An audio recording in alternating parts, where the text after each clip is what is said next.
Yeah, it's good. It's goody. It's goody. It's goody. It's goody. Yeah. Good.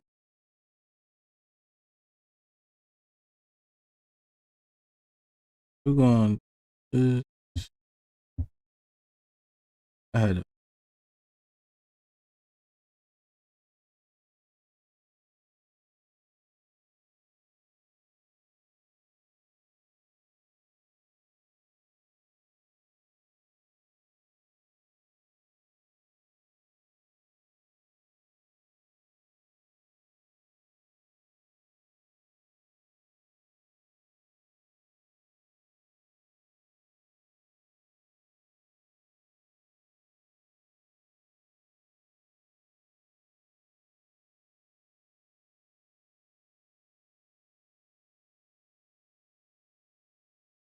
6 hours on this bitch.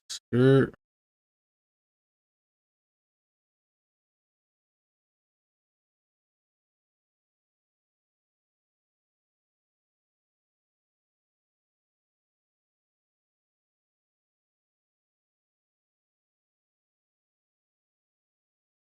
At least gonna share the live.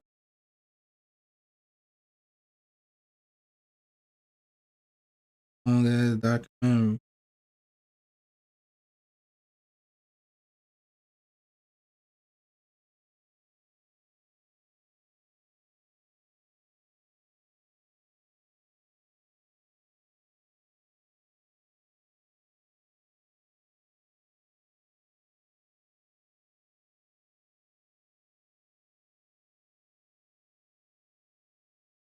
Bear with me, y'all. Bear with me. Bear with me. Bear with me.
Hold on, y'all. Hold on. Hold on. Hold on. We're gonna get it. We're gonna get it right. I wonder if y'all can hear me and shit. Feel me? We're gonna get this shit popping.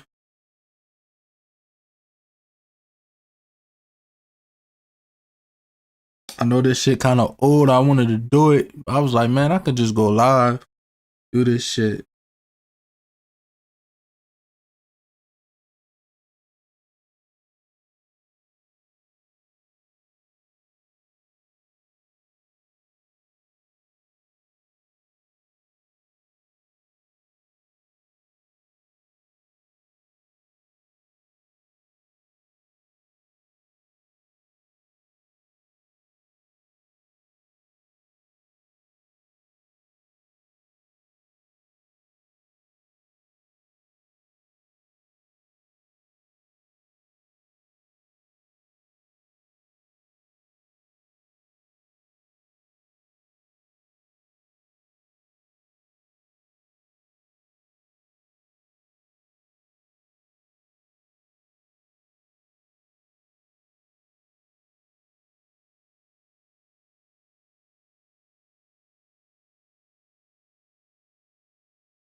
I go to a couple places, man. Hold on, just gonna share this joint.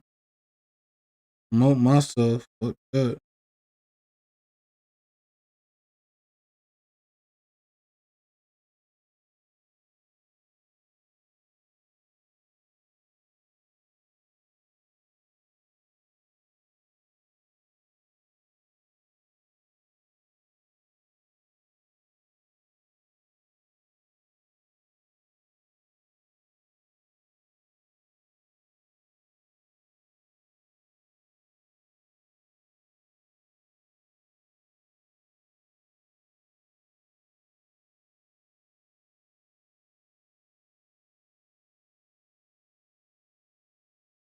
All right, hold on. Let's see how many people we got on here. Shit.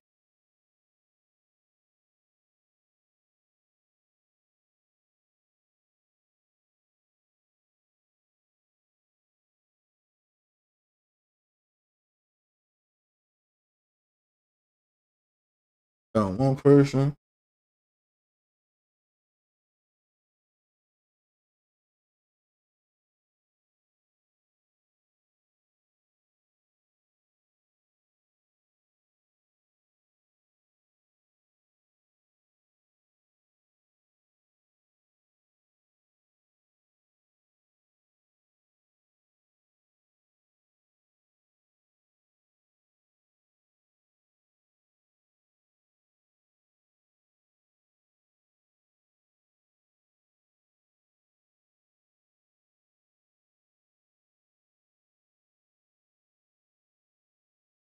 Damn, man. Shut up.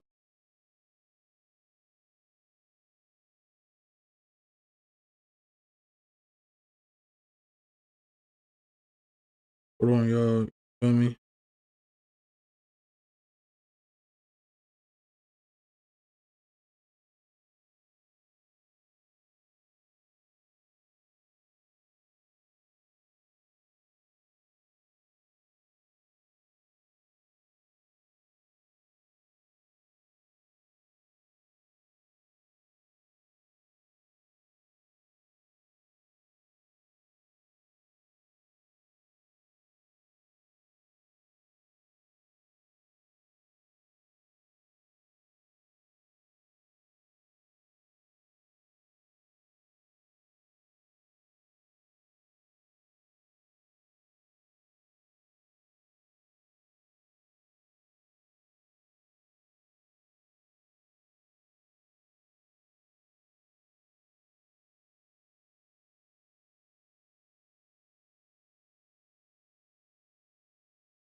How many people we got on here? Two.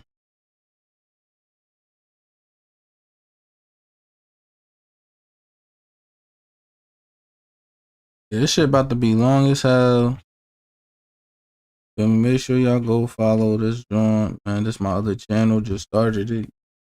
The status is G Talk TV, man. I'm gonna be talking. You feel me? Doing my thing.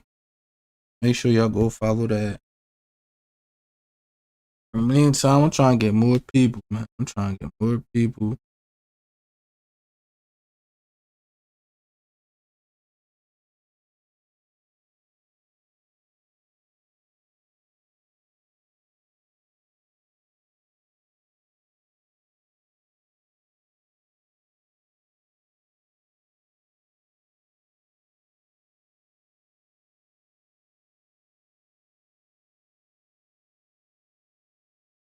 for people, bro.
This is 6 hours, so I'm gonna start some of it. I'm gonna start it. I mean, I ain't gonna wait for nobody to come on here, and cause you can run the you can run the live back. So man, so look, man, make sure y'all subscribe to the channel, man. Oh yeah, hold on. It's something that I wanted to do. Something that I wanted to, something that I really wanted to do. I don't know if I could do it on here. And I don't know if I can. Man,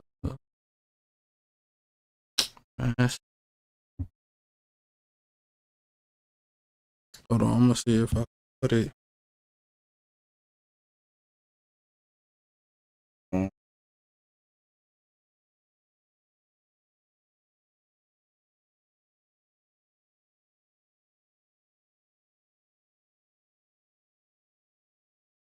Y'all gonna support me, man.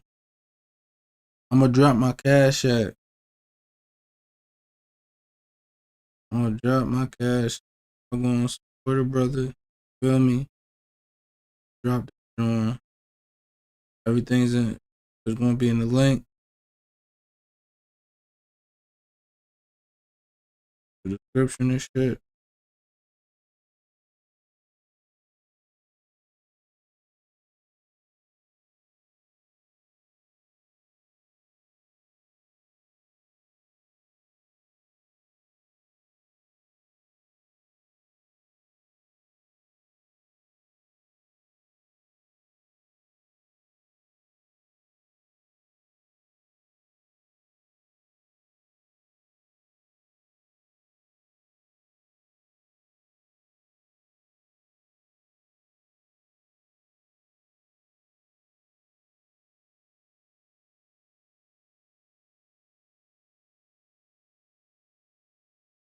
Alright, so hold on, man. I'm trying to figure this shit out, but I'm gonna start it. I'm gonna start it real soon. I'm just trying to figure something out real quick. And like, God, only a couple people in here. That's some I check. Like nothing.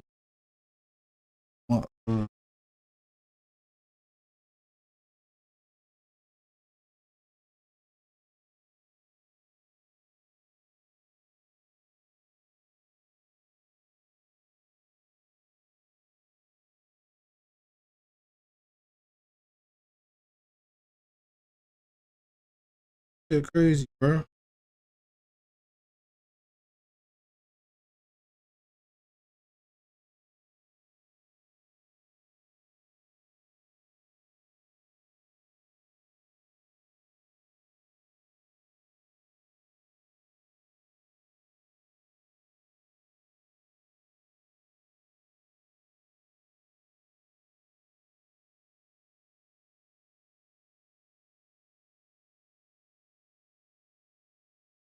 Alright, fuck it. I'm gonna post it on the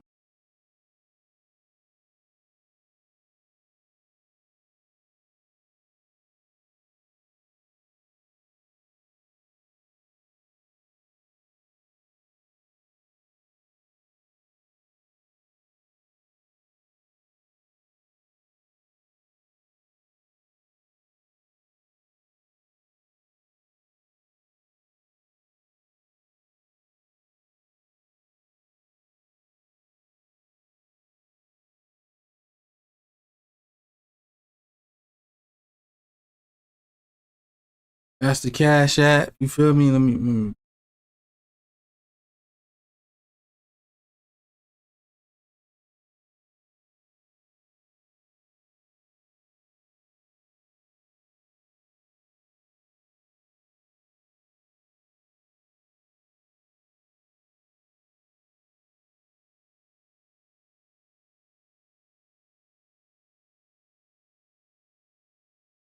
just so if y'all want to support, you feel me?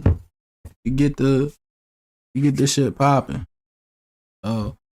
6 hours I started, man. I've got my dual fluid, you feel me? Cause you gonna run it back since y'all, y'all might want to look at it later. And I got this, man, dual fluid, you feel me? Oh man. This shit might be nasty as hell. I'm gonna chase it with water, cause it's nasty when you do that shit. So right now, alright, right now, yeah, man, this is NBA Youngboy, NBA Youngboy, Real Killer or Fake Gangster. You feel me? So we gonna get into it. Make sure, man, you like, comment, subscribe, all that good shit. If you going to support me, man. Cash at me. I don't care if it's $1, 2, 3, 4, 5. I'm grateful for anything. So, man, just support my channel, man. Like doing what I'm doing, and God bless. So yeah, we're gonna get into this. Contains themes of violence, death, and gang activity. The purpose of this video is to provide an educational account of historical events in the mainstream music industry. No disrespect is intended. This video does not intend to glorify or glamorize the gang lifestyle. Every effort has been made to remove anything from this video that goes against YouTube's community guidelines, including swearing and violence. But if you'd like to see a fully uncut version of this video with everything I can't show you on YouTube, then head on over to patreon.com/traplawross, where you can watch all of my biggest documentaries uncut for just $2.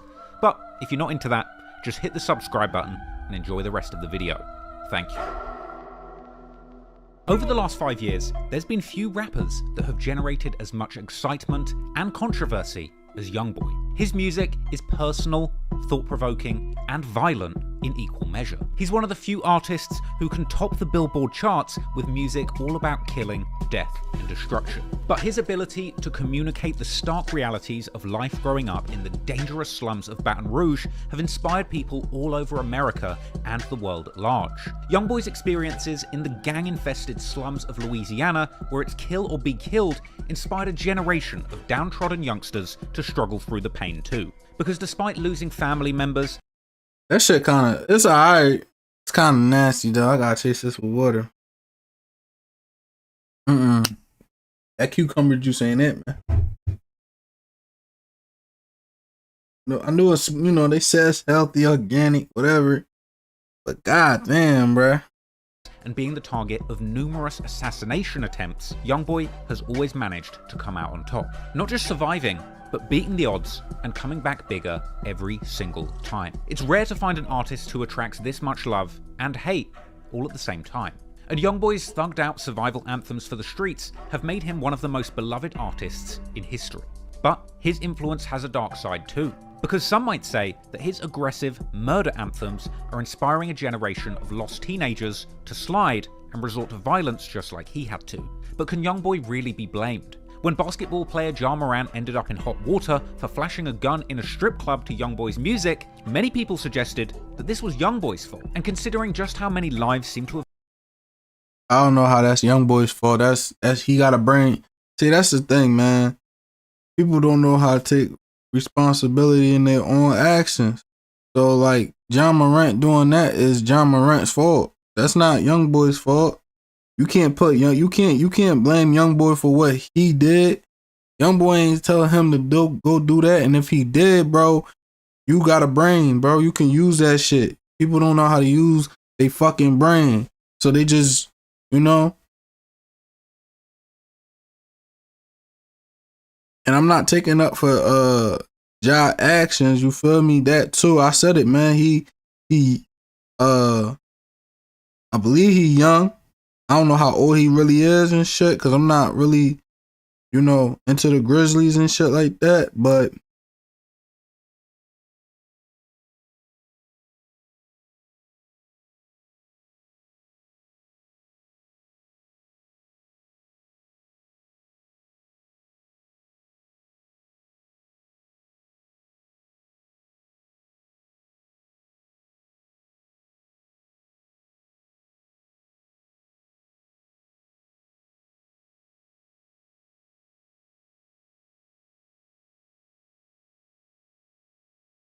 this shit might be more than 6, to be honest. But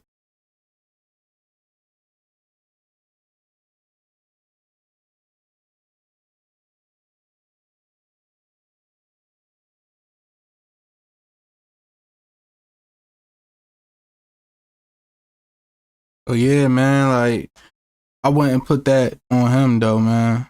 On NBA Youngboy. As a direct result of Youngboy's career, whether it's the murder of rival Baton Rouge rapper G Money, to the slaying of Youngboy's beloved manager Big Dump, or even the killing of Chicago rap legend King Von, seemingly a self-defense shooting, the result of Von trying to fight one of Youngboy's friends, to say Youngboy and his NBA crew are dangerous would be an understatement. But is the group of people that Youngboy surrounds himself a gang of loose cannons shooting first and asking questions later, or are they just really a family of youngsters with a once-in-a-lifetime opportunity that they would put their lives on the line to protect? Over the course of his career, so many people have died that Youngboy even refers to himself as the Murder Man, and claiming in numerous songs to have been the direct cause of as many as 7 murders in his hometown. Over the years, many people have questioned the authenticity of Youngboy's gangster image.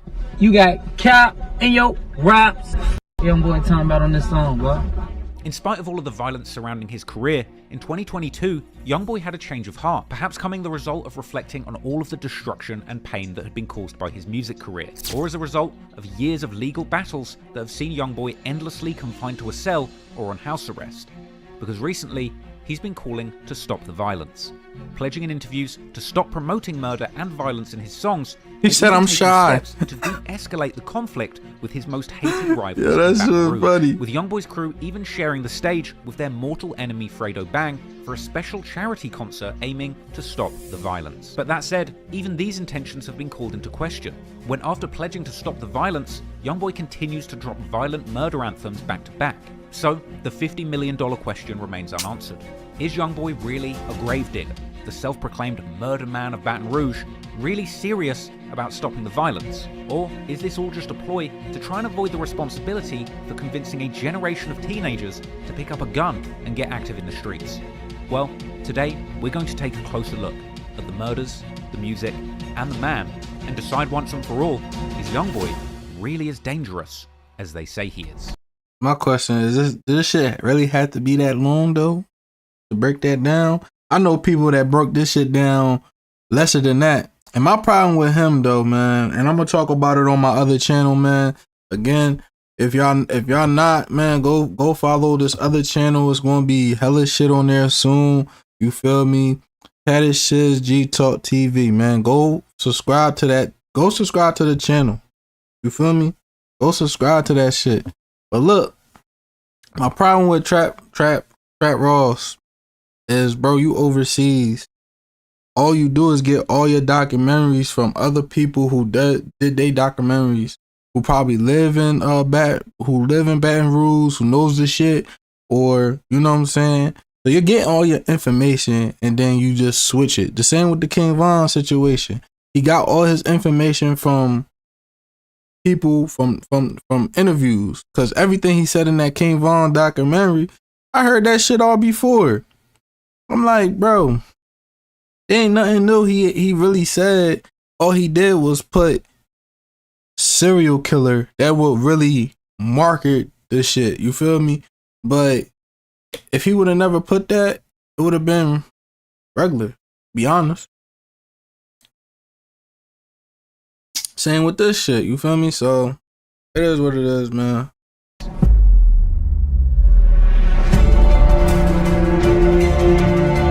It's either you gonna die, you either gonna be a bum, or you gonna be successful, or you gonna go to jail. And the reason I ain't that way is because the Hold on. I gotta hear myself real quick.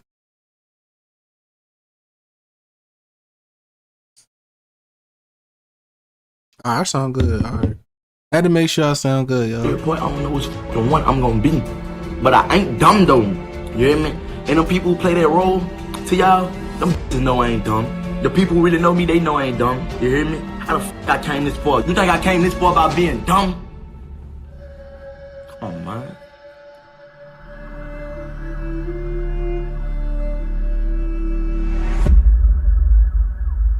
Tired of investing so much into your YouTube channel only to see your hard work go unnoticed? Yeah, we've been there too.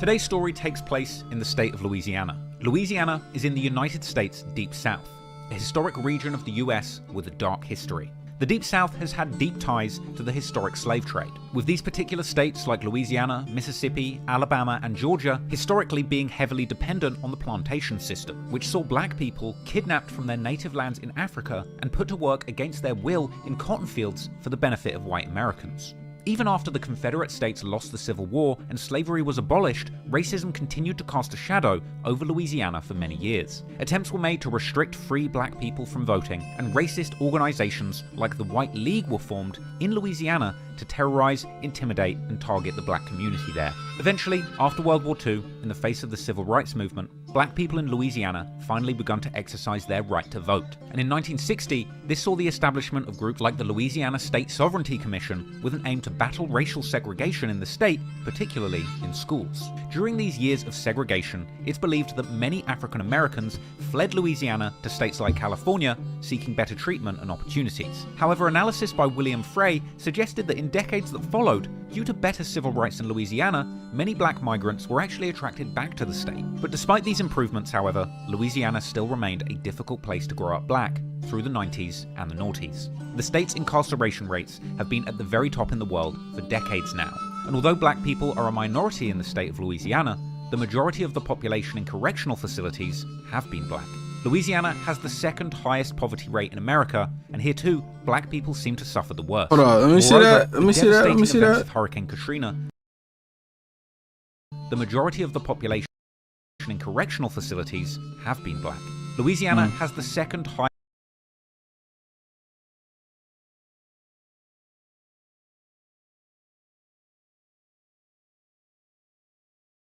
Yeah.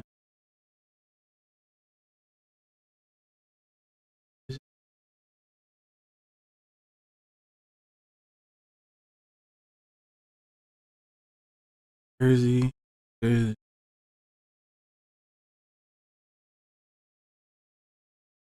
That's interesting.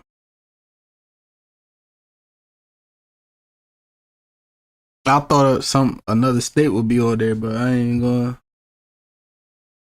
Highest poverty rate in America, and here too, black people seem to suffer the worst. Moreover, the devastating events of Hurricane Katrina and subsequent flooding left tens of thousands of Louisiana residents stranded, with those affected being disproportionately African American. And the poor efforts to rescue these black people in danger had many people questioning if the state really even cared about their black citizens. George Bush doesn't care about black people. Now look, you might be wondering, what the hell does all of this have to do with Youngboy? Well, in my opinion, it's important to understand the history of where he comes from, to understand the environment that created the man, as well as the inherent challenges of growing up as a young black man in Louisiana. But that said, there's also plenty of positive influences stemming from Youngboy's Louisiana upbringing. Despite the state's difficult history when it comes to slavery and civil rights, Over the years, the state's multiculturalism would become an asset, spawning creative and artistic communities. Louisiana has a long and rich history when it comes to music. In the early 1800s, the influx of enslaved Africans brought with them a diverse array of musical traditions and talents. Musical traditions which merged with the existing French, Spanish, and Native American influences in Louisiana. The fusion of these diverse cultural elements led to the birth of unique musical styles such as Creole music and jazz. And then, during the Civil War, music would play a significant role in both the North and the South. In Louisiana, Confederate songs and abolitionist tunes were composed, reflecting the region's divided sentiments on the issue. Some people wanted slavery to end, and their ops wanted it to continue. And you could probably argue that these might represent some of the earliest examples of diss songs, with soldiers on both sides of the Civil War actually playing music that would hype up their troops and boost morale to prepare them for battle. After the Civil War, as time would go on, Louisiana creatives would continue to experiment with music. Blues music is believed to have originated in the Deep South in the late 1800s and early 1900s. The African American communities in New Orleans are credited with pioneering jazz music in the early 1910s, and in the 1950s, more new musical genres emerged, like swamp pop, where young Cajuns and Creoles would combine traditional French Louisiana music with New Orleans-style rhythm and blues and country and western music, as well as the more low-tempo swamp blues originating in the black communities of southwest Louisiana. Into the 50s and 60s, the civil rights movement would further impact Louisiana's music scene, as African American musicians leveraged their talents to amplify the call for racial equality, often using their platforms to shed light on the struggles that they had faced. R&B and soul music, with their origins in gospel and blues, would become vehicles for expressing the aspirations of the African American community. And then of course, as hip-hop emerged in the 80s and boomed through the 90s, a whole wave of aspirational southern rappers would emerge from Louisiana's biggest cities. In New Orleans, modern rap was pioneered by Master P and his No Limit clique, later being taken to brave new heights in hip-hop's bling era by the likes of Cash Money Records, headed by Birdman and his prodigy Lil Wayne, who would arguably go on to become one of the greatest rappers of all time and my personal favourite. And while the flashy antics of bling rappers might come across to some as tasteless, others would be inspired by these emerging black role models who were showing the world through artistry that a persecuted black man in the Deep South could become a multi-millionaire and build generational wealth off the back of sharing their lived experience through music. Now, things still aren't perfect, but the success of rap music in the Deep South represents a triumph over repression to me. And I'm telling you all of this because all of this history is very important context. Because the social circumstances that persisted in Louisiana over hundreds of years all led up to a single moment in time, where the perfect circumstances existed to create one of the modern day's most exciting and controversial music artists. People in Louisiana have been using their music to express their pain and tell their perspective on life for hundreds of years. And in the modern day Louisiana, one voice stands out above all others. The voice of a young boy who experienced one of the harshest upbringings modern day Louisiana had to offer. And that young boy was able to put all of his pain, trauma, and triumphs into his music. Modern day music that is still unmistakably Southern. So, now you know the city, let's take a closer look at that young boy, Youngboy. Hey, how's it going? Sean Cannell here from Think Media. If you want to get an unfair advantage in a very competitive YouTube landscape, I highly recommend checking out the new AI-driven vidIQ Daily Ideas tool. Every single day, this video gives you new video thought starters customized to your channel. And what's cool is you actually get a low, medium, and high prediction of how many views the video is going to get, which ultimately allows you to Sorry, y'all. Sorry, my bad. Youngboy was born Kentrell Deshaun Gordon in 1999, and over the years, he's been known by many names. NBA Youngboy, Youngboy Never Broke Again, Top, YB, AI Youngboy, and the list goes on. Now, Youngboy by no means had it easy as a kid. He grew up on the north side of Baton Rouge, more specifically North 38th Street and Chippewa Street. This led to another nickname that appears frequently in Youngboy's songs and albums, 38 baby. In fact, Youngboy's legendary lyrics about 38th and Chippewa, where he grew up, has even attracted superfans who would film themselves driving down the very streets that Youngboy would play on as a child. But life on 38th Street was not kind to a young Youngboy. His father, Jeffrey Staden, wasn't in his life growing up, as he had apparently been sentenced to 55 years in jail when Youngboy was just 8 years old. This monster sentence was punishment for the armed robbery of a Baton Rouge convenience store on December 1st, 2009. Youngboy's father, along with 3 other men, one of whom was his brother Dallas, had apparently robbed Albi's convenience store on North Sherwood Forest. The robbery got ugly, and Youngboy's father shot a store clerk in the leg during this altercation. This would earn him charges of armed robbery and attempted first-degree murder. He would plead not guilty, and after a jury trial, the state would find him guilty as charged on 2 counts, getting himself 10 years for the robbery and 50 years for the attempted murder. Many years later, Youngboy would even reference his father's incarceration, rapping on the song Cross Me that it was actually his uncle, his father's brother, that was there for the robbery, who snitched and got him 55 years in jail.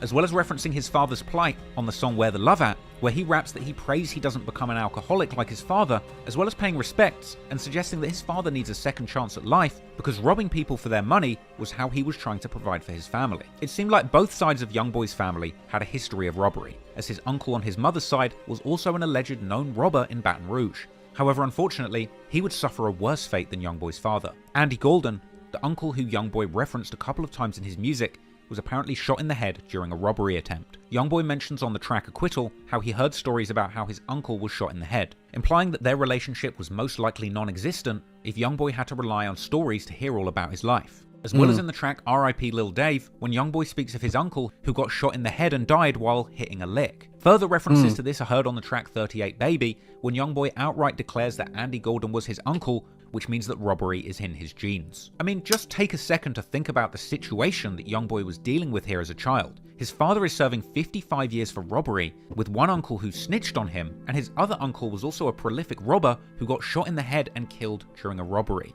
All this would leave him as a lost child with no father figure who even saw robbery as part of his DNA. That's a heavy situation for an 8-year-old kid to be dealing with. And with no father figure in his life, Youngboy would have to rely on the females in his family to look after him and make him a man. Despite his mother Sharonda Golden being alive, she apparently wasn't there for Youngboy as a child at all times. So, he would initially be raised by his loving grandmother Alice Golden, but unfortunately, Youngboy's grandmother would pass away too, leaving him devastated for years to come. Youngboy would open up about the loss of his grandmother in a Billboard interview in 2023, calling her his protector.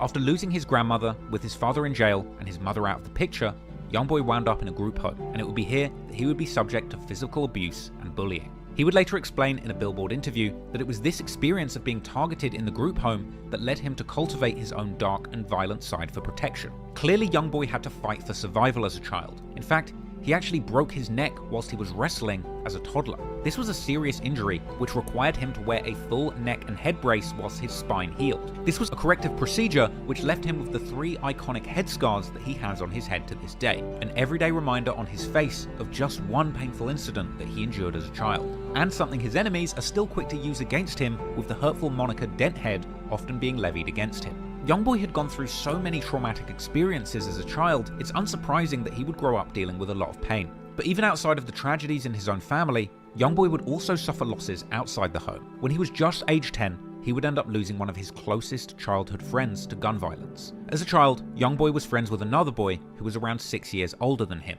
a boy by the name of David Cobb, aka Lil Dave.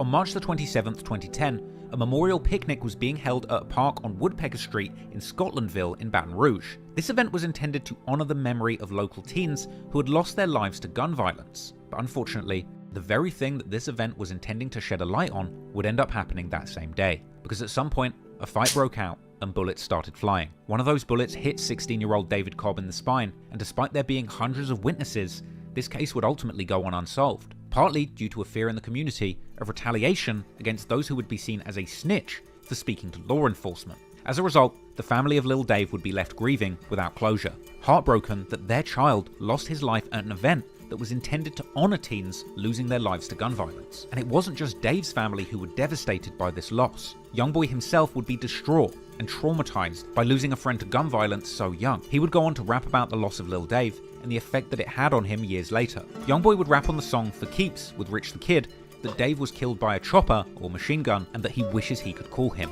Also, on the aptly named song Homicide, Youngboy expresses his desire to get revenge and kill the person who took Dave's life, as well as saying that he knows Lil Dave is still with him on the song Poor One.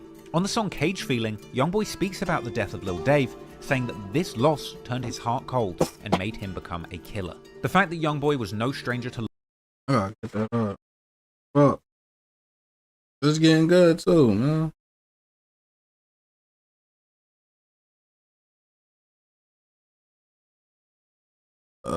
me see something. Quick. Damn, man.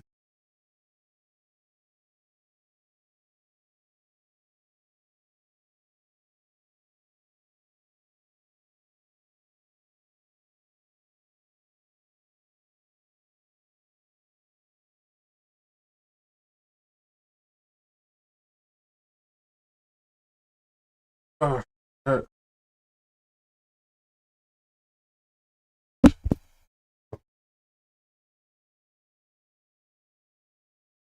Loss of friends and family at such a young age just goes to show you the kind of environment he was growing up in, and the factors that coerced him into the kind of lifestyle he would go on to live. But Youngboy was already being influenced by the streets. He would actually later rap in the song Life that Lil Dave was the person who taught him how to smoke, shoot dice, and get money for sneakers. He also said that he felt life began getting crazy for him when Lil Dave was killed. In the song Better Man, Youngboy would claim to be tormented by the image of Lil Dave's murder in his mind, and on the track How I'm Living, he would vow to make the people responsible bleed for what they did to Dave.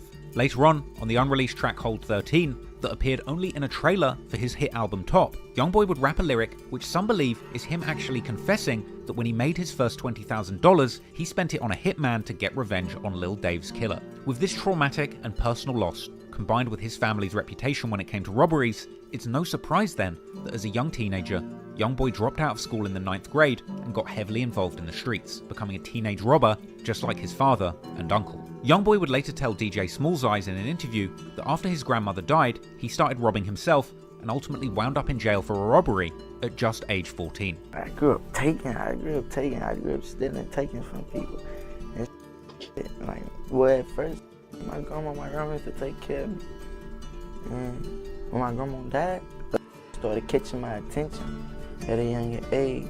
See, I got booked for robbery at my age 14. Ultimately, Youngboy found himself in a youth detention center for this robbery. But perhaps this would be a blessing in disguise, as while he was incarcerated, he would claim to have found his purpose in life, beginning to write music and using that as a way to express himself and cope with the pains of life, vowing to become an artist rather than a criminal. I ain't gonna say it was the best thing that happened to me. It helped me know my purpose. It helped me know what I want to do.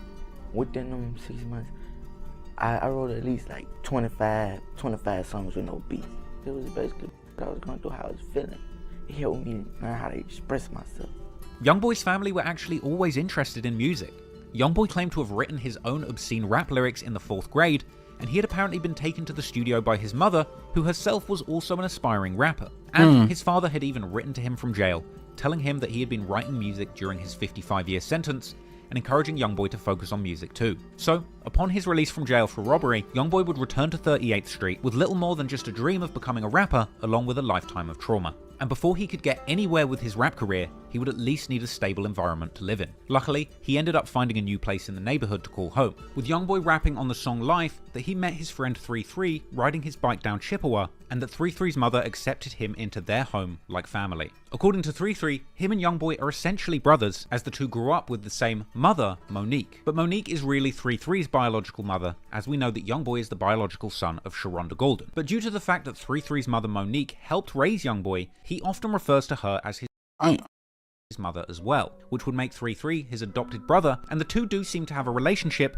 that is stronger than most real brothers. And because of this, the two basically just say they're real brothers. You said you knew him since you were 4? Since when? Because you guys are brothers, and you were born around each other, Yeah. so it's like you don't have any memories of not knowing them. No, it's like you know how both our dad is split up, you know what I'm saying? So we got the same mamas. It's like, man, really, I started making music with my brother. Just really inspired me to go in the booth, because it really wasn't about me. It was really about Youngboy, and I was pushing him. And one day he just told me, man, look, come do this with me. And he pushed me to go in the booth, and I just took a liking into it, and that's where it really started from. So, shout out YB. Meanwhile, Youngboy's relationship with his own biological mother Sharonda was up and down during his childhood. Years down the line, he would open up about this on the song Lonely Child from his October 2019 project AI Youngboy 2, when he says that even though he called 33's mother Monique his adopted mother, he still needs Sharonda in his life. Perhaps due to the lack of a real father figure growing up meant that he had to rely on both of his mothers for emotional and mental support. But anyway, after getting out of juvenile and finding a new safe space to call home, Youngboy's new spiritual brother 33 would be supportive of his aspirations as a rapper, and together this brotherly duo would get back to finessing on the streets to pay for studio time. Eventually, with Youngboy getting enough recording time in to produce a full-length musical project. And by April the 10th, 2015, Youngboy had released his first ever mixtape, Life Before Fame. This tape featured tracks like Homicide and Range Rover, which showed a 15-year-old Youngboy truly had the skills to pay the bills early on. The album begins with an intro where Youngboy mentions an affiliate of his named D-Dog catching a body. This sets the mood for the rest of the album, letting fans know straight away that Youngboy had ties with the streets, despite the fact that he was technically still a child at this point. And in the same song, he gives us an insight into his torturous relationships and the reason behind why he finds it so hard to remain faithful to his partners, even at age 15. In the song I Know, Youngboy begins to paint a menacing picture of his position in the local gang hierarchy, mentioning on 2 occasions how he can rely on another known NBA affiliate by the name of Lil Pap to go get him. A brash statement which shows that even at age 15, Youngboy was really in the streets, with people around him that he could send to do dirty work. Youngboy would also share his experience with Get Back and Vengeance in this project. On the track Deal With It, he talks about how revenge was exacted on the person who killed his uncle, saying that they spotted the person who killed his uncle and that Youngboy witnessed somebody put that person in a casket, and going on to say that the deceased man's brother is now after him. This is an important lyric, as it shows that even back when he was just 15 years old, people were dying around Youngboy, being killed, and he was becoming a target himself, despite not being directly responsible for the violence that had played out. Elsewhere on this song, Youngboy pledges his allegiance to a group called TBG, or Top Boy Gorilla. This is the first crew or record label that Youngboy aligned himself with when he became a rapper, though unfortunately, as is often the case in the streets, over time, as Youngboy's star rose, tension would brew between the members of TBG, arguing over who the next big rapper from the group would be. And eventually, what begun as a partnership would devolve into a deadly beef, with members of TBG picking their sides and the feud escalating into an all-out gang war, with people being murdered on both sides, and years of heartbreak playing out on the streets and in the music.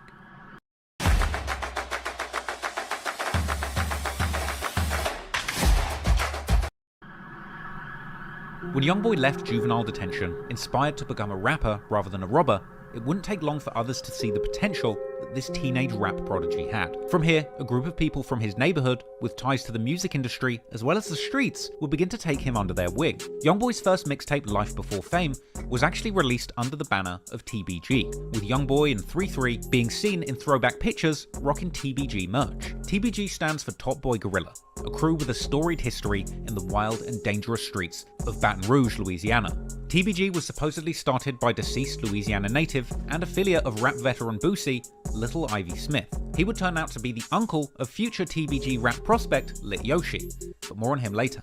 Now, Lil Ivy was sadly killed in an unsolved triple homicide back in 2005. However, at this early stage in the game, Youngboy was nothing more than a promising young prospect to these Baton Rouge rap OGs. The older members of TBG were looking to find the next up-and-coming rap rookie who could potentially be the next homegrown rap star to come out of Baton Rouge. And at the time, the real crown jewels of the TBG squad were a couple of rappers known as G Money and Fredo Bang, who around the time were picking up steam with their song iPhone 6 alongside Boulevard Mel and YMM Captain.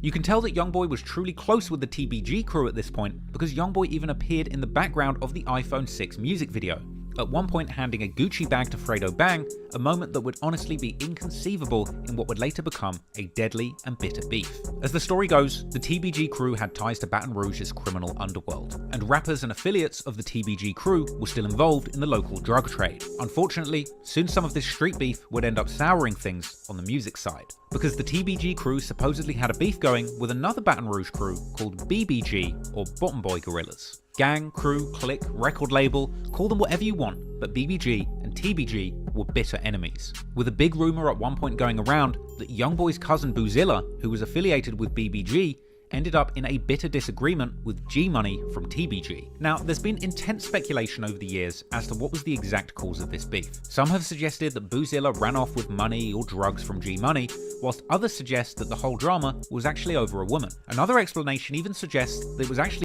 I heard about the woman part myself. I heard he was messing with his sister or some shit. Whatever the case may be, man. Youngboy himself, who stole money from G Money, but actually blamed the finesse on his cousin Boozilla, as Boozilla was seen on Twitter disavowing his own family at one point, and G Money seemingly indicating that this rumor was true on his diss track Industry, where he claimed that Youngboy had him looking for Boozilla with a gun, and saying that Boozilla actually wanted to kill Youngboy over this whole situation. There's even an old clip circulating that showed Boozilla and BBG affiliate Baby Joe seemingly posted up with guns looking for Youngboy and saying F NBA. NBA. Yeah, pull up. What up, Baby Joe? Pull that bitch up. This was unusual because previously Boozilla had claimed to be a member of the group NBA and even at one point referred to himself as NBA Boosie. Now, I'll explain to you what NBA means in a minute, but just bear with me. Because meanwhile, as that personal beef was developing, another more professional beef was emerging between Youngboy and the TBG crew. According to some, at a certain point Youngboy got frustrated with the TBG label. This was likely due to the fact that he wasn't necessarily getting the money or shine that he thought he deserved from the crew, with their main focus being on building the careers of G Money and Fredo Bang rather than investing in Youngboy. So at some point, Youngboy and 3-3 would leave TBG, starting their own crew. Initially, 3-3 and Youngboy wanted a group based on Youngboy's initials, Kentrell Golden, or KG. Since KG also means kilograms, the initial idea was to call their crew Weight Gang, another reference to the drug game. At first his name was like KG, but then we got like, that's where the Weight Gang come from. But what did KG stand for?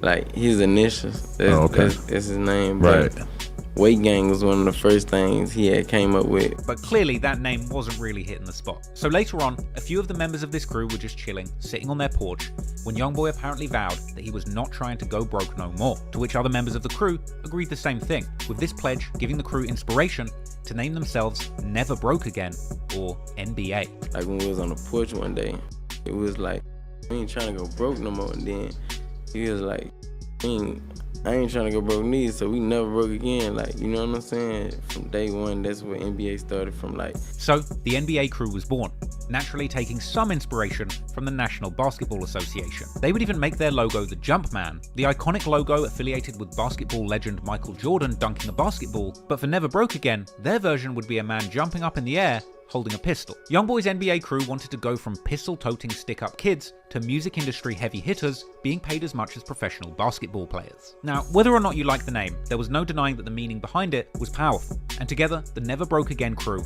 rallied around Youngboy, vowing to do whatever it took to take him to the top, and make sure that they as a group never go broke again. So before we dive any deeper into the goings-on of the Never Broke Again crew, let's just take a quick look at some of the main members of that collective so that you can follow everything that's about to go down in this long and complicated story. Most people have no clue that in 2023, the best way to make money on Amazon is not with physical products.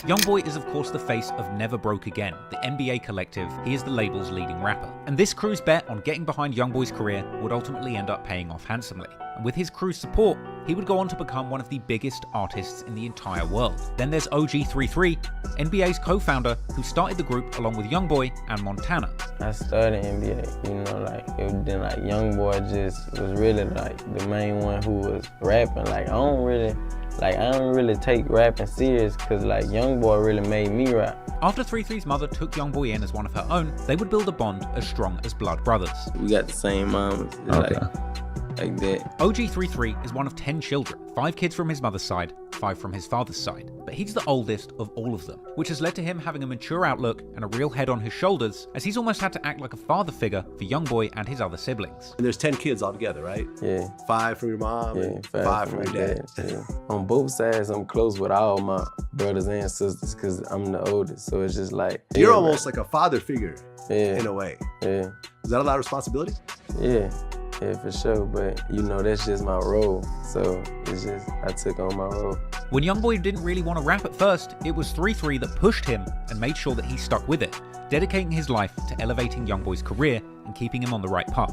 I always was the one that always pushed him, like, cause he didn't really want rap at first, but then like once I really found out like he was gonna be that, like I pushed him even more harder.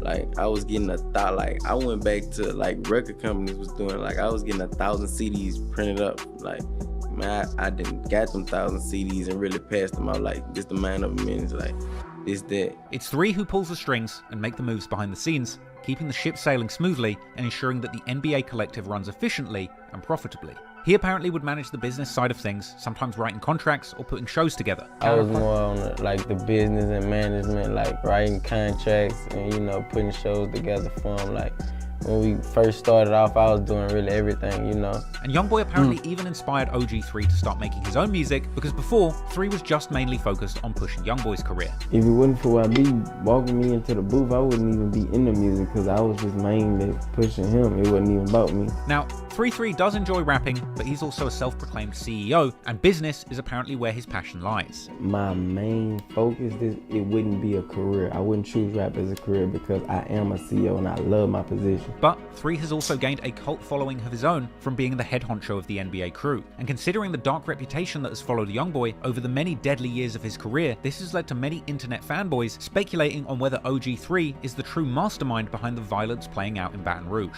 With many Reddit posts circulating, constantly speculating on how many deaths that 3 might be responsible for, even sometimes referring to him as the Grim Threeper. But it's unclear if that is just straight trolling. Because in reality, OG3 has always tried to look out and take care of Youngboy and keep him on the straight and narrow, acting as the voice of reason in his life. That's my baby brother. I always look out for him. I always take care of him. But like, I don't ever expect him to do nothing bad. But he don't do it intentionally. It might be on accident. But I always talk to him and enforce that like we shouldn't be doing a lot of things. And you know he listens. So it's like I always was that type of person. Right. I always was that. Kind of like the voice of reason for when he gets a little hot-headed. You're like, so that'll help calm him down. Cause he probably listen to you, and he ain't trying to listen to a lot of random people. Yeah, he ain't gonna listen to nobody. If it ain't me.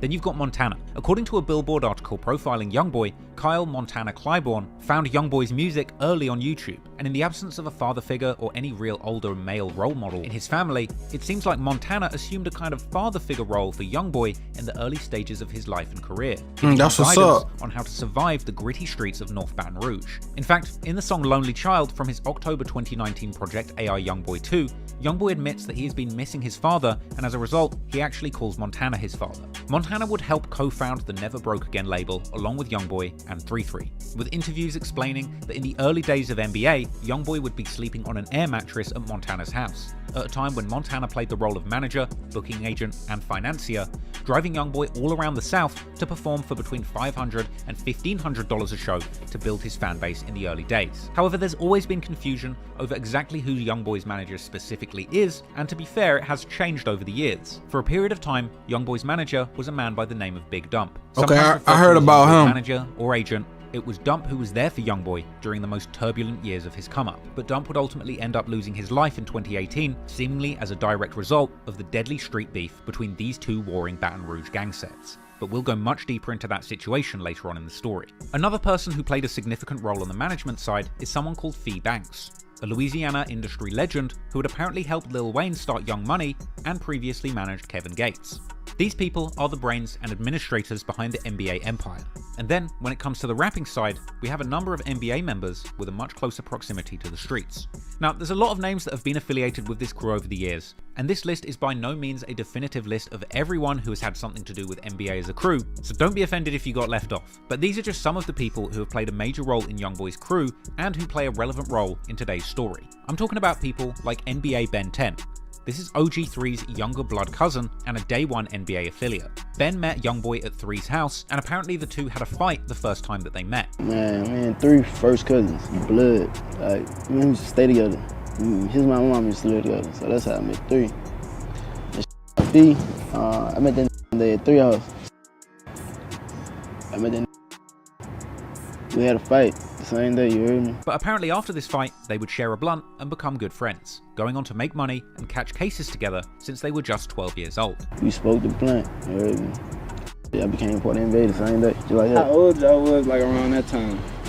I'd say probably finna turn 12 or 12. Ben has been a key part of the collective since day one, with a huge presence on social media, particularly Instagram, where he would give exclusive insights and snippets into the world of Never Broke Again. 10 still posts regularly on Instagram despite his original account having been taken down, and he's even seen some recent success in his own right as a rapper, with songs such as Pain and Walking Dead amassing over 1 million views each. But he's also a loose cannon, and not somebody to be messed with. He was seen on IG Live with Youngboy, Baby Joe, and other NBA members playing with guns, with Ben 10 letting off shots on IG Live, causing Baby Joe to duck for cover. BBG Baby Joe is another one of Youngboy's cousins, who despite his young age, has lived through a lot, including a bullet to the face. You know, you guys were on the freeway. I think it was you and 2 friends, and a car opened fire on you guys. We were leaving Walmart. Everybody had went and got some cake and ice cream for my baby for his birthday. When I walk out Walmart, I see this shit. And then I ain't get shot on the interstate. I don't know where people get their information from. I was trying to was at the light, and then it just went like that. You hear me?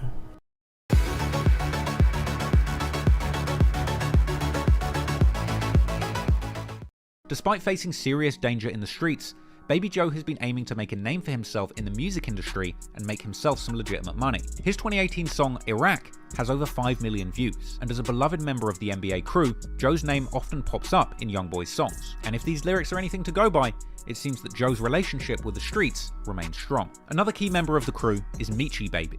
Well known as Youngboy's raspy-voiced big cousin, he's best known for his early 2000s style song Cutlass, as well as his 2020 track with Youngboy, Talk My, a track which has amassed an impressive 47 million views at the time of recording. Youngboy has talked about hitting licks and doing burglaries with his older cousin Michi on numerous occasions in his lyrics, leading some listeners to think that it was perhaps Michi who had influenced Youngboy's involvement with the streets in his early life. Then of course you have Big B, who picked up a lot of attention for his fire verse on the NBA posse cut, That Gang, which picked up over 5 million views and also featured 3-3 and KD. Big B exhibits a more conventional rapping style compared to some other members of the NBA crew, with less laid-back melodies and catchy hooks, and more hard-hitting bars and punchy refrains delivered with aggressiveness and energy on the mic. There's NBA KD, he's known musically for his versatility and distinct flow, as well as a standout performance on their song That Gang. He also popped up with a verse on the song Extortion with Big B and 3-3, a track which got over 2 million views. His biggest solo track is the 2018 song When I Wake Up, and KD showed a lot of promise and potential in the early years of rap. Unfortunately, his momentum was derailed by a life-changing injury getting shot in 2019.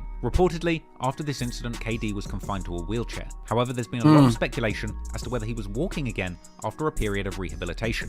Whilst that's not been confirmed, since the incident, he has remained firmly behind the scenes, but is a beloved member of NBA. Another major member of the crew is Herm the Black Sheep. Musically, fans appreciate Herm for his real and authentic lyrics and subject matter rather than his style or flow on the mic. And if the content of his lyrics are to be believed, he is certainly not one to be messed with. In the same vein, there's also Who Gang D, aka Lil D, or Scully. This is another cousin of Youngboy with a serious reputation in the streets and his own budding rap career, with his catchy double-meaning titled song, Can't Go to Sleep, running up 1.6 million views at the time of this writing. Interestingly though, D wasn't even aware that he was Youngboy's cousin when they first became friends, apparently only finding out later through his mother and grandfather. I didn't know he was my cousin at first. Oh, really? See, I was thugging with 3 at first. And then my mama had texted me like, when I was with him for a whole month straight, with YB for a month, she had texted me, she was like, she talked to my papa, and he told her that I had a cousin named NBA Youngboy that rap. You get what I'm saying? And she was like, for real? That's crazy, he already be hanging with him. He is apparently the survivor of a gunshot wound to the neck, with Youngboy having dropped numerous lyrics complimenting D as a reliable shooter, even going as far in the song Bring the Hook to label him a headshot specialist. This is a skill that D himself all but admitted in his off-the-porch interview. Yeah, how'd you get the nickname Scully? From this tattoo, I'm just saying like that. The gun, shooting the score. Yeah. Scully. He's got a promising rap career, a likable personality, and big potential to be a star on the mic if he can stay out of trouble. You've also got Lil Pap. Ben 10's little brother and a known shooter for the NBA crew in the streets. Youngboy has mentioned him as being active in the streets in numerous songs, labeling him specifically as somebody who Youngboy can call on for certain favors. And he recently got 5 years for his apparent involvement in the murder of TBG rival rapper G Money, which we will discuss in detail shortly. There's also NBA Chopper Boy, a big man with a big range in his vocals, bringing a great singing voice to the mic that serves to provide a canvas for his dark and menacing lyrics. Then you've got Barber, one of Youngboy's frequently referenced shooters. Like Pap, Barber, or Baba Osama, is mentioned quite a bit in some of Youngboy's most violent songs, with Youngboy even rapping on the track Carter's Son that he calls up Barber to get the guns and go and rob people for him. Now, Barber has a pretty extensive rap sheet demonstrating just how active he was in the streets, and he's currently locked up on murder charges. But these aren't your average murder charges. It's actually been reported that Baba Osama is facing a whopping 9 counts of murder, with some recent posts on social media even suggesting that Baba Osama was actively working as a gang assassin or hitman, engaging in murder for hire for numerous gangs. Now, that's not necessarily everybody that's been involved with Youngboy's NBA crew over the years, but they are the people that we'll be talking about most extensively in today's story. Clearly, Youngboy's NBA crew are a group of young men coming out of some of the most difficult streets that the Deep South has to offer. Clearly, some of these guys aren't afraid to break the law and even kill to protect what's theirs, whether that's their own lives, the lives of those around them, or the life of their top breadwinner, Youngboy. The NBA crew are truly willing to do whatever it takes to make sure that they indeed never go broke again. However, there's been a lot of confusion over the years, because as well as NBA, there's another group that Youngboy and other NBA members shout out a lot, and that's 4K Trey, or 4KT. It would appear that while Youngboy started his record label in the name NBA, or Never Broke Again, his affiliations to actual gangs in the streets of Baton Rouge goes by another name. Youngboy has dropped numerous lyrics where he claims to be a member of the gang 4K Trey, who sometimes refer to themselves as Slimes. He's also made numerous references to being in America's infamous Blood Gang.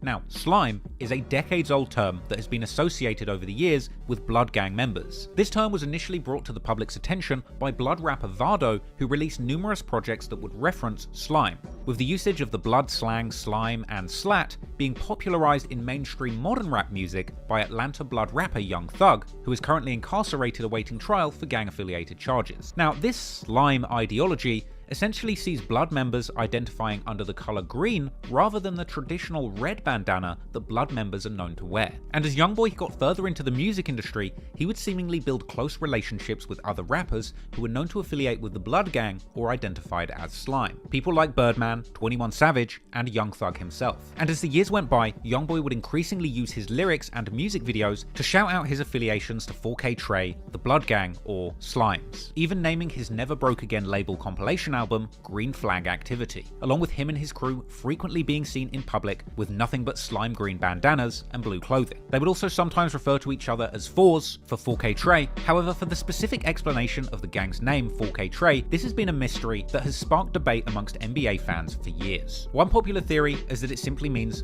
4 Kentrell, and that his 4KT gang are killing or shooting specifically for Youngboy, or Kentrell. Another popular theory claims that 4KT actually stands for Forever Killing Them, a more general rallying cry against their ops. Other people think that 4KT actually relates to the names of Youngboy's first children, with the first 4 of their names beginning with K and 1 beginning with T, with this being a more vanilla interpretation of the gang's name, suggesting that 4KT is a way of Youngboy saying that he's essentially doing what he does for his children, whose initials are K and T. Another explanation circulates, suggesting that 4KT actually means 4 Crazy Trey. This is a reference to Crazy Trey, a young man from Baton Rouge who was gunned down at a party in 2014. He was apparently close friends with one of Youngboy's biggest enemies from Baton Rouge, Fredo Bang, a detail which has led many to suggest that this actually couldn't possibly be the true meaning of 4K Trey, with some outright denying this explanation, suggesting that Youngboy had not even yet associated with Fredo Bang at the time 4KT was founded. There's yet another theory that 4KT actually refers to Youngboy's cousin Boozilla, who was killed in 2016, as his real name was Keandre, with a suggestion that 4K Trey actually was originally 4K Dre, or Keandre, but the Dre over time ended up being changed to Trey. Now look, at this stage, it's unclear exactly what 4K Trey stands for, but in the end, perhaps we aren't supposed to know the real meaning. And the idea that the true origins of this gang that Youngboy supposedly affiliates with being shrouded in secrecy kinda makes perfect sense. After all, Youngboy's artist Quando Rondo would even say in his song Way Up that he actually threw a girl out just for even asking what 4K Trey meant. Clearly it's a secret, and clearly I'm not supposed to know, which means you are definitely not supposed to know. But now you know the city, the gangs, the label, and the people behind the music, let's take a closer look at the story, the incredible ups, the devastating downs, and the lessons to be learned from Youngboy's one-of-a-kind career and life journey. Hey, how's it going? Sean Cannell here from Think Media. If you want to get an unfair advantage in a very competitive... After falling out with his old label and crew, TBG or Top Boy Gorillas, Youngboy and his brother from another mother, OG3, would start their new crew, NBA, vowing to make it in the rap game and never go broke again. From day one, that's where NBA started from, like, me and him sitting on that porch, like, really saying we wasn't trying to go broke no more. The formation of his new NBA crew was announced with a bang when Youngboy dropped his earliest surviving music video, the aptly titled NBA, on his own YouTube channel. That video saw Youngboy and 3-3 surrounded by their NBA muscle all around 38th Street with all type of firearms. And the song itself came with lyrics where Youngboy shouted out his shooter, NBA Pap, rapping that he sends Pap to go and hit people up, as well as shouting out another shooter as NBA Connor with the Mac 11, going on to describe his NBA shooters as being as proficient with firearms as Navy SEALs. He would also rap about the cops and his ops in the city trying to hunt him down, and naming NBA outright as the gang that he represents. Youngboy's first ever mixtape, Life Before Fame, was launched under the TBG banner, the label Top Boy Gorillas, with their logo visible on the bottom left of the cover art. But by December 1st, 2015, Youngboy was going at it alone under his new NBA banner, with a fresh mixtape, Mind of a Menace, being released fully independently and presented under the banner of his own NBA crew. And it would appear that Youngboy and NBA were using this project as an opportunity to drop sneak disses and disrespect towards their former crew TBG. On the project, he would drop several lines that were directed towards TBG, suggesting that they envied him and that he wasn't willing to work under somebody else's administration. Youngboy was beginning to build momentum independently of his former crew, and he'd keep his foot on the gas into 2016, following up his second mixtape with Speed. On April the 1st, 2016, only 4 months after Mind of a Menace dropped, Youngboy blessed his budding fanbase with a sequel, Mind of a Menace 2. And on this project, he continued to drop shade on his former crew TBG. In the intro for this tape, he suggests that they didn't live up to their promises and says that he's ready to go to war with his former allies. Then in the song A Lot of Miles, Youngboy explains that rather than switching on TBG like some say he did, he actually claims to have just gotten smarter and that he hasn't really changed at all. Perhaps indicating that he felt he got smart to what was going on and realised that his career would benefit more as a free agent. Youngboy would seemingly indicate his team's readiness to go to war with their former crew. On the track Fact, rapping that he's riding around with Pap, OG3, and guns, looking for their ops and aiming to make their guns go boom when they see them. Around this time, it seems clear that Youngboy formed his winning strategy of flooding the internet with music through frequent mixtape releases. Less than 3 months after Mind of a Menace 2, Youngboy would drop yet another mixtape, Before I Go, which was released on June the 27th, 2016. And on this project, Youngboy would begin to drop hints alluding to the ongoing beef with G Money, the star rapper of his former crew TBG, Top Boy Gorillas. Youngboy would also be shooting more threats to his former crew on the song Change, saying Youngboy not TBG, and if someone plays, he's gonna get it. And another lyric on the song Change seemed to acknowledge a rumour that G Money had actually hooked up with Youngboy's sister, with Youngboy saying he won't speak on sleeping with my sister, something that perhaps wasn't public knowledge at the time of this song's release. But around a year later, G Money would openly admit and kind of brag about hooking up with Youngboy's sister in a Say Cheese interview. He met about his sister too though. About his sister? Yeah, I had a long time ago. Oh, okay. The beef between Youngboy and G Money would be further complicated by Youngboy's cousin Boozilla. Boozilla repped BBG, or Bottom Boy Gorillas. They were the main rivals of TBG until Youngboy started his NBA crew. Story goes that G Money from TBG was beefing with Boozilla from BBG over some stolen drugs. Drugs which some believe Youngboy himself may have actually stolen, blaming Boozilla. This theory is based on lyrics G Money rapped on his song Industry, where he claimed Youngboy's own cousin wanted to kill him. So, on July the 16th, 2016, Youngboy's cousin Boozilla drops the song Forgive Me, where he's dissing TBG and repping BBG. He wears a BBG t-shirt in the video, and he shouts out the Bottom Boys as his crew. He'd rap lyrics seeming to suggest that he was a shooter and that he wants to kill a rapper. But more specifically, he dissed another local rapper by the name of FL Dusa. Dusa is from the FL, or Forever Loyalty crew, who would later be closely affiliated with TBG, with Dusa himself later dropping numerous songs with Fredo Bang, Lit Yoshi, and other TBG artists. In Boozilla's song Forgive Me, he raps that Doosa is scared to walk through the South and that he's laying down the law in his area. Apparently the beef between Boozilla and Doosa was extremely personal and would eventually turn deadly. But before things would escalate to more violence, Youngboy would end up making a huge leap forward in his rap career. On September the 21st, 2016, Youngboy drops the video for his breakout track 38 Baby. Named after the street he grew up on, Northside 38, this song was a window into his life fresh out of the streets. The track painted a picture of his daily life, drinking lean, smoking with demons, and sending his hitters at people for any reason he can find, explaining how he's not able to go anywhere without being armed, and having to look out for old friends who turned on him over envy. Frankly, this song described a lot of pressure for a 16-year-old kid to be dealing with at the time. In the track, he also seemed to drop shade on G-Money and TBG, denying their claims that they blew him up as a rapper and claiming that they just don't like the fact that he's now blowing up faster than them. The music video for 38 Baby saw Youngboy and his friends toting plenty of firearms, and many people were taken aback by seeing somebody so young surrounded by so much danger and communicating the stark reality of their life so clearly over a catchy beat. Hell, footage would later even circulate showing that Youngboy actually recorded many of the songs from around this period with an actual AK-47 on him in the recording booth. This 16-year-old Youngboy was living a life truly beyond his years, and this spectacle would attract the attention of many more fans and music industry players. The song 38 Baby and its music video has garnered over 100 million views on YouTube to this day, and the song itself was followed by a full mixtape also titled 38 Baby, which dropped on October the 28th, 2016.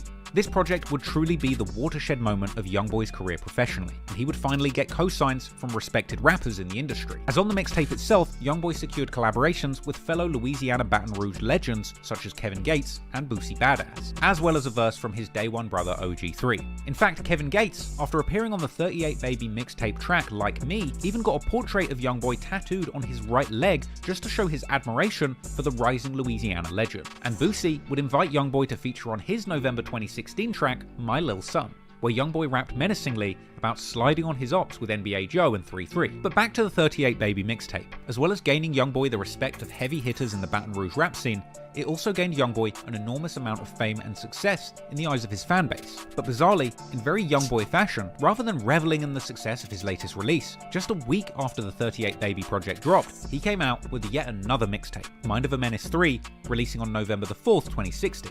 This time coming with yet another major industry cosign, a remix of his song Murder featuring Atlanta blood rapper 21 Savage, a remix which also dropped with a music video the very same day. Youngboy even later claimed that he became a member of 21 Savage's set of the Blood Gang, 4L, and they seemingly fostered a close relationship, something which would unfortunately deteriorate years later. But regardless, at this point Youngboy seemingly had fully muscled his way into the music industry, and it would be these major moves that would have Youngboy's name ringing not just in the streets, but also in the corner offices of record labels. At a certain point in 2016, he started working with super manager Fee Banks, a Louisiana industry legend who had apparently helped Lil Wayne start Young Money and previously managed Kevin Gates. Fee would begin to advocate on behalf of Youngboy in the music industry, ultimately putting him in the position to field multi-million-dollar offers from major record labels. So at this point, Youngboy was seemingly set. He'd survived the dangerous streets of Northside 38, escaping the trenches with his life, and escaping the clutches of his former crew TBG, as a free agent able to take his career wherever he wanted without hindrance. The problem is,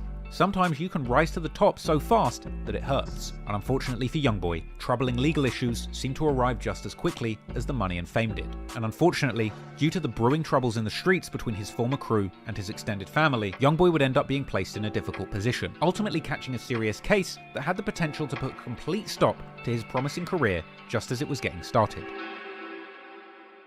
Tired of investing so much into your YouTube channel only to see your hard work go unnoticed? Yeah, we've been.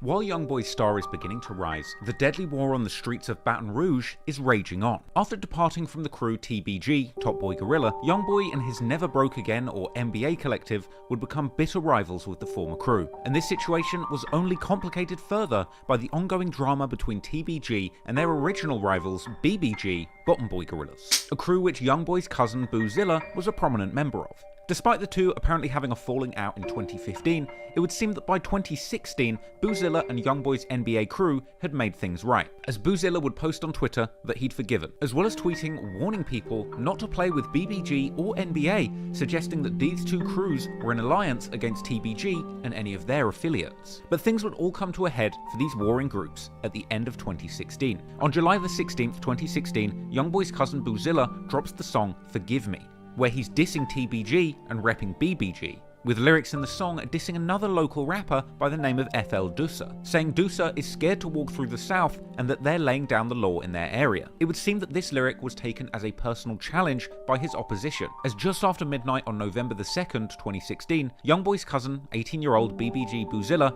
real name Keandre Ricks, would be riding his bike near the 2000 block of Nebraska Street, less than a block from his family home. And it was here where he was targeted by gunmen who shot him multiple times in the upper torso and left him dead in the middle of the street. Boozilla's mother would go on to do a distraught interview with WAFB News after reports of the brutal killing became public. You gotta bury your child. This is so wrong when people kill kids. Kenya Taylor is still grieving more than a month after her son, 18-year-old Keandre Ricks, was shot and killed just steps away from his Nebraska Street home. It's like I'm dreaming and I haven't woke up yet. Like, I had a bad dream. I'm just waiting on the Lord to wake me up. Taylor walked us over to where her son's body was found, a place she's visited often, trying to make sense of the senseless killing. Then this way he must have fell it right here. Could have had blood all right here. Now, after this shooting, things get very complicated. It's widely believed that the murder of Boozilla was in connection with the ongoing feud that he had going with FL Dusa, with the majority of the comments on Boozilla's music video Forgive Me seeming to mock him, saying that he said Dusa is scared to walk through the South, and suggesting that this caused somebody to come through and take his life. Now, despite the differences they may have had in the past, naturally the murder of Boozilla would have devastating effects on his cousin Youngboy and other members of NBA and BBG. So, unsurprisingly, it didn't take long for those on Boozilla's side to attempt to get revenge for his murder. Boozilla was killed around midnight on Wednesday the 2nd November 2016, and retaliation would come around 9.5 hours later, when around 9:30 AM, on the 2000 block of Kentucky Street, just a couple of blocks away from where the fatal shooting of Boozilla occurred, a vehicle containing Youngboy and 3 of his NBA affiliates pulls up and starts shooting. Unfortunately, this attempt at revenge ends up going wrong, and somebody from Youngboy's group ends up getting shot in the neck. Allegedly, NBA Joe. Police find a man suffering from a gunshot wound to the neck, saying he was shot in a different neighborhood just a few streets away. With rumors Damn, that's crazy. Y'all went to go slide, and then y'all got shot at, one of y'all's got hit.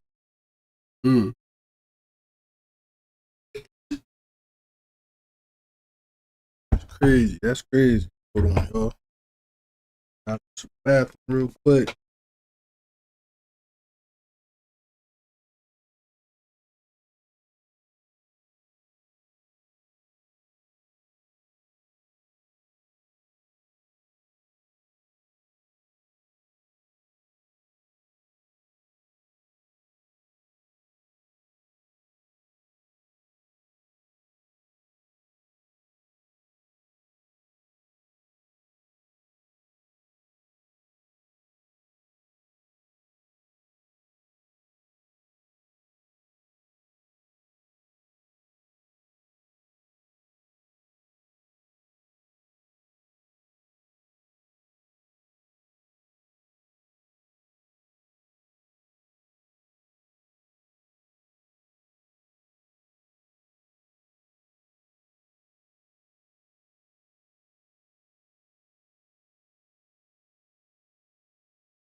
I'm back.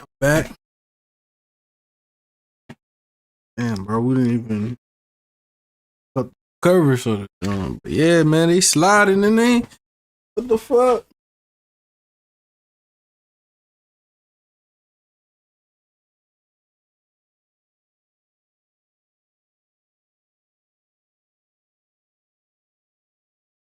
On it. Circulating, debating whether or not it was friendly fire from Youngboy or his side hitting Joe, or the targets of their gunfire returning fire and connecting. And years later, the police report from the incident would even suggest that Youngboy himself had been firing from the vehicle with an assault rifle. Regardless of exactly who was responsible, at this point the getaway car flees the scene, with the shooters and the injured man driving to the area of May and East Lakeshore Drive. Ultimately, this car would end up getting a flat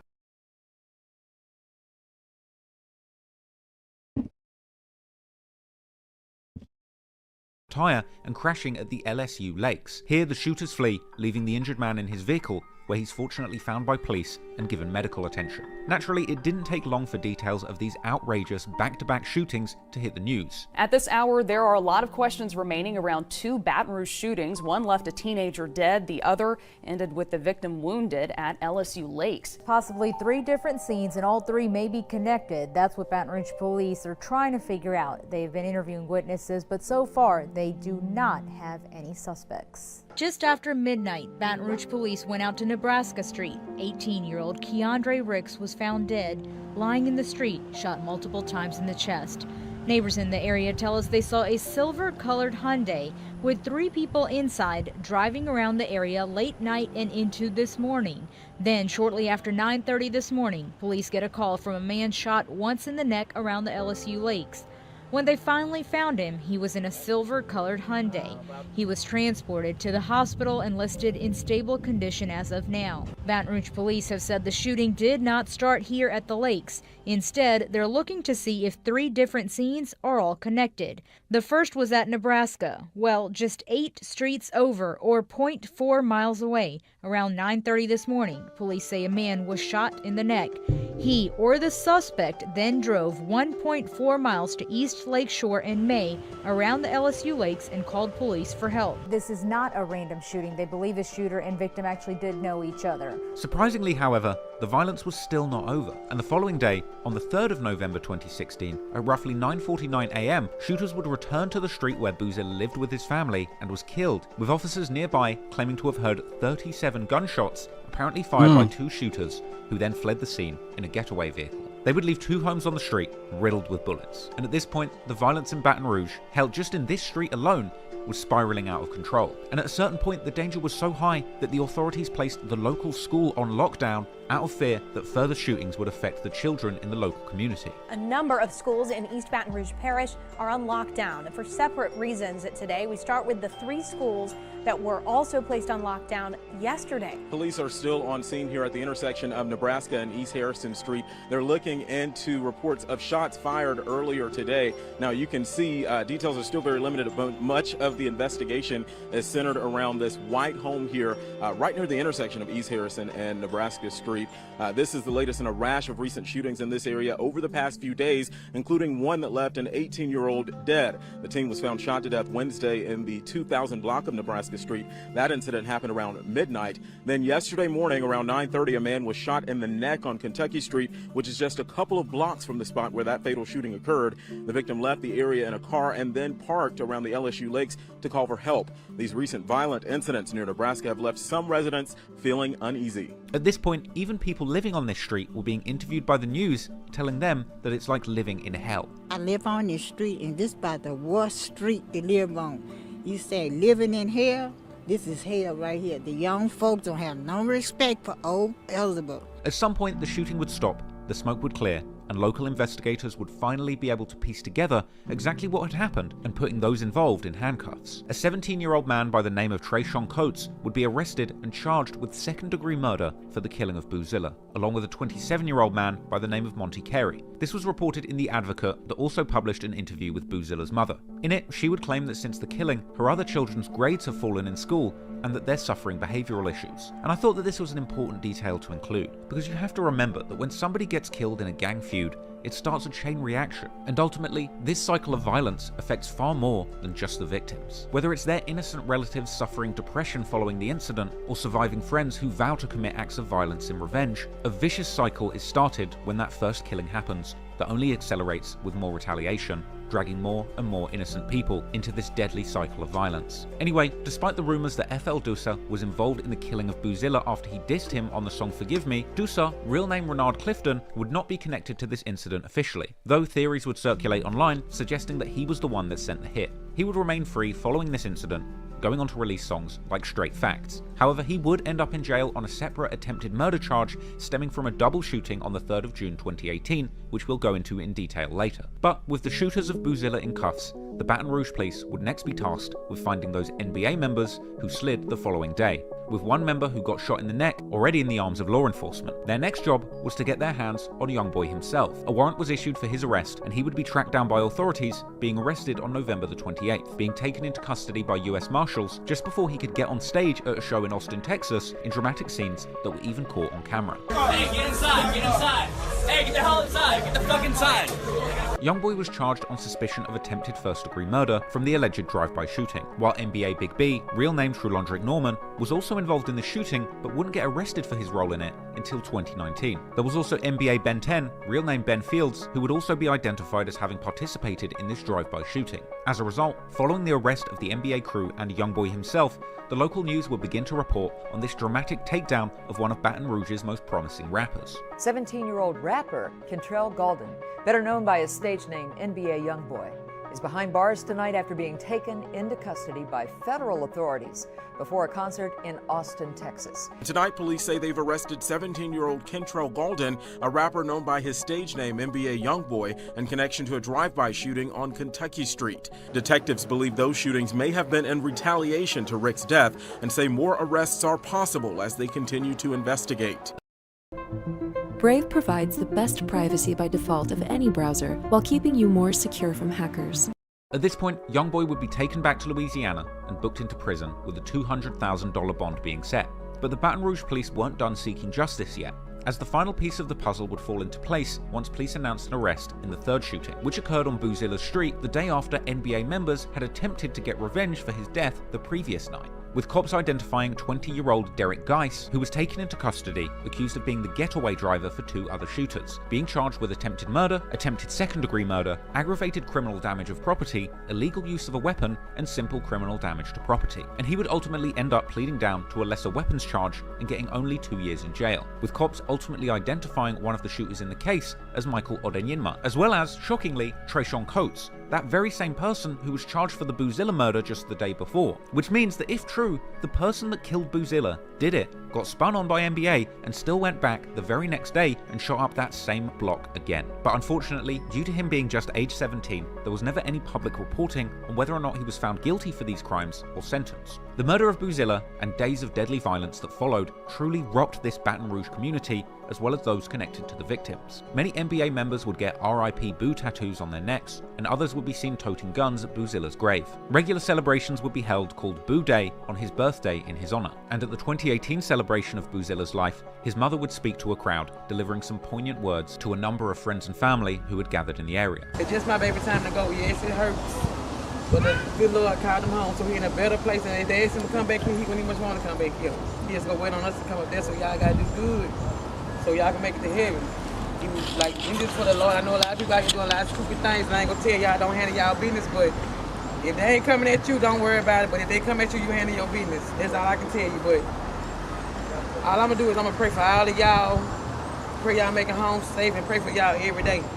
Because I don't want nobody to go through what I'm going through, because this really hurts. This like about to send me insane. Like some days I do good, and some days I have my bad days, and today just a good day. But I don't want to see nobody mama going through what I'm going through, nobody's siblings, nobody's family, nothing, because that really hurts. They like, when somebody do things like that, change the person's whole life. You think you done hurt that person, you ain't hurting that person because it ain't meant for them to be here, they gonna leave here. So that person at peace, but that person's family is suffering. So all I want y'all to do is do good, get y'all education, be the best y'all can be. The sky's the limit. Whatever y'all want to do, y'all do. It's important to remember that no matter how many songs or social media posts glamorize the sliding that goes on between these gangs, behind this are grieving families, mothers, and siblings who have to live with the consequences of these split-second decisions. And as she said, when somebody dies in the gang wars, that person who died is at peace. It's everyone else who was innocent to the original beef that has to live on with the grief of someone else's impulsive decisions. Sadly, it would take many years for Youngboy to realize the consequences of the violence playing out in his music and in his life. But for now, he would be stuck in the system waiting for a chance to plead his case in front of a judge. At the time of these charges, Youngboy was only 17 years old, but Louisiana is one of the few states in the US where 17-year-olds can be charged as adults. And so, Youngboy spent December 2016 to August 2017 incarcerated, waiting for updates on his case. But, at least for the fans, it wasn't all bad, because while Youngboy was locked up, his management team got to work and did their best to keep his music career alive. They created an updated version of his previous project, Before I Go, re-releasing it as Before I Go Reloaded, removing the songs Stuck With Me, Change, and All Night, and adding that 21 Savage remix of Murder, along with the track Bands and Fact. Then, on April the 14th, 2017, the label also released a reloaded version of his Mind of a Menace 3 mixtape, which removed the Murder remix with 21 Savage because they just put it on the Before I Go Reloaded mixtape, as well as taking off the tracks Life and Booting in this, and adding the tracks Blowing Up and Just Made a Play featuring Moneybagg Yo. So, while Youngboy was sitting in jail, all of these songs that were being released were picking up heat in the streets, and fans would eagerly await his release. And eventually, to some people's surprise, Youngboy was actually able to cut a pretty favourable deal with prosecutors, copping to the lesser charge of aggravated assault with a firearm. On August the 22nd, 2017, Youngboy was sentenced to a term of 10 years suspended prison time and 3 years of active supervised probation, which essentially meant that he was able to get out of jail and return to his music career. But the potential to have to go back and serve a full 10 years in prison would now follow him around for 3 years, along with a probation officer who would be closely supervising his every move going forward. In addition to that, he was also ordered to pay a fine of $5,000 and do 250 hours of supervised community service, which apparently even included doing an anti-violence PSA, which to the disappointment of fans everywhere, never seemed to actually surface publicly. But Youngboy wouldn't simply waltz out of the courtroom, because apparently during that sentence, he had what was described as a tense but respectful back and forth with District Judge Bonnie Jackson. Apparently during the case, she admonished him for going out with his boys, looking for trouble,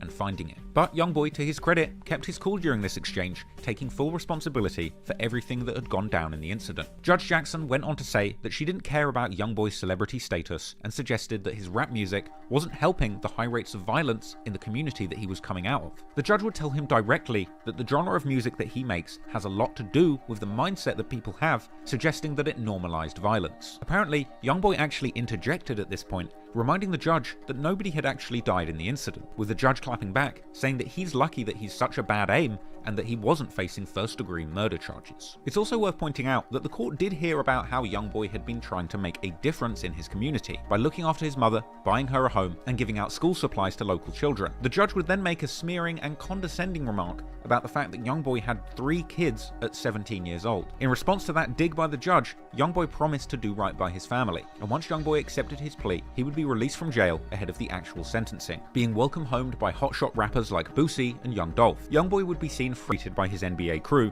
and rocking the same Burberry button-up shirt that he was booked for the crime in.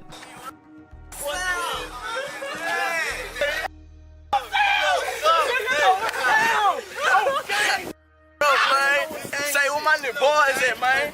On Montana. What up, Meg, man? What's up, baby? I'm coolin', man. I was in Texas, man. We got to see what the deal is. Being greeted outside jail by Montana in a white Maybach. Man,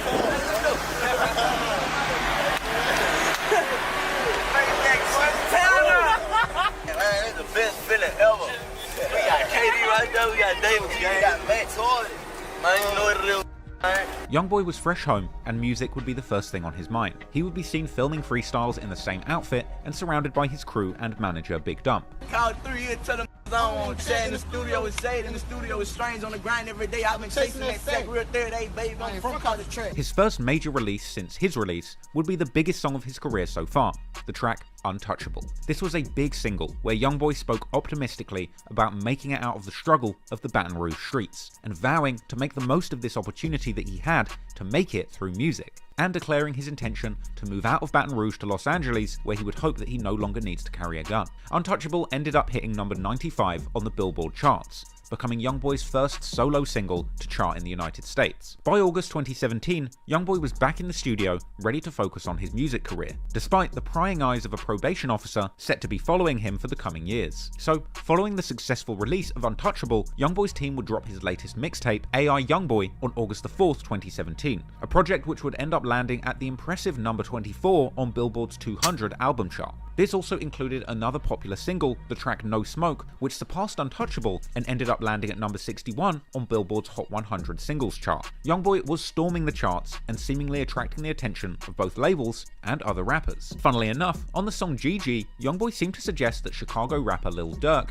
and his collective had tried to sign him to his crew and record label, OTF, or Only the Family. But Youngboy would have bigger ideas than signing to another rapper, as only days after Youngboy's sentencing went public, it would then be announced that he had officially signed to Atlantic Records in a huge 5-album contract reportedly worth $2 million. And Youngboy would seemingly celebrate this deal by purchasing a tiger and telling fans that he got paid a big bag. I'm like, you pay me. You pay me. I got that bag, I'm getting paid for everything I do.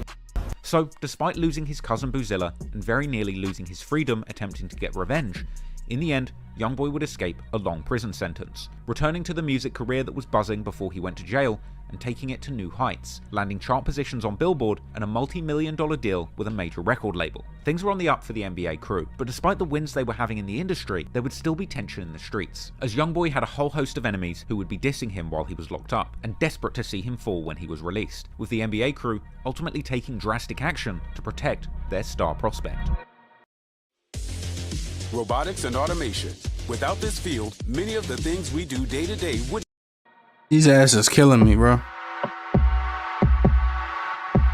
When Youngboy began picking up steam as a rapper in Baton Rouge, naturally, he attracted a lot of opposition. After parting ways with former street crew turned label TBG Top Boy Gorilla, he would find himself at war with their main artists G Money and Fredo Bang. But they wouldn't be the only enemies that Youngboy would make in the city. In November 2015, Youngboy dropped a song called Homicide, a collaboration with another Baton Rouge rapper by the name of Scotty Kane. They would appear together on the song and in the music video, and apparently Youngboy would become friends with Kane. But later, they had a falling out, with some suggesting that Kane may have felt slighted by lyrics on his song So Long, where Youngboy rapped that he blew up in his city and that he was getting views even without the song with Scotty. This was followed by an IG live clip where Youngboy would rap lyrics saying that someone changed on him. Apparently at some point, Scotty Kane caught Youngboy in a studio and slapped him, later taking to social media to explain his side of the story, saying that Youngboy had begged him for a verse and after asked him for money for shoes, and saying that he was trying to get close to Scotty Kane's crew because he had fallen out with TBG, with Kane even going as far as to tell Youngboy if he really has money, then send a hit and kill him. I'ma address the situation like a man. Your bitch ass rolled my cousin. Y'all came to the studio, he begged me to do the first verse. I did not want to do it. I thought about it. I'm like, well, I'm gonna go ahead and get a chance. I did the verse. Your bitch ass asked me to put some on your shoes. You not with my label, bitch ass, so you. I'm doing what I'm going to have with you on shoes and videos for. It was over there riding TBG. They wanted to raw your ass out. Now your ass come trying to rap mafia music. Now you get on and do all this. You got bread, kill. Drop your bread, man. What the? Don't do all that. Hear me, come see me. Living like that, cause you know me. I'm living like that all day, every day. You know how I'm coming.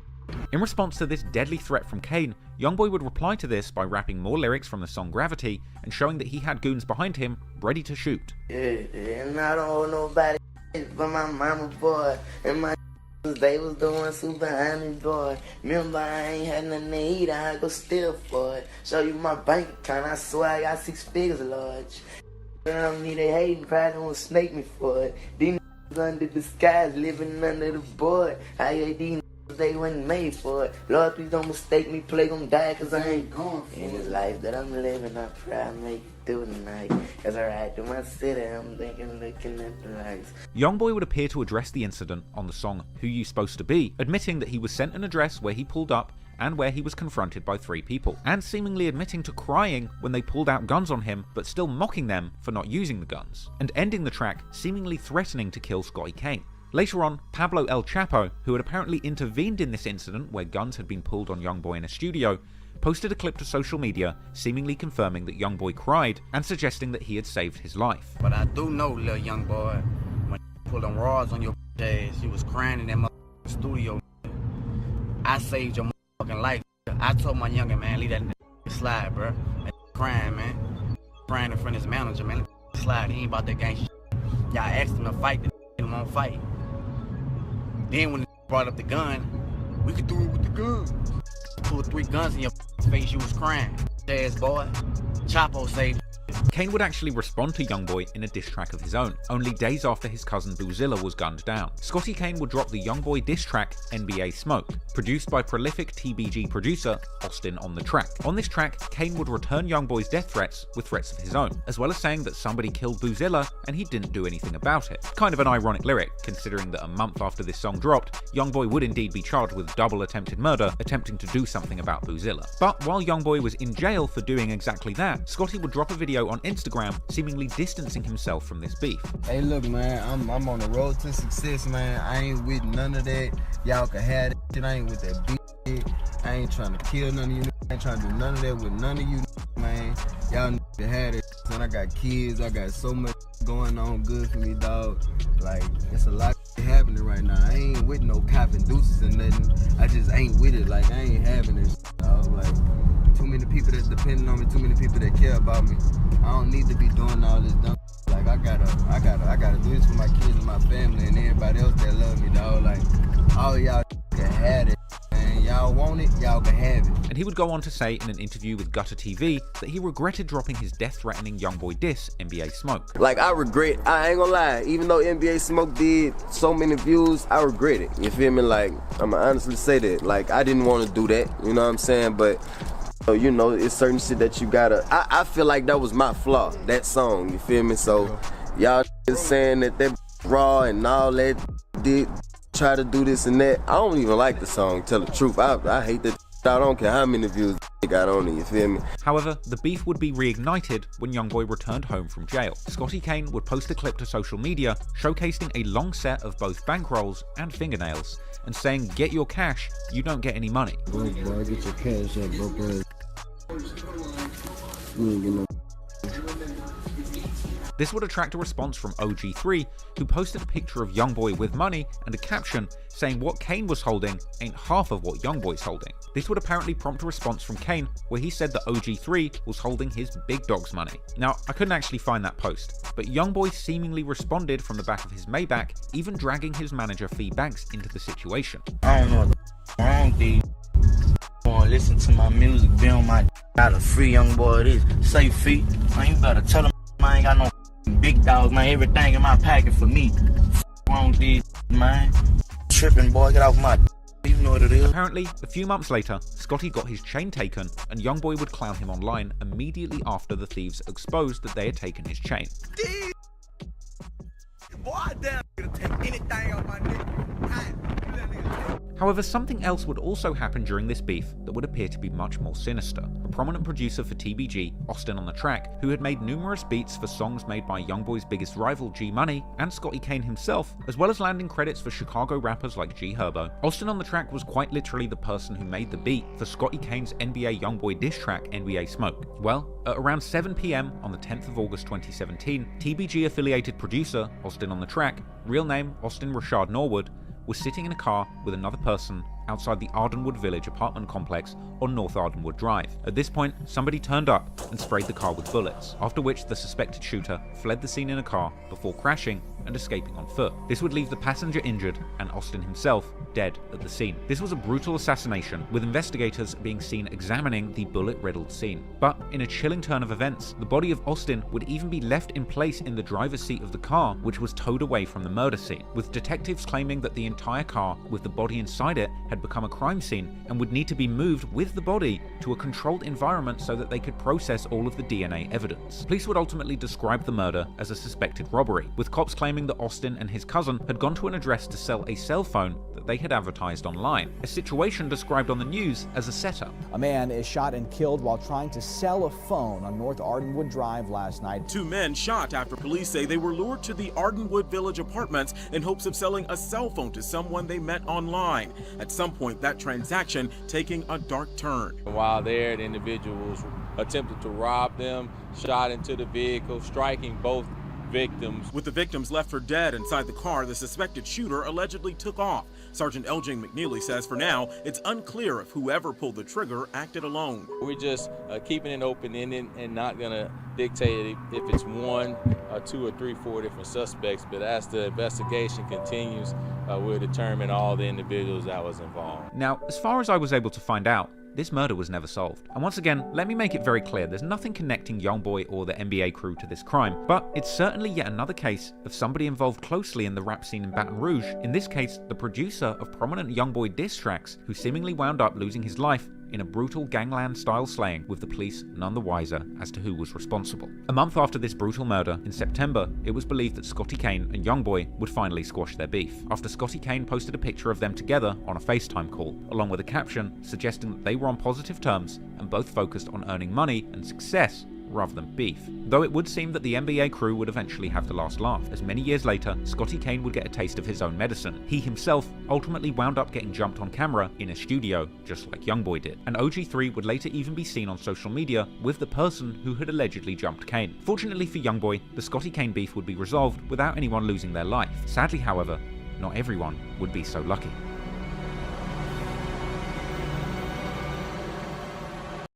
Hey guys, I'm Don Gaming. Are you ready for a fantastic game and its anniversary awards? Check out State of Survival now. It's a top zombie survival strategy game that's free to play and available on Windows PC, mobile, and the web. You can collect resources, upgrade your settlement, recruit unique heroes, and fight against waves of zombies with your friends. For new players during the anniversary event Hope Fest, you can claim 1,000 lucky draws if your headquarters reaches level 4. You won't want to miss out the fireworks festival where you can light fireworks above. Damn, bro, I'm sorry, man. That shit, blowing my shit. The most prominent beef that Youngboy was involved in during his rise to fame was with G Money. Real name Garrett Burton, he was a former friend and a star over at Youngboy's former label, TBG. Youngboy's other biggest opposition, Scotty Kane, would release the scathing Youngboy diss track NBA Smoke just days after Youngboy's cousin Boozilla got killed. And while Youngboy ended up in jail on attempted murder charges for attempting to avenge Boozilla, G Money was linking up with Youngboy's ops and building alliances to diss him. In January 2017, G Money linked up with Pablo El Chapo, one of the people who'd been in the studio when Scotty Kane allegedly stuck up Youngboy with a gun and made him cry. They would collaborate on a new Youngboy diss titled WNBA Smoke, where they referred to him as WNBA Youngboy and dissed him extensively. G Money would rap saying that he will send a blitz to take out Youngboy and his team for dissing him, as well as warning Youngboy that he will kill him for beefing with them. G Money also appeared on Scotty Kane's song Ain't Gon' Ride, where G Money rapped how he heard someone dissing him, but he can't kill them because they keep posting on Instagram. When Youngboy got out of jail, he dropped his AI Youngboy mixtape, and that included numerous lyrics seemingly responding to G Money, like the track Ride On 'Em, where Youngboy seemed to say outright that he's not squashing the beef and that he just talked to the devil, as well as saying that the only way the beef is going to end is if G Money gets shot. And he would go on to rap that he's dropping a bag on him and his crew and that they're going to ride on him and smash him. Youngboy was seemingly letting the whole world know that he was planning to pay to have G Money killed. And throughout the verses, he would make bold claims saying that he's going to get it by any means and that the beef is never getting squashed. He would claim that his rising fame had his rivals mad, and saying that somebody is going to get their head bust for making a diss song about him. Youngboy would also claim to be the reason that their friend got killed, going on to rap that somebody shot up his grandmother's house with a .22, but his shooters got back and sent the ops a special delivery from Youngboy. Now, it's unclear exactly who Youngboy is talking about having had killed here, but it could have something to do with a rumor that members from a TBG-affiliated crew called TMH, or Too Many Hitters, shot up Youngboy's grandmother's house, with TMH32 later denying having shot up Youngboy's grandmother's house in his song FAN. Anyway, clearly G Money wasn't scared of Youngboy's counter-threats, so he would decide to turn the disrespect up to a whole new level. On August the 15th, 2017, a sensational interview emerged where G Money seemed to be talking extremely recklessly about Youngboy, suggesting that they used to be homies, but pointing the finger at Youngboy, saying that he started sneak dissing him once he became successful. So, I mean, do y'all have history? Were y'all ever cool, you know, years prior? Yeah, that little like my little partner, he used to be like my little brother. He stayed with me and everything. Everything was still all good until he started, you know what I'm saying, like doing his own thing, getting him a little buzz, getting a little money. He just got the big head and just started like in it, like the feelings he been feeling probably deep down inside that he was scared to put out. He let that out once he got a name and got from down here. And then G-Money dropped maximum shade by being very disrespectful about Youngboy's sister and saying that he'd slept with her. He mad about his sister too, though. About his sister? Yeah, I had her a long time ago. Oh, okay. Initially, G-Money and Youngboy would go back and forth on Instagram, with G-Money making a post suggesting that he's not jealous of Youngboy because he's already rich and living where the white folks live. Living like I'm already rich and I ain't even rich yet. And I'm living with the white folks. What's wrong with these niggas? Don't impress me, man. You hear me? I know real money, man. Don't impress me, man. You hear me? You know what I'm saying? Copycat. You the next you see me do, you want to do, but you supposed to be up though. Youngboy would reply with his own story, asking G-Money why he doesn't like him, and saying that he doesn't like G-Money and he's down to beef. Saying, what you don't like me or something like that or rap? I'm saying like, what you got something against me? Say that there, man. Don't be on Instagram that in 2 different states. You know the real. Stop playing. What you said? Huh? I'm about beefing. What it is? You hear me? You will get it. Don't you, man? I don't like you. I'm gonna keep on it. I don't like you. G-Money would reply saying F Youngboy and he doesn't care if he doesn't like him, going on to accuse him of copying his style by posting pictures with a Mercedes G-Wagon. But you don't like a this and that. You know, for you to like, you hear me? You know what I'm saying? Just copping off I pull up in that wagon, you go take a picture by a G-Wagon. Boy, you really my son. Stop watching me, man. Oh yeah. Get off. Then, a few days later, G-Money would officially go at Youngboy on wax with the scathing diss track, Industry. G-Money's diss song, Industry, called out Youngboy and the whole NBA crew on a number of bases. It had those lyrics that seemed to hint that Youngboy had been the one who tipped off G-Money about his cousin Boozilla running off with drugs, and it had more lines seemingly confirming that he had hooked up with Youngboy's sister, putting maximum disrespect on him. He also dissed Youngboy for sneak dissing him, and as the title of the song suggested, it dropped shade on Youngboy for signing a record deal and no longer being in the streets, with G-Money suggesting that after signing this deal, Youngboy had turned industry. The song also had another important lyric that seemed to confirm rumors that G-Money had actually had a price put on his head. G-Money even mentions Youngboy's mother, saying he can't kill him because he's Sharonda's son, indicating that G-Money knows Youngboy's mother well. He also called out 3-3 and Montana from NBA, saying that they don't want beef with him. G-Money also brushed off Youngboy's earlier suggestion that he could pay to have him killed, saying that he will kill anyone who tries them, ultimately declaring Baton Rouge his city. The music video for Industry also included a Chucky doll, which was actually a reference to an early Youngboy video called What I Was Taught that dropped way back in September 2016. But G-Money wasn't done there. The following month,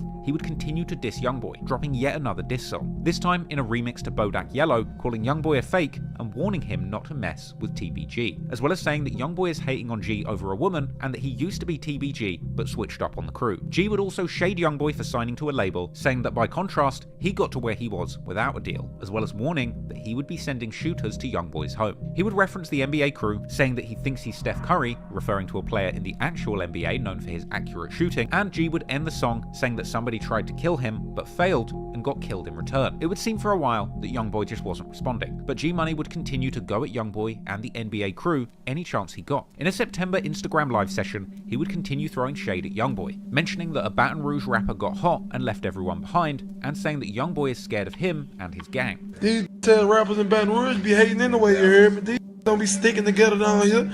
So what the fuck I look like getting you? When you do this and do that and do that, you ain't sticking with you. All these down here, man. You heard me? Most of these head of man. You see, put your head down, nigga. And I can be by myself and you can be with 1,000, man. Yeah, for real. Yeah. If you ain't with us, you can't hang with my gang. And that's on God. Ain't no banging with the gang. I ain't tripping on no dissing on no none of that, you heard me? It's all good. But just remember, I was there for now. I ain't never do no fake hating ass like that. You hear me? G-Money would go on to diss Youngboy's whole family and say that he's TBG until he dies. Like on everything I love, man. You, your mama, your brother, your cousin, your auntie, your uncle, whoever. Yeah, TBG can really gang TBG till I die. G would also claim to be respected on Youngboy's native Chippewa Street, saying that he pulled up with his gun and that people had tried to protect Youngboy. I ran on Chippewa, man. You heard me? I'm respected out there. You know what I'm saying? I pulled up out there with a 38 when the whole chopper trying to save a. But I ain't gonna speak on it. You hear me? Way throwback. You hear me? 13, you know. 14, 15, 16. You know, throwback. Damn, man, who got a problem with Young around here? Now Young on the other side. Ain't crazy? He would also diss Youngboy's team, saying that everybody in TBG is a boss. How you be all how he a boss and he got a CEO and all that shit, you hear me? You know, that bullshit, they got run them. Don't nobody run nobody over here. Everybody bosses. Yeah, nothing but bosses over here. Be looking at niggas because they got money, man. Y'all think real? Make no real, man. When the zombie apocalypse is upon us, it helps to have a mic for a room. G-Money would even claim that Youngboy got robbed and stripped and didn't retaliate, with his goons saying Youngboy won't survive a beef with him. You ain't do nothing about it. Boy, strip. You script and you ain't do nothing about it. So how you think you could? So how you think you could tell me something? How you think you can go against me? How you think you can do that? You won't survive. Come on. Clearly, this was a very personal beef aimed at Youngboy and his crew, and at this point, both sides have made outright threats declaring their intentions to kill their opposition. Now, it's been speculated that Youngboy's manager Big Dump might have had something to do with potentially putting a price on G-Money's head. And in September, G-Money would seemingly be posting disses to Youngboy on social media, all while giving clues as to his own exact location. In one video, G-Money, standing outside, would claim that Youngboy started rapping and became a killer after he got a record deal. Say, Lil, you know you ain't living like that, man. You get a deal and you done turn to a killer. When you start doing all that, man, you know you ain't cut like that, man. You know TBG been your muscle, boy. And the same you talking about usually don't live in jail, wherever they at, man. That's the same you ought to move on the city, man. Yeah, you remember Will? Yeah, Will's out there. Yeah, you remember you ran out that store, man. You know what's happening with us, man. You hear me? Real. And I'm living out shit, you hear me? Everything you got with a deal, like I without a deal, man. You hear me? You know, 30 plus on my with no deal. Yeah, for real. Driving in $100,000 coupes, man. Yeah, with no deal, boy. You better stop playing and stay in your place, son. If you watch that clip carefully, you can see a window with white bars and black shutters beside it, with the building itself having red brickwork and a black security door. In this clip, G-Money is standing in front of a recording studio at the 1900 block of Dallas Drive that TBG were known to record at. This studio was also featured prominently in the music video for G-Money and Boulevard Quick's song Set Trippin'.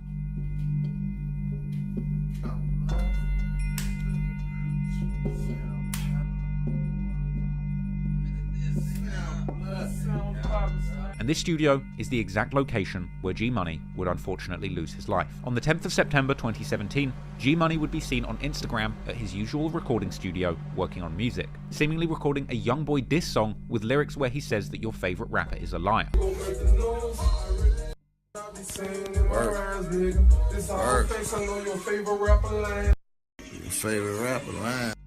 At around 1:30 AM, G-Money would be found shot in front of that very recording studio that he recently went live at. Fat Chapo, who was with him at the time of the shooting, said that G-Money was caught off guard by a shooter as he walked out of the studio. I was the first out the door. I'm the one called for help. G walked out that door by himself. I told him before he walked out the door, like, he walked out the door on his own. And they start shooting. When they start shooting, I really didn't know what was going on because I heard a boom, but the music was playing, so it was kind of muffled. When as soon as the shooting stopped, I ran out the door. Nobody was I still never saw nobody. And I saw G laying right there on the ground. And once I seen him, all I could do is call 911. You know, try to get help. Once police arrived, officers would be seen in the dark, taping off the scene and doing forensic work, and G-Money would end up leaving the scene in a coroner's van, just like the one that he had showed in his music video Industry, where he said that he would put his ops on the news. And the following morning, the news would indeed report on this tragic killing. Baton Rouge police are looking into a deadly shooting that claimed the life of a local rapper. Police say someone shot and killed 22-year-old Garrett Burton on Dallas Street around 1:20 last night. Burton performed under the name G Money. Right now, police have not named any suspects or motive. If you can help police or have any tips, you can report them anonymously to Crime Stoppers. One of G Money's closest friends and fellow TBG-affiliated rapper Fredo Bang, in a DJ Small Eyes interview, would recount breaking down in jail when he heard the news of G's death. I just broke down in tears, like you know how a baby cry, and you know how a baby cry just yell.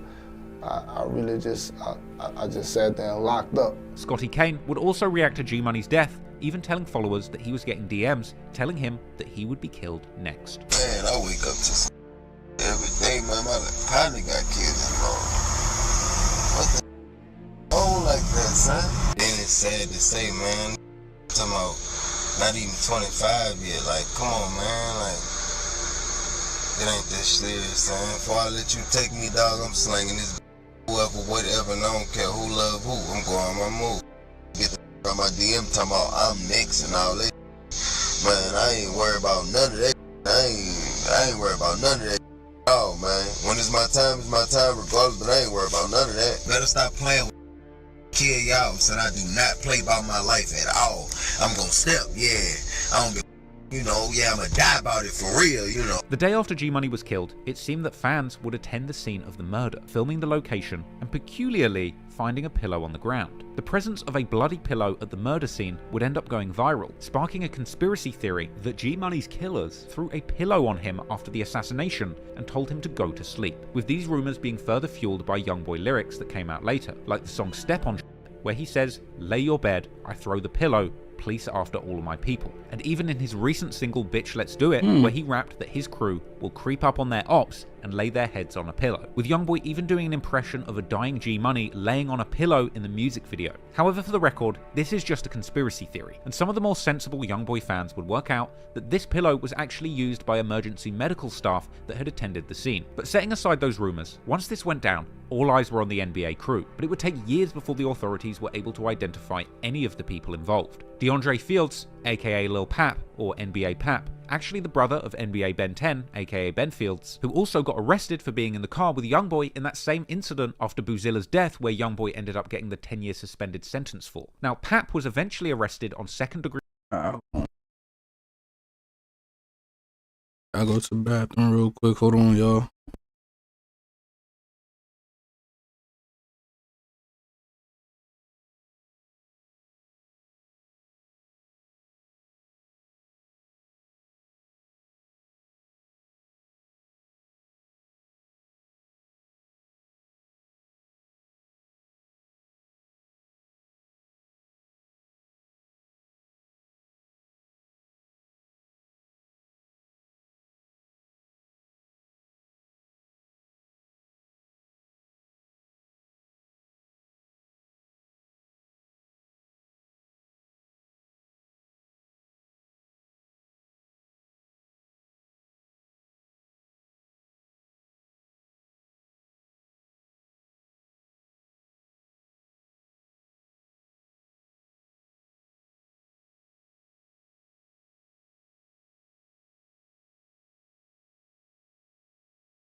Hold on, y'all. I'm gonna play this. I'm gonna take my dog out because he bugging right now. So I'm gonna be listening to it on my phone though. murder charges in connection with the murder of G Money, ultimately being bailed around June 2019. A lot of you are reacting tonight to the arrest of this man, DeAndre Fields. Baton Rouge police say they arrested him years after the shooting death of a local rapper, Garrett Burton. Back in 2017, Burton went by the name of G Money. He was found shot to death in the parking lot on Dallas Drive there.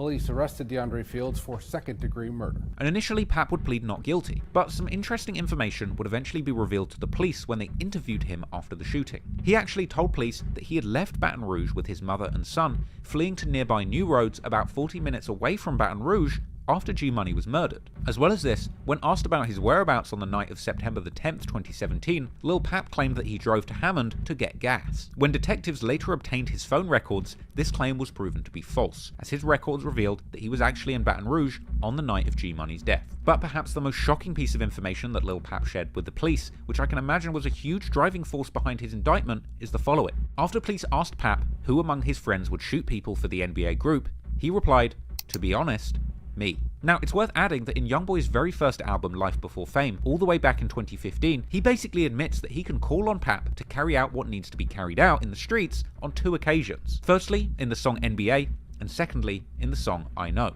Ultimately, Pap would end up pleading out on greatly reduced charges of accessory after the fact of murder and ultimately receiving a sentence of 5 years. Now, interestingly, Pap would go back and forth with the judge during his sentencing, saying that he is taking the deal, but he is 100% innocent. And interestingly, close friend of G Money, TBG rapper Fredo Bang, would later claim in numerous interviews that he did not believe Pap to be G's killer either. Y'all started sending me that nigga still sending it to me. I was like, you seen it? You seen it? Yeah, I seen it. Police make arrests. Might be wrong. A man ain't do that. Brown. Do you know the guy that's being charged? You said that you didn't think the guy that they're charging with the murder actually did it. G Money's own mother would also post on social media saying they still haven't found the shooter of her son and they're still looking. Whether or not you believe NBA Pap when he says that he had nothing to do with the incident, what is clear is that the NBA crew, and Youngboy specifically, would have the most to gain from G Money being no longer. And going forward, Youngboy and other NBA members would reference what happened to G Money in numerous songs and videos. The month after G Money's murder, Youngboy dropped his 10th project, Ain't Too Long, on October the 7th, 2017. This included a number of references to the G Money situation. Firstly, in the murder anthem Red Rum, where Youngboy claims that he just raised the murder rate in his city. And then, in the song Poor One, Youngboy seems to be talking directly to G Money throughout the song, alluding to the time when they had a friendship that was like a brotherhood before G Money betrayed Youngboy's trust by sleeping with his sister and boasting about it online. In the same song, and in the same monologue directed at G Money, Youngboy reveals that G Money introduced him to them boys who he didn't like for nothing. Them boys most likely being a reference to TBG. Before paying homage to his own fallen friends Boozilla and Lil Dave, Youngboy would seemingly suggest that G Money had blamed him for drugs that went missing, which caused the tension between Youngboy and his cousin Boozilla. In another song on the project titled War With Us, Youngboy talks about the sorry state of affairs in Baton Rouge, saying that one particular week he saw 7 murders and that there is no helping his city. This was a bold lyric that painted a picture of a city completely out of control. The war in the Baton Rouge rap scene had gotten deadly, and now one of the most promising artists in that city was in the grave. With Youngboy free of his main competition, going on to dominate the scene, releasing song after song and mixtape after mixtape, telling heartfelt tales of his first-hand experiences surviving in the trenches of Baton Rouge. But the biggest question remained. Was Youngboy just a rapper making music about the violent war taking place in his city, or was he really the murder man, running his rap career like a gang kingpin and using his NBA crew as muscle to stop anyone who dared to get in their way? Twisted Tea is a refreshing hard iced tea made with real brewed tea. Keep it twisted.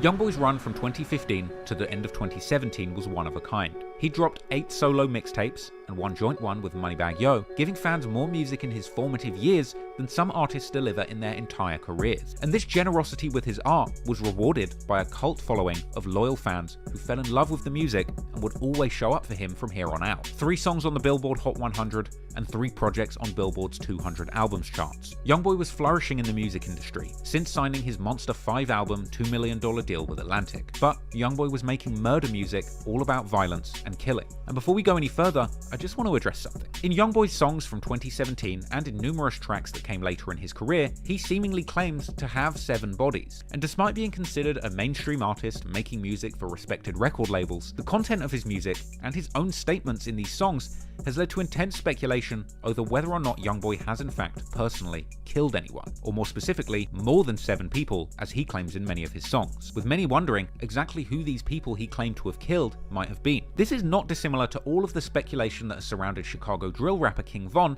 who was rumored to have killed at least 7 people, with his name being connected to as many as 11 murders, with an endless collection of tweets and lyrics which saw King Von himself seemingly confessing to playing a role in these specific murders. I personally believe that King Von did indeed kill at least 7 people, and I covered this extensively in my recent video, King Von, Rap's First Serial Killer. But when it comes to Youngboy, it's much harder to say. After the alleged killer of G-Money was revealed to have been an affiliate of the NBA crew, many people thought Youngboy had directly paid for this hit. Youngboy has released lyrics before and after G-Money's death, suggesting that he was willing to engage in murder for hire, like the track Ride On 'Em, and years later, on his Richest Op album, rapping on the song Dirty Thug, that he just has to pay the fee for his shooters to leave people dead in the street. Also on the track Bitch Let's Do It, where Youngboy claimed that his gang would creep up and put his ops' heads on pillows. He would also rap that he used his dollars to send hits through the city, and that when this worked, he went on to go crazy with bodies. Also on the track Slimes Go Where I Go, Youngboy opens his verse confessing that he believes he could get 100 years in jail for the murders he's been involved in.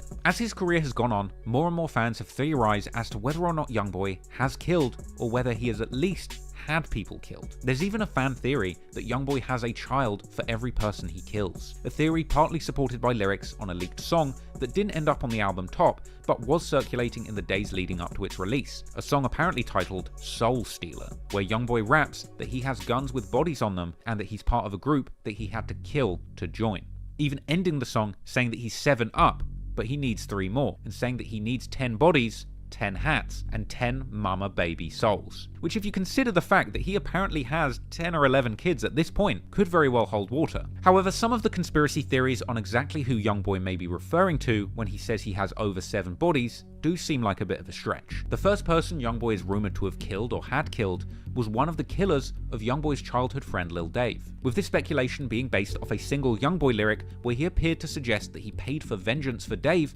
after he begun making large sums of money. Years later, on the track F the Industry Part 2 on his album Richest Op, Youngboy would drop a lyric seemingly confessing to having had to kill somebody at age 16, but it's unclear who this may have been. But on the same song, Youngboy would also drop a menacing lyric saying that he witnessed somebody beating his mother as a child and that he killed them when he grew up. Whether or not you believe that Youngboy would be capable of killing somebody, you can't deny the fact that after his cousin Boozilla got killed, he caught a double attempted murder charge whilst personally trying to avenge his cousin. However, as the judge acknowledged, nobody actually did die in this case. G-Money, however, was less lucky, being gunned down after trading public death threats with Youngboy. And while the actual shooters of G-Money were never found, the conviction of a prominent NBA member on accessory charges firmly pointed the finger at the NBA camp. The next alleged killing is a rumor that's heavily debated amongst Youngboy fans. An unreleased Youngboy song called Money Man has been circulating on YouTube, Reddit, and SoundCloud for a number of years. The song isn't listed on lyric breakdown sites like Genius.com, but the track itself does include some outrageous lyrics that have gone viral numerous times on Reddit, particularly lyrics that seem to suggest that Youngboy killed a rival gang member's girlfriend in retaliation for his grandmother's house being shot up. This all relates to a feud with another set of Baton Rouge street hitters called TMH, or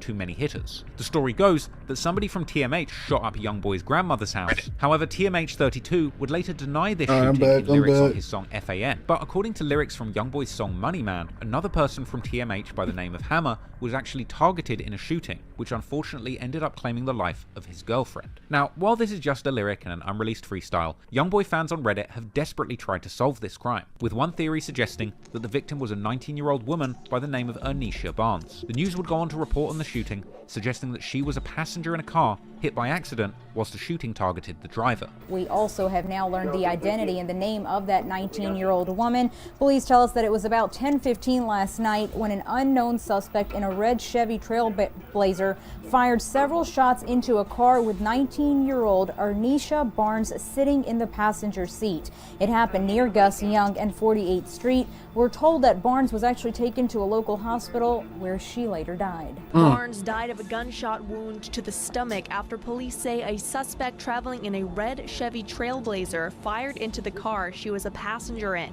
Several sources said 2 other people were in the car at the time. It is believed that one of them, Ernisha's best friend, was the intended target.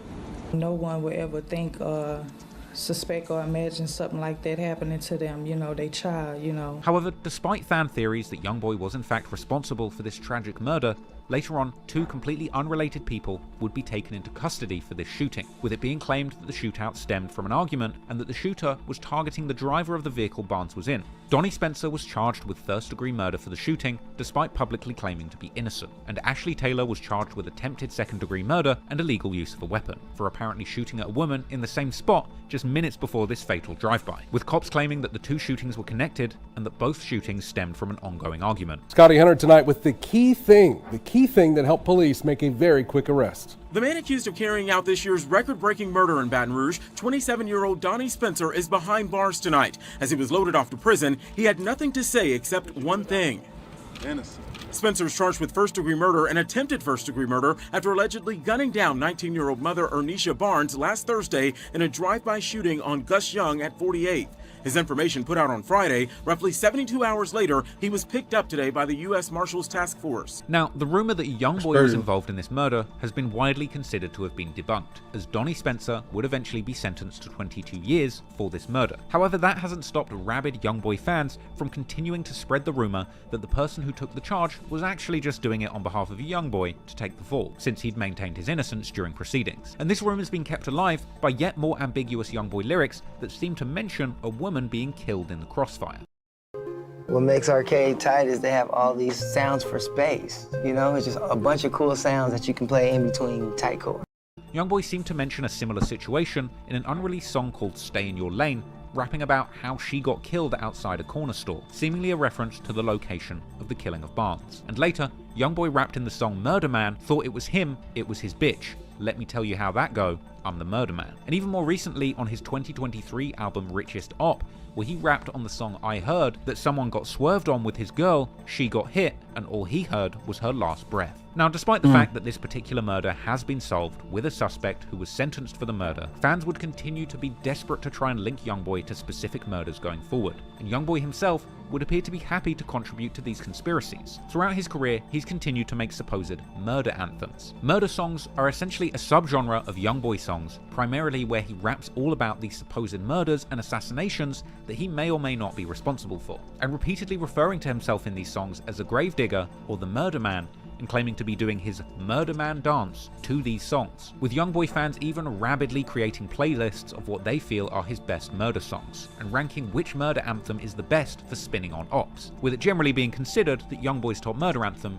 is Dead Trolls, the track which appeared to foreshadow King Von's death, a song where Youngboy actually raps, 7 murders in my hometown, tell them I did that. Naturally, with all of this violent content in the music, and even more real-life violence playing out on the streets of Baton Rouge, it's perhaps not surprising that big corporate entities would be scared to be associated with Youngboy, the self-proclaimed Murder Man. But despite Atlantic Records being willing to put their public support behind Youngboy in the form of a multi-million-dollar record deal, others would be desperate to distance themselves from the violent content of his music. And it's worth noting that a little while after signing his record deal in 2017, Youngboy quietly changed his official name from NBA Youngboy to Youngboy Never Broke Again. Apparently this was a tactical maneuver carried out to avoid a potentially costly and damaging copyright dispute with the real NBA, the National Basketball Association. The initials NBA are trademarked and intellectual property of the National Basketball Association. And ironically, had Youngboy kept using NBA in his name, he very well could have ended up getting sued and ended up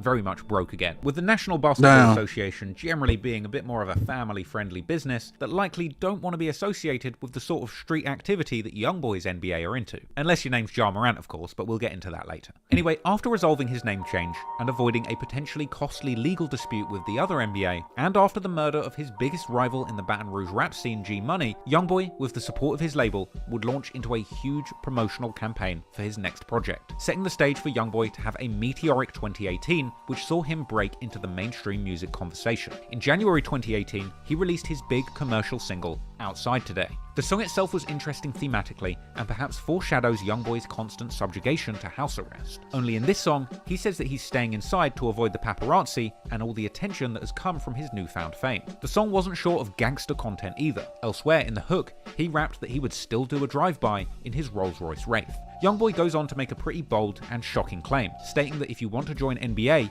you need to have caught a body, along with other lyrics where he claims to jump out and shoot at people's houses, describing the exact scenario where he caught 2 attempted murder charges after the murder of Boozilla. He follows that up with a lyric claiming to always be telling the truth and never capping in his lyrics, a bold claim which is followed up by another ominous lyric where he claims to shoot his ops and their women. Another lyric which is eerily similar to the rumoured shooting of an innocent woman that we discussed earlier on. Now, the music video for the song makes a big statement about where Youngboy's life was at this point in his career. In the music video, Youngboy's girlfriend at the time, Jania, can be seen trying to avoid a group of paparazzi asking questions as she enters his home. Youngboy would rap his verses for this song in an opulent mansion, along with a cameo from Louisiana's #1 stunner himself, Birdman, the legendary New Orleans record exec and rapper of Cash Money fame. The red-themed video, along with the presence of Birdman, one of hip-hop's most famous Blood Gang members, appeared to be a subtle hint at Youngboy's ongoing connections to the Blood Gang, as can also be heard in their 2018 collaboration, We Poppin'. And Youngboy and Birdman would maintain a close relationship going forward, and they would even eventually create a joint mixtape together with a strong Louisiana theme titled From the Bayou. Birdman would also be one of the very first people in the industry to see Youngboy's full potential, predicting in a 2018 interview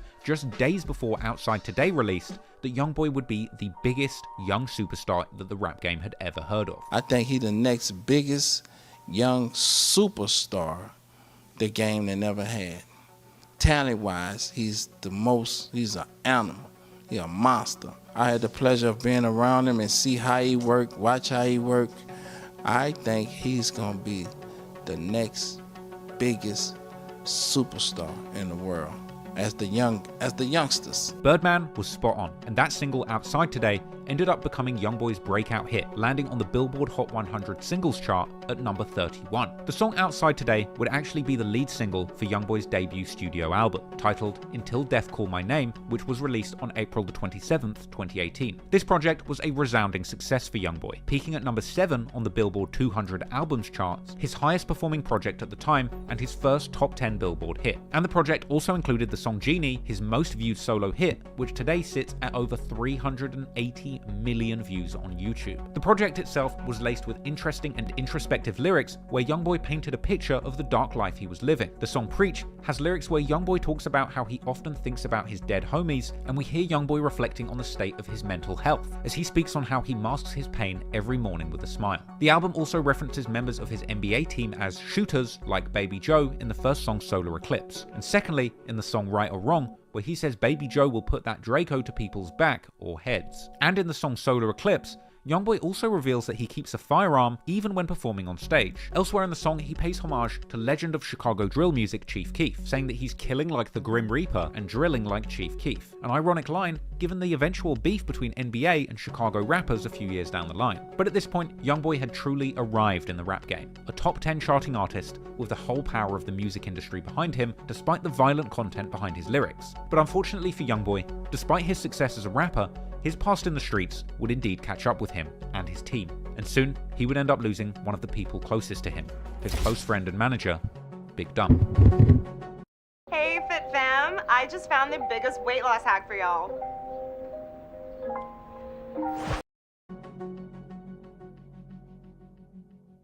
Youngboy had a wildly successful start to 2018 after releasing his debut album Until Death Call My Name. And one man who no doubt played a major role in securing these major career wins was his close friend and manager, Desmond "Dump" Hardnett. Nicknamed Dump because he apparently loved to play with dump trucks as a child. He grew up and became a key man in Youngboy's operation, and they would foster a close personal friendship during Youngboy's come-up, with that close friendship ultimately making the loss of Dump a devastating tragedy for Youngboy. On May the 4th, 2018, just before 6 PM, Big Dump was apparently standing on Nairn Street outside his uncle's house next to his childhood home, when a car pulled up and somebody opened fire on Dump and a woman he was standing with. Baton Rouge police officers responded to a report of a drive-by shooting. When they arrived, they found Dump and a woman suffering from gunshot wounds. They would both be taken to the hospital, but sadly Dump would pass away. Baton Rouge police say 29-year-old Desmond Hardnett died last night from his injuries. Police say Hardnett and a 32-year-old woman were both shot during a drive-by shooting yesterday afternoon. That happened near the corner of Nairn and Baywell. We're told the woman's injuries are not expected to be life-threatening. Within a few days of Dump's murder, local news outlets would begin reporting on his connection to Youngboy and the NBA crew. Many years later, Lil Dump, Big Dump's nephew, would even return to the location of the murder, explaining in a vlog exactly how that day went down. What the business is, Lil Dump, I'm running it about my life and how I grew up. Let's get it. My uncle Dump died on this street I grew up on. My uncle died by himself with nobody around, you feel what I'm saying? Like, no homeboys, no none of that shit. My uncle died at this house. Basically, he ran from here to there. under my uncle's driveway. That's how it happened. Naturally, Youngboy would be heartbroken after the loss of Dump, and in the years following Dump's death, Youngboy memorialized his fallen brother in numerous songs, like in his September 2018 track, R.I.P. Dump, a heartfelt tribute to his fallen manager, a song that was part of Youngboy's 4-track EP, For Loyalty. On the song R.I.P. Dump, Youngboy expresses his sorrow and sadness at losing his right-hand man, and seemingly vowing revenge, saying that he has killers backing him up, as well as hinting towards a certain deceased op, rapping that somebody else can't diss because they're dead now. Youngboy would continue to pay homage to Dump in his music for years to come. He would also drop the 2022 track Letter to Big Dump, a track that was written in the perspective of Youngboy writing a letter to Dump in the afterlife, updating him on all the progress that he had made since Dump passed away. It would also include a lyric where Youngboy claimed to have had a conversation with the person who put a hit on Dump, with Fredo Bang confirming in a Vlad TV interview in 2023 that he did indeed have a phone call with Youngboy. Did the two of you get on the phone together? We talked. Clearly, Youngboy knew who was responsible, and it didn't take long for people to begin making theories of their own. Following this tragic incident, many people began to point the finger at TBG, with the main names involved in TBG at this point being Fredo Bang, Lit Yoshi, and Boulevard Quick. And as time went on, there would be numerous lyrics coming out of the TBG Records camp that hinted towards the group having had something to do with the murder of Dump. Fredo Bang was particularly hurt by the loss of his friend G Money, explaining to DJ Small's Eyes in an interview that he broke down in tears in jail when he heard the news of G's death. Fredo Bang was incarcerated on a 2016 attempted murder charge at the time of G Money's death. They had a shooting by the studio, man. G got killed. So I'm like, man, I ain't trying to hear out. You know what I'm saying? Hang up in his face. I dropped the phone. I just broke down in tears, like you know how a baby crying in front of 120 grown men. You know what I'm saying? In a real war zone. And he would go on to publicly blame himself for G Money's murder, suggesting that had he been free, G might still be alive today, as well as saying in an interview that G Money was supposed to leave Baton Rouge, but he had waited around because he knew Fredo Bang was due to get out of jail soon. The only reason G was in Baton Rouge was because he was waiting on me. I was supposed to get released that week. Ironically, Fredo Bang caught his charges back in 2016 before the beef between Youngboy and G Money had escalated, and Fredo would even later claim in interviews that he was cool with NBA when he went to jail, and that he didn't even realize that they were in a serious beef until G Money had died. A month after Dump's death, Fredo Bang would be a free man, and he would release a tribute song to his fallen friend G Money titled Father, where Fredo would be seen in the video visiting G Money's grave. As well as being a tribute to mourn the loss of G Money, Fredo Bang would also drop hints in the song alluding to revenge, at one point hinting towards having placed a hit on someone from jail, and ending his second verse saying that now G Money is dead, he will have to sin again. But Fredo's lyrics merely hinted at revenge for what had happened to G. However, other, more disrespectful songs would be released not long after, sending suspicions through the roof. Fredo Bang and Boulevard Quick had a song called Body Bag, which released just 2 months after Dump's death. And in the music video, Fredo Bang was seen swinging around another Chucky doll. This is a reference to G Money's music video industry, which itself was a reference to Youngboy's video What I Was Taught. Something that signals to me a very personal message from Fredo Bang that all of these videos are connected. But beyond the visuals, the lyrics to Body Bag painted a shocking picture. Fredo would rap that they'd pull up on ops and dump the whole clip, and that TBG stretch people. The track had lyrics that said they put someone's homie in a box for dropping knots, i.e. spending money to place hits, and saying that they caught him outside the house, which describes the circumstances of Dump's murder. Boulevard Quick would again reference Dump, apparently running from the shooters, saying, "I heard he tripped over his shoelaces," and Fredo would seemingly call out Yoshi and Quick as shooters. Boulevard Quick even claimed to be shooting people from the window of cars, and that would be followed by Boulevard Quick's song And One, which also prominently featured a Chucky doll again. And in that song, Quick would rap that he would have died for G Money and telling Youngboy to go dig his friend up, as well as dissing Youngboy, saying that he went to jail for attempted murder without even shooting anyone. After that, another Fredo Bang song called Lot of Smoke dropped, and in this song, he would rap that he put someone on their back and that he's smoking on a fat man and that he's not dumping the ashes, as well as going on to rap, "I killed your partner,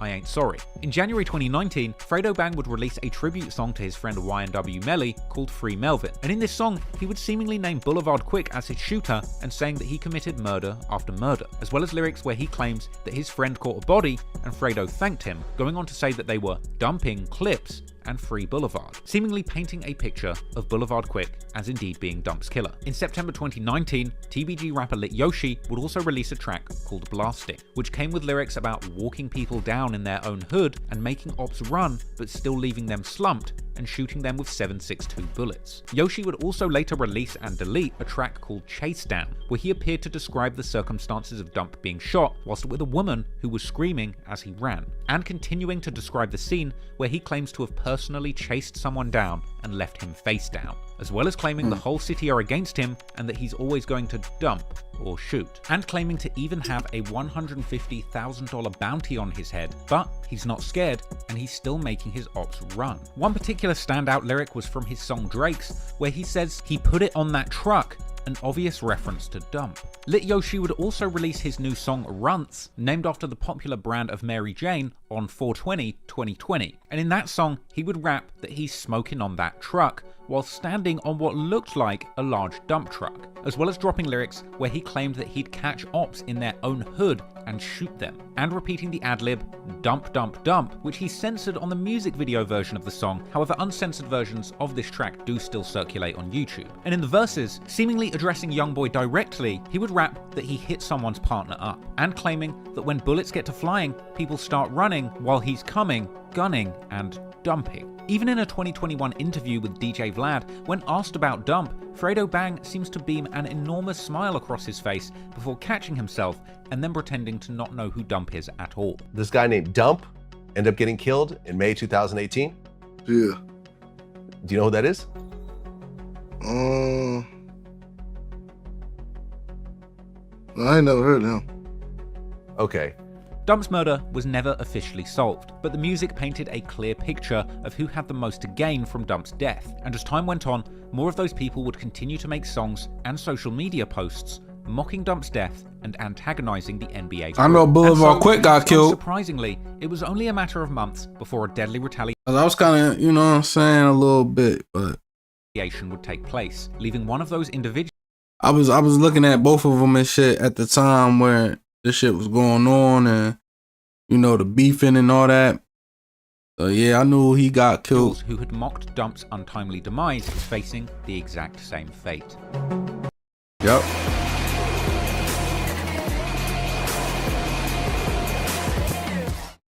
Not everyone's life runs in straight lines. At Sophia, we get that. Our flexible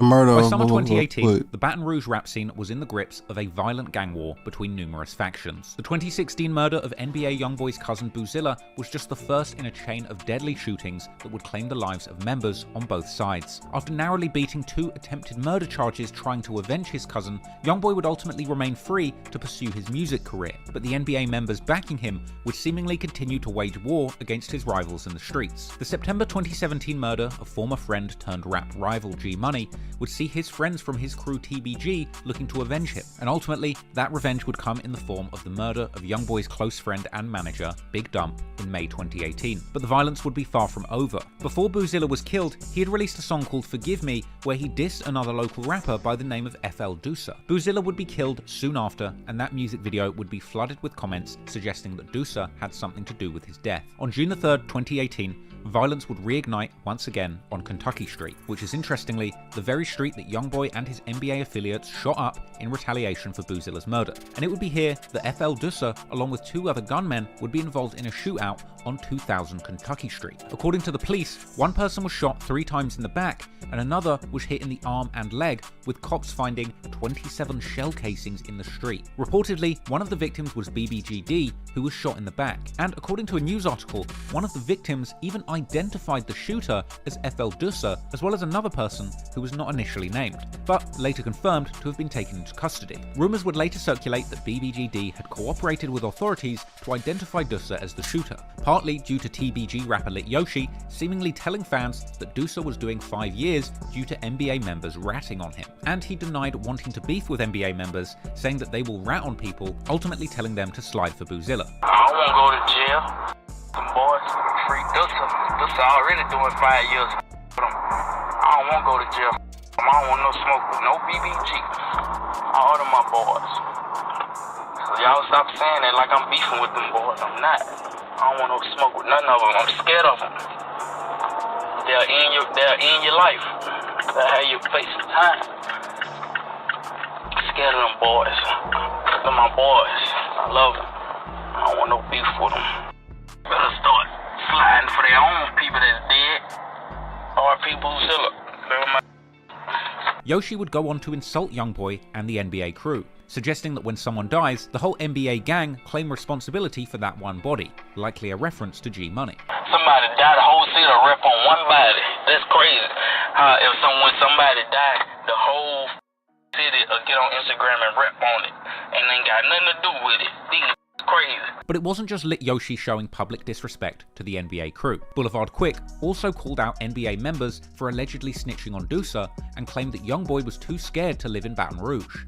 You know the real. You told on Deucer, got the man in penitentiary, and you told the people you couldn't live down here, so y'all relocated to California. On social media, Boulevard Quick was continuing to diss the NBA crew in his music. He would release a remix to Youngboy's own song War With Us in June 2018, calling it a G-mix in tribute to G Money, and once again including a Chucky doll in the music video, as both Youngboy, G Money and Fredo Bang had all done in previous diss songs and their music videos. It featured an intro that showed people pulling up to Youngboy Street on 38th and Chippewa and shooting someone, as well as numerous lyrics providing an insight into the ongoing tension between these two groups, rapping that word around town is that he's going to get killed, but he's not hiding, and that he's still sliding trying to kill ops. A couple of months later, on the 2nd of August 2018, Boulevard Quick released a bold music video for his new song Never Lackin'. The track was a boastful diss to his ops, where he invited them to pull up on him, and he claimed that they will never catch him lacking because he's always armed. He would also rap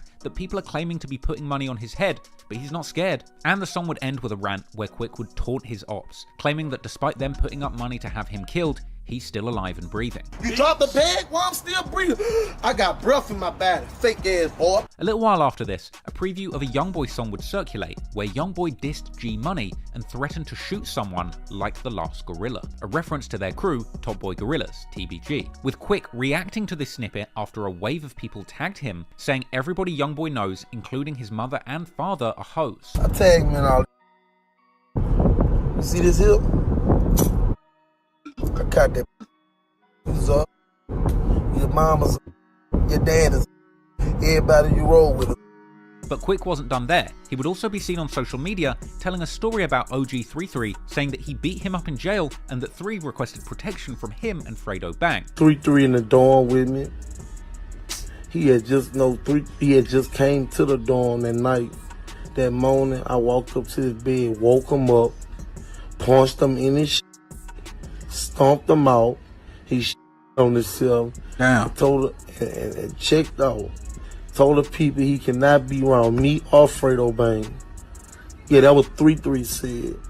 He cannot live around me or Fredo Bang. Clearly, Youngboy wasn't discouraged by the beef or the threats, and in September 2018, he would have the successful release of his latest project, Decided, landing at 41 on the Billboard 200. However, the tension really escalated when Youngboy's mother Sharonda came into the picture. She would appear on IG Live in October 2018 and begun responding to death threats in the comments, telling viewers that she keeps a big gun under her bed. As the live went on, somebody would comment that Fredo Bang and Boulevard Quick want to get Youngboy, prompting Sharonda to say F both of them. Let me see. Fredo Bang and Quick wants to get Youngboy. Fredo Bang and Boulevard slow. To which Boulevard Quick responded with a vulgar and unfiltered rant on his Instagram, saying F Youngboy's mum and saying she looks like a man. Boy, mom, tell me about that. That eat a big long. I'm talking about so long that ain't a daughter she dream about making. Yeah, man, that bitch can get out my bitch can say what she won't say about me. She holler, me, bitch, you look like a man though. Bitch, you look like a punk. Talking about me, bitch, I ain't Fredo, bitch, I speaks on everything.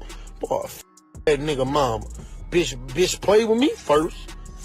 That hoe. Sharonda then jumped on live once more to respond, mocking Boulevard Quick, joking that she was sorry that she'd made him cry, and saying that he's fat. I had woke up this morning, everybody in my earbuds talk about the little boy Boulevard Quick was talking about me.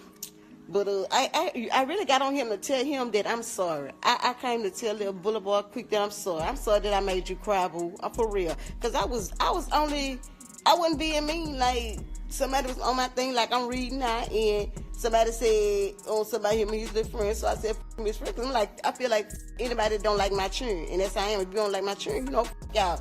I wasn't being mean or mess or nothing, and then I saw him on fucking Instagram, YouTube, whatever, crying yesterday about, oh, his mama put my name in her mouth, and that's up, and I swear to God, man, she better keep my name out her mouth. I'm sorry, boo. I'm sorry I put your name in your mouth, because I saw you crying. She looked like a man.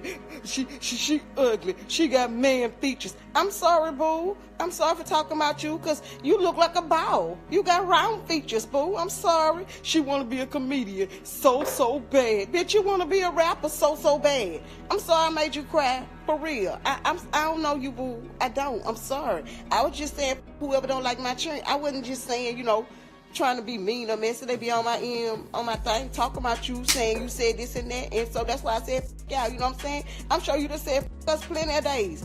I ain't trying to be mean. I wasn't trying to be mean, like, for real though. Like, for real, I'm a mama. Anybody that don't like my children, if anybody who don't like me, you know what I'm saying?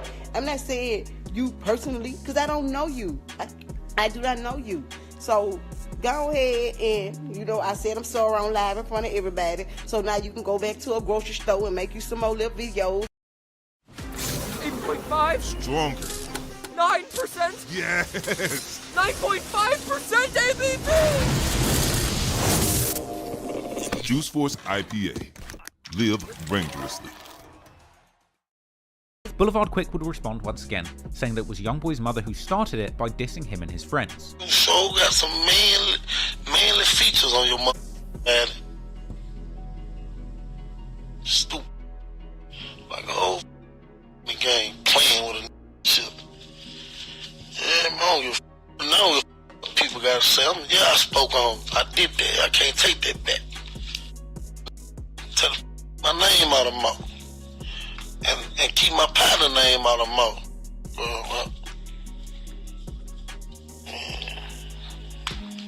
We talking about I gotta diss people for fame. I ain't dissing no fame. Mama came for me. Talking about Fredo Bang, Boulevard Slow. And after this, Youngboy himself spoke on the matter in live, warning Boulevard Quick that this internet beef will end with him having the last laugh, and saying that his ops are going to either die, go broke, or go to jail. This internet alone. I hope y'all stupid know that. This internet alone. Bitch, y'all finna be assed out. All y'all fake ass trappers, rappers, gunslingers, strippers, Instamops. Bitch, y'all finna be assed out. Bitch, this ain't lasting for long, ho. That money gonna last for long. Bitch, we gonna see who gonna have the last laugh. It's either you gonna die, you either gonna be a bum, or you gonna be successful, or you gonna go to jail. And the reason I ain't that way is because at the point I don't know which one I'm gonna be. You hear me? But I ain't dumb though. You hear me? And them people who play that role to y'all, them bitches know I ain't dumb. The people who really know me, they know I ain't dumb. You hear me? How the I came this far? You think I came this far by being dumb, you stupid bitch? You think I came this far by being dumb?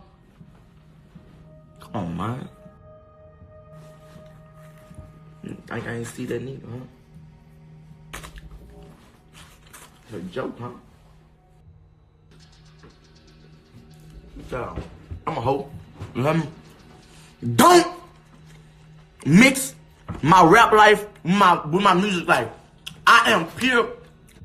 Clearly the beef between Youngboy and Boulevard Quick had gotten incredibly personal, and now mothers were involved. And unfortunately for Boulevard Quick, he would soon be facing the grave consequences of dishing out such public and personal insults. In one of his last public appearances on IG Live, Boulevard Quick would ask fans why people want to kill people from TBG so bad, telling fans that it's because they're dangerous and a threat to their ops. I really want to know the reason why I kill TBG so bad, because we are a fucking problem. That's why. We are a fucking problem. We'll see TBG with nothing because we are going to be a real fucking threat to society. On November the 26th, 2018, around 12:30 AM, police would respond to reports of a shooting after neighbors heard 5 shots. They would attend Lakeside Villas apartment complex in the 2400 block of Weldwood, where Boulevard Quick lived. And here they would discover the body of Quick, real name Ashton Wells, who had been shot dead and left at the scene, murdered in cold blood just outside of his home, circumstances chillingly similar to the fate of Big Dump. It would seem obvious that these 2 tragic slayings may have some connection. TBG rapper Fredo Bang would post a tribute to Boulevard Quick, saying they accept everything that comes with the street life and calling Quick's death part of God's plan. And he would go on to continue to show love to Quick on Instagram in the years that followed. Meanwhile, NBA members would mock the murdered TBG rival, particularly Youngboy, who would appear to gloat on social media and in songs following Quick's death. The day after Quick died, Youngboy would appear on an IG Live with an enormous smile, reciting lyrics to his upcoming song, My Mama Say, where he said that people keep saying they're going to touch him, but they keep dying. The full song would drop on Youngboy's latest mixtape, Reeler, the following month, and that song would be wall-to-wall with lyrics about how Youngboy uses money to leave his rivals dead, and claiming to catch the boy who's been dissing and shoot them in the face, and ending the track with an outro saying they leave stains in front of people's homes. Elsewhere on that mixtape, Youngboy would continue to perpetuate his image as a shot caller, dropping bags on his enemies' heads. On the track Play With Us, Youngboy claims to be plotting the next murder with his hitters, explaining his expectation for somebody to be killed in exchange for a check. That was followed by more lyrics claiming to be giving direct instructions to his shooters to deliver a body before claiming to deny any knowledge if the authorities try and link him to the hit. Then there's the song Valuable Pain, where Youngboy admits his killers look up to him and that he hopes all of the bodies he's responsible for don't catch up to him. But Youngboy would go on to drop much more pointed hints about his connection to Boulevard Quick's death later in his career. A leaked Youngboy track called Impact surfaced in the summer of 2020 and had lyrics where Youngboy seemed to suggest that he had had Boulevard Quick killed in direct retaliation for disrespecting his mother. He would also flip lyrics from Quick's War With Us G-Mix. In that song, Boulevard Quick rapped, "All I say is watch the news because them bodies layin'." Well, 2 years after his death, Youngboy would refer to those lyrics on his murder anthem Dead Trolls, rapping, "That dude dead, tell me did he move, all he said was watch the news. Talking Channel 9, I need to turn it to 2, it was 2 victims, ain't make it through." Now this is a deep lyric, as it was local news network Channel 9 WAFB that would report on Quick's death both on their website and TV broadcast. And the death of G Money in 2017 was announced on WBRZ News 2, another Louisiana news program shown on Channel 2. Youngboy would also reference putting his ops on Channel 9 again years later in the song Channel 9 on his 2023 mixtape Richest Op, where he claimed once again to be the murder man, and sneak dissing Boulevard Quick, saying his ops weren't quick on their feet. And in one more crazy lyric that seems to connect to this situation was on the track 1.5 from his album Don't Try This at Home, where Youngboy seems to refer to the situation where Boulevard Quick dissed his mother, rapping that his mother heard what he said about her and told Youngboy to leave him dead, with him rapping that he caught him and a few weeks later busted his head. But it wasn't just Youngboy disrespecting Quick. As time went on, his whole crew would continue to diss their fallen rival. NBA KD would mock both G Money and Boulevard Quick in an IG Live. G wasn't quick enough. That was a cold.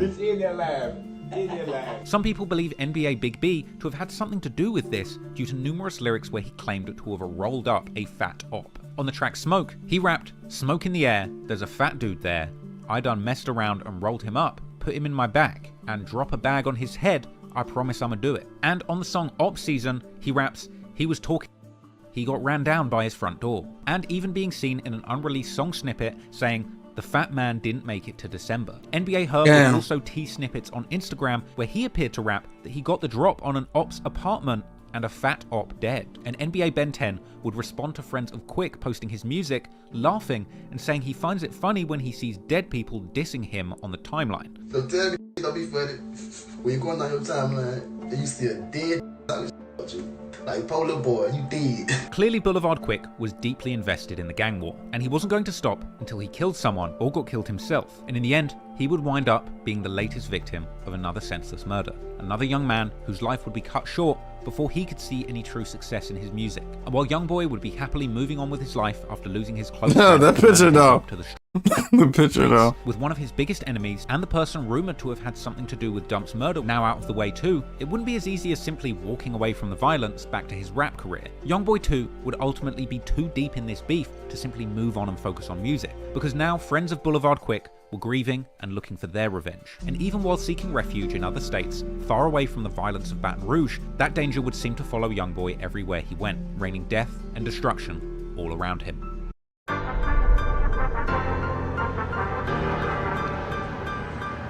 Chamberlain.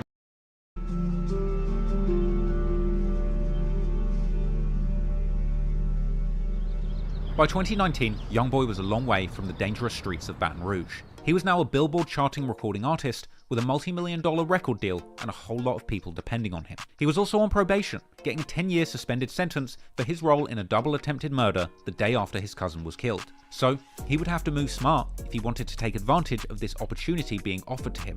After accepting his plea deal and narrowly avoiding 10 years in prison, Youngboy vowed to leave the dangers of Baton Rouge for Los Angeles, rapping on his comeback single Untouchable that he needed to move to a city where he didn't need to stay armed to be safe, with Youngboy even explaining in a Genius interview about that lyric that he simply didn't need to worry about people shooting at him in Los Angeles. Youngboy would be seen mobbing in LA surrounded by his NBA brothers in the music video for his 2017 song 41, where he was clearly living the high life, pulling up to the cookout in a fresh Lamborghini drop top. A Lamborghini which he would duly total within a month, leading to him and his manager Big Dump being sued in LA. Youngboy's life was truly chaotic wherever he went, but he'd be better off crashing a Lambo in Beverly Hills than he would be crashing out and gangbanging in Baton Rouge. So his team kept him out of the streets and in the studio where he could focus on making more hits. And those hits would continue to come thick and fast. By this point, Youngboy had dropped an insane 14 full projects, with 8 songs charting on the Billboard Hot 100 and an insane 11 projects charting on Billboard's 200 album chart. At the start of 2019,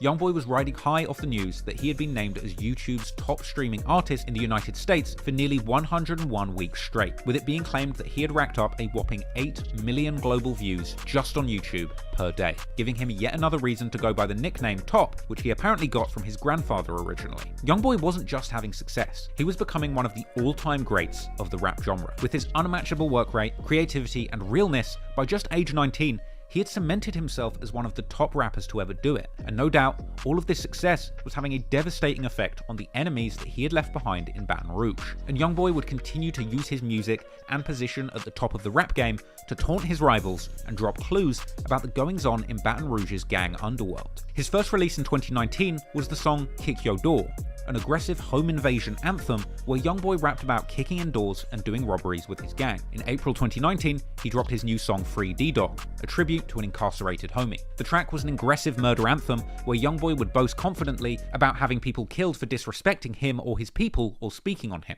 He would seem to diss his former crew turned ops TBG, saying that certain people used to run his city but now they can't even claim it, and ending the song saying that his ops will become victims and end up on the news. These lyrics seem to be a cloaked reference to G-Money and Boulevard Quick, 2 rappers from rival crew TBG who had been gunned down during their beef with NBA, and no doubt that their surviving friends Fredo Bang and Lit Yoshi from TBG were furious about the ongoing disrespect after losing their close friends. And unfortunately for Youngboy, soon his beef in the streets would collide with his music career with disastrous consequences. In April 2019, Fredo Bang releases his latest project, Big Ape, an album that saw him repping his TBG flag with pride and dropping numerous songs that included cloaked threats towards Youngboy. On the opening track, Shoot, he dropped numerous lyrics claiming to be putting money up for people to be killed, even saying outright, when it's beef, nobody's safe, even if you're rich. Throughout the project, he would drop hints towards putting prices on his ops' heads, and it was clear from Fredo Bang's lyrics that TBG wanted Youngboy gone. And it would only be a month after that project released that the real-life violence would continue to play out on the streets. But this time, trouble wouldn't play out in the slums of Baton Rouge. In fact, the gang warfare would follow Youngboy to the sandy beaches of Miami. In May this one they're gonna talk about what's his name? Folio?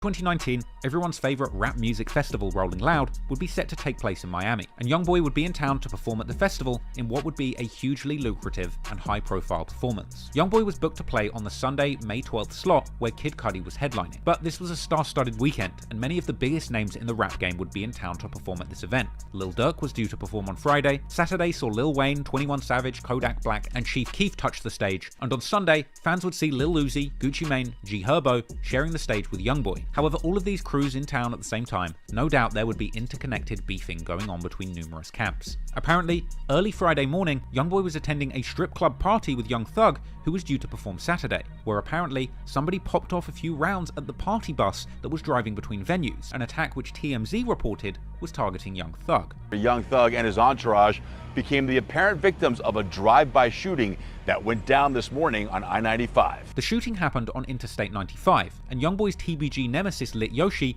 would later rap on the song Cutter, which dropped a couple of months later in June 2019, that he caught him on the interstate, 7 swerved, I was bussin', seemingly a reference to the shooting on the interstate and naming fellow TBG affiliate 7 Hardaway as the driver. But unfortunately for Youngboy, that was only the beginning of the trouble, because at this point it seemed that his ops were in town and on the hunt to try and catch Youngboy lacking. Lit Yoshi would actually be seen on social media that weekend, riding around Miami, listening to Fredo Bang's album and holding a rifle, seemingly looking for Youngboy. On Sunday the 12th of May, when Youngboy was due to perform, he would make a tweet that was geolocation tagged to Sunny Isles Beach, Florida, warning his ops that he doesn't care who they are or what they did, he will up his gun on them. Fans would warn Youngboy that the location tag on his tweet meant his ops might be able to locate him, but it was unfortunately too late. Youngboy's enemies would work out that he was staying at the Trump International Hotel and Beach Resort in Sunny Isles, Miami. Apparently Youngboy was traveling with a large crew that included his girlfriend, as well as OG3 and several other unnamed affiliates and family members. As Youngboy left the hotel with his entourage to make his way to the Rolling Loud Festival performance, the group would be ambushed by a black Cadillac outside the hotel. According to reports, somebody opened fire from the Escalade towards Youngboy's entourage,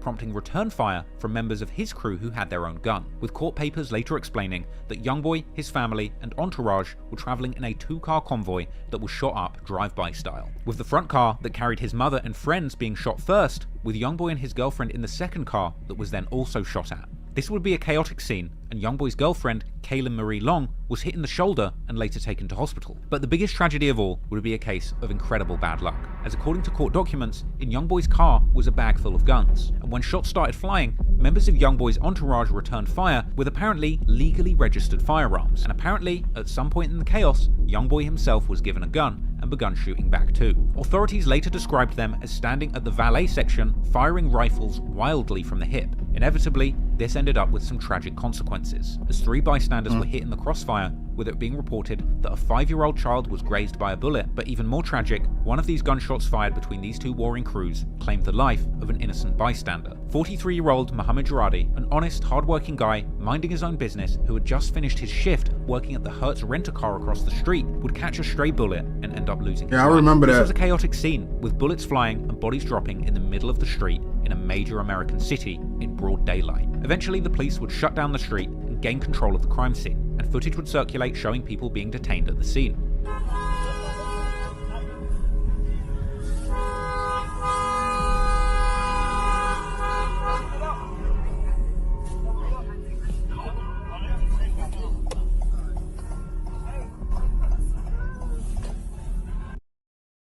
There are a lot of claims in the document about crazy things that the pyramids can do. Forget about just the lasers coming out of. Once the location had been locked down, the local news began to report on this Wild West shootout. There was some sort of altercation that took place between 2 rappers who were actually set to perform at the Rolling Loud Festival this evening. I remember that. They heard someone fire shots, at least 4 or 5 rounds. A woman was struck and raced to Aventura Hospital. Immediately following that shooting, the fight then spilled over again to the strip mall parking lot where we are at. This is directly across the street from the hotel. A man here, again, was shot and killed. A friend of the victims tells me off camera that he was simply an innocent bystander. He was working at the Hertz rental car company here at the strip mall and just parking a car when he was caught in the crossfire. Now a new and a tragic day for one South Florida family. Their loved one becomes an innocent victim after shots are fired in the middle of the afternoon. This type of behavior in this community is not acceptable. A furious mayor of Sunny Isles Beach speaks out against the violence that erupted in his usually quiet town on Sunday afternoon. It was just before 2 o'clock when police received a 911 call about gunshots fired outside Trump International Beach Resort. When they arrived, they found 19-year-old Kaylin Long of Maryland had been shot inside a black Suburban, and across the street, an innocent man lies dead in the driver's seat of a dark gray van. Long was initially taken to Aventura Hospital. The streak of stray bullets did not end there. Across the street, there was a 5-year-old little boy that that was grazed by a bullet. Police seized several weapons from the Trump Hotel and combed multiple scenes where gun shells and bullet holes were spotted. Witnesses tell CBS 4 the people involved were rappers, reportedly here for the Rolling Loud musical festival. Despite reports of Youngboy being detained at the scene, in the midst of the chaos, he would actually manage to break free from authorities, being seen in footage later circulated by TMZ showing him giving his wounded girlfriend medical attention before jumping in a black SUV and fleeing the scene. From here, Youngboy made his way to the Rolling Loud festival site, performing his set as planned immediately after surviving this assassination attempt. Breaking free from an active crime scene where you were a participant in a shootout so that you can go and perform at a festival might seem cool on paper, but when Youngboy got off that stage, he would have to face the consequences of what had just happened. However, there would still be some lucky breaks for the NBA crew. Apparently, investigators couldn't even charge anybody in Youngboy's entourage for shooting back, despite the fact that an innocent bystander was killed, because all of Youngboy's crew that was still at the scene claimed self-defense, and the state of Florida has a stand your ground law in place, whereby if an individual truly believes that deadly force is necessary to protect themselves or to prevent a crime, they can potentially be immune from prosecution. The cops said that they were apparently looking to determine who had shot first, as whoever shot first could apparently be charged with first-degree murder of the innocent bystander, even if it wasn't their bullet hitting them. In order to try and ensure that Youngboy wasn't held liable, his legal team described the scene as an assassination attempt of which he was the target. He's an absolute victim. There's no question. Police investigated it. They talked to him. His car was shot up. He was leaving the hotel. He had his mother in the car. He had his girlfriend in the car.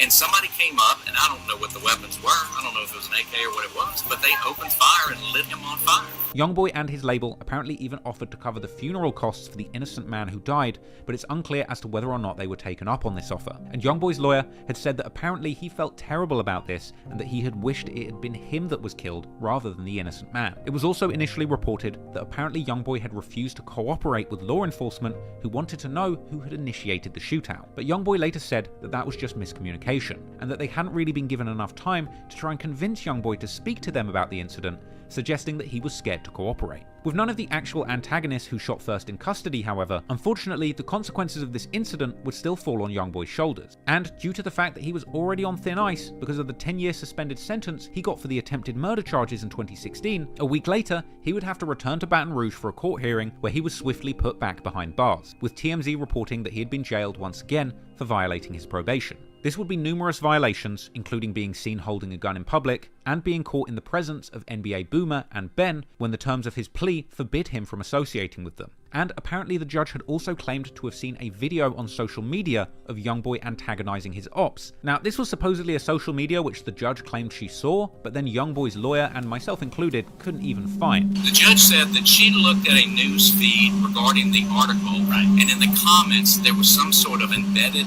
video that she since tried to look up, and I don't think she was able to find. So she wants to see if the district attorney's office can find or whatever videos they find. But I don't know what the video is. I haven't seen it. But based on some of the things I've read, I'm pretty sure the video they're referring to was a clip where Youngboy actually dissed blog site The Shade Room for covering him negatively. I'm so sick of the Shade Room trying to paint me as a bad person. What the f is wrong with you? I know whoever running this page is grown. What the f is you worried about a teenager for? So it seems the judge kind of misinterpreted what he had done, but I don't think he was supposed to be on social media like that. Anyway, meanwhile in Miami, the police would reveal to the public that they had absolutely no idea who the shooters were, but that they were looking for 3 suspects armed with an AK-47 and other handguns. Coincidentally, with this seeming to describe that very social media clip of TBG rapper Lit Yoshi posted just before the shooting when he was riding around Miami with an AK-47 listening to Fredo Bang. So, with Lit Yoshi still at large, Youngboy would be left in a Baton Rouge jail, reflecting on everything that had just happened. Clearly, Youngboy himself was devastated by this sequence of events. He was trying to move on with his life and career away from Baton Rouge, but the violence and death would just continue to follow him wherever he went. Perhaps it was karma for the violence that he had claimed responsibility for.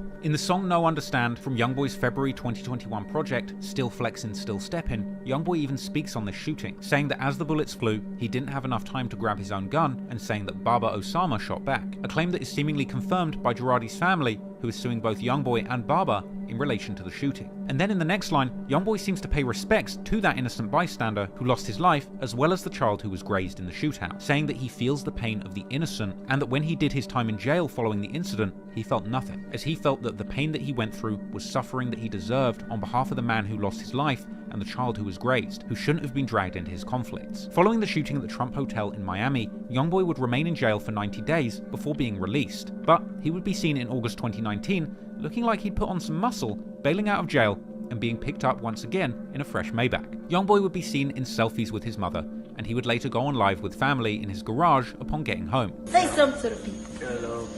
Hello. Huh? I ain't never had 112 damn people in my life. I never go live. I'm so serious. But they want to see it. They gonna be like, oh, Miss Monique, what they saying, y'all? Kentrell, you still fine. I love you. He is still fine, baby. That's right, yeah. He look like a Mexican cartel. We looking, hey, but we don't work well on Chapo, though.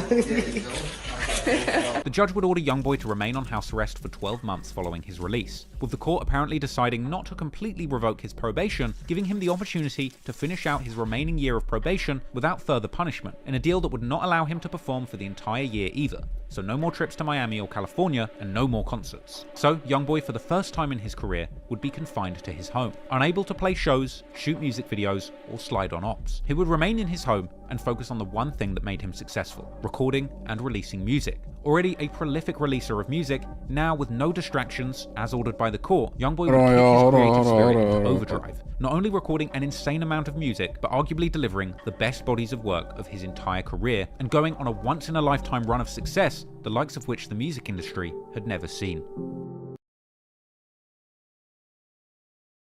Hold on, y'all, man. Hold on. Shit, I don't know what the fuck going on with this shit. Hold on. Hopefully we can get right back into it.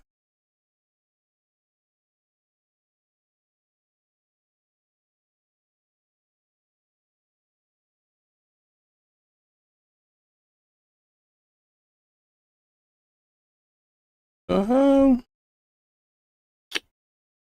Oh my gosh, bro.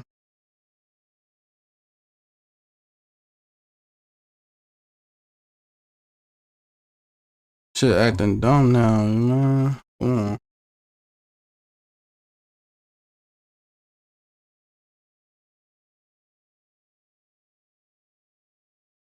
What the fuck going on? Probably gonna have to, I don't want to do that, though. Hold on.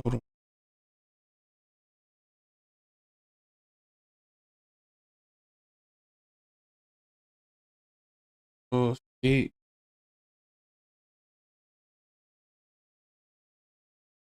Oh, this some bullshit.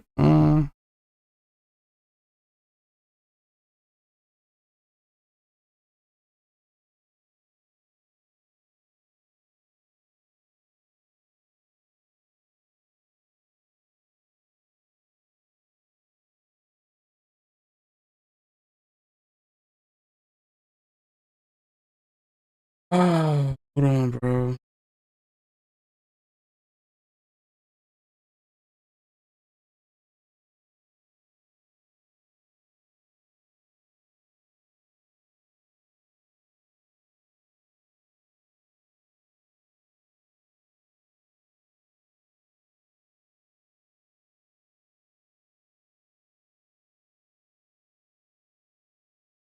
Oh, man, this some bullshit.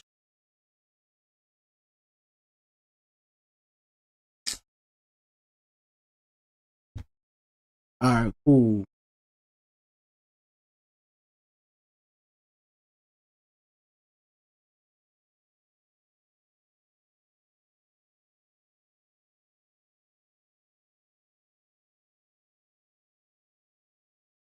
Man, hold on.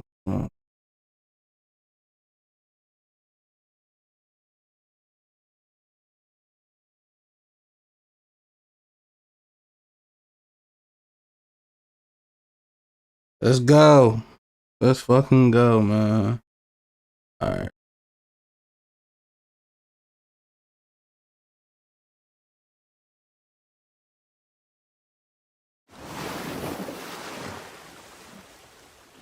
I don't know why I did that though, man. That shit weird.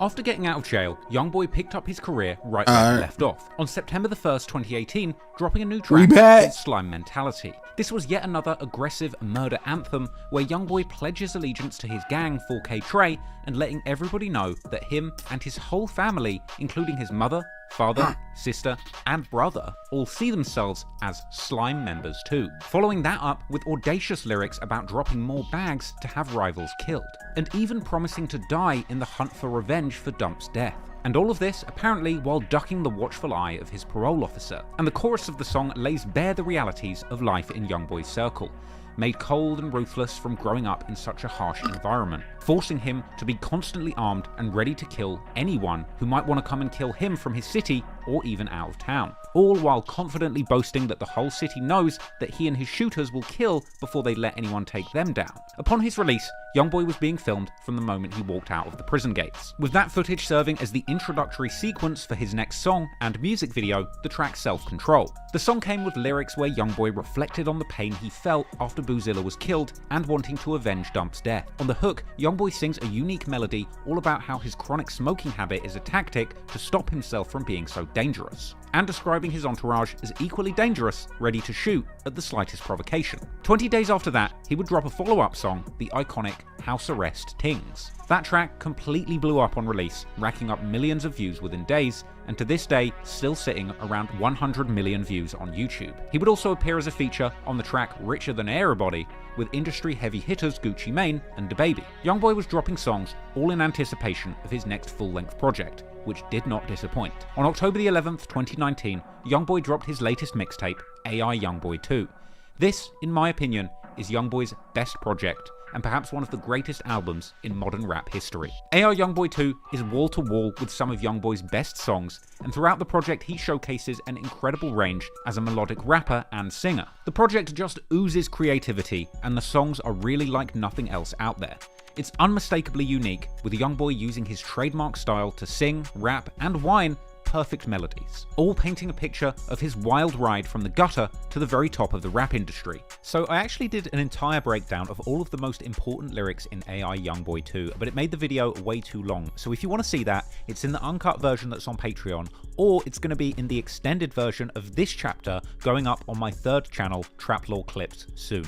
Ultimately, Youngboy, stuck on house arrest, poured his heart into his music, and it resulted in one of the most incredible bodies of work in rap history. AI Youngboy 2 scored a roaring debut, selling an impressive 110,000 units in its first week, and earning Youngboy his first #1 Billboard 200 chart hit. But that wouldn't be Youngboy's only chart milestone that week, as the week before AI Youngboy released, Youngboy would end up collaborating with Chicago pop rap star Juice WRLD on the song Bandit. The pairing of Juice WRLD and Youngboy made for an incredible duo, with Juice's vocals and love song ideas elevating the track conceptually, contrasting with Youngboy's verse, a classic aggressive murder rap, where he raps openly about having problems and getting rid of people for $20,000, once again painting a picture of his lifestyle, surrounded by killers and sliding on their ops with guns. This track no doubt introduced Youngboy and Juice WRLD to big audiences that they might not have previously accessed. That track was released on October the 4th, 2019, and this would sadly be the last single released by Juice WRLD before his unfortunate death from an overdose on December the 8th, 2019.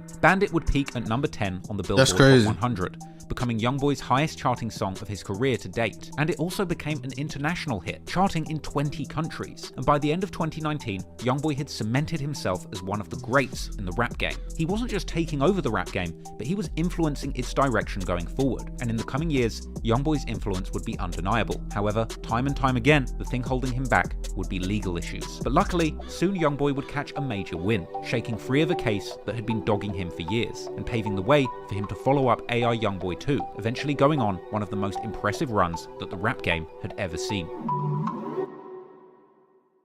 Fresh off the success of AI Youngboy 2, Youngboy wasn't taking his foot off the gas. He would continue releasing new music and songs like Bring 'Em Out, yet another murder anthem, wall to wall with lyrics about contract killings and dropping bags on ops and even their mothers. And Youngboy himself would still be fighting for his own freedom in the courts. After being sentenced to a year of probation following his involvement in the broad daylight shootout outside the Trump Hotel back when he was in Miami for the Rolling Loud Festival, but it wasn't that shooting that got him in trouble. It was the fact that he was involved in it whilst on a 10-year suspended sentence for the 2016 double attempted murder charge he caught trying to avenge his murdered cousin Boozilla. On December the 13th, 2019, Youngboy would be back in court where he would score a rare legal victory regarding that case, when the judge ultimately granted a request to terminate his probation early since apparently he had completed all of his conditions to date. NBA Youngboy was in court today. He's no longer on probation and says he plans to leave Louisiana. A judge today ended his probation during a hearing. Lawyers for the rapper, whose real name is Kentrell Gaulden, had argued that he followed all of the court's conditions. Gaulden was arrested back in May after a deadly shootout in Florida. His defense had argued that he was actually the target of the shooting, but he was already on probation in connection to a 2016 shooting.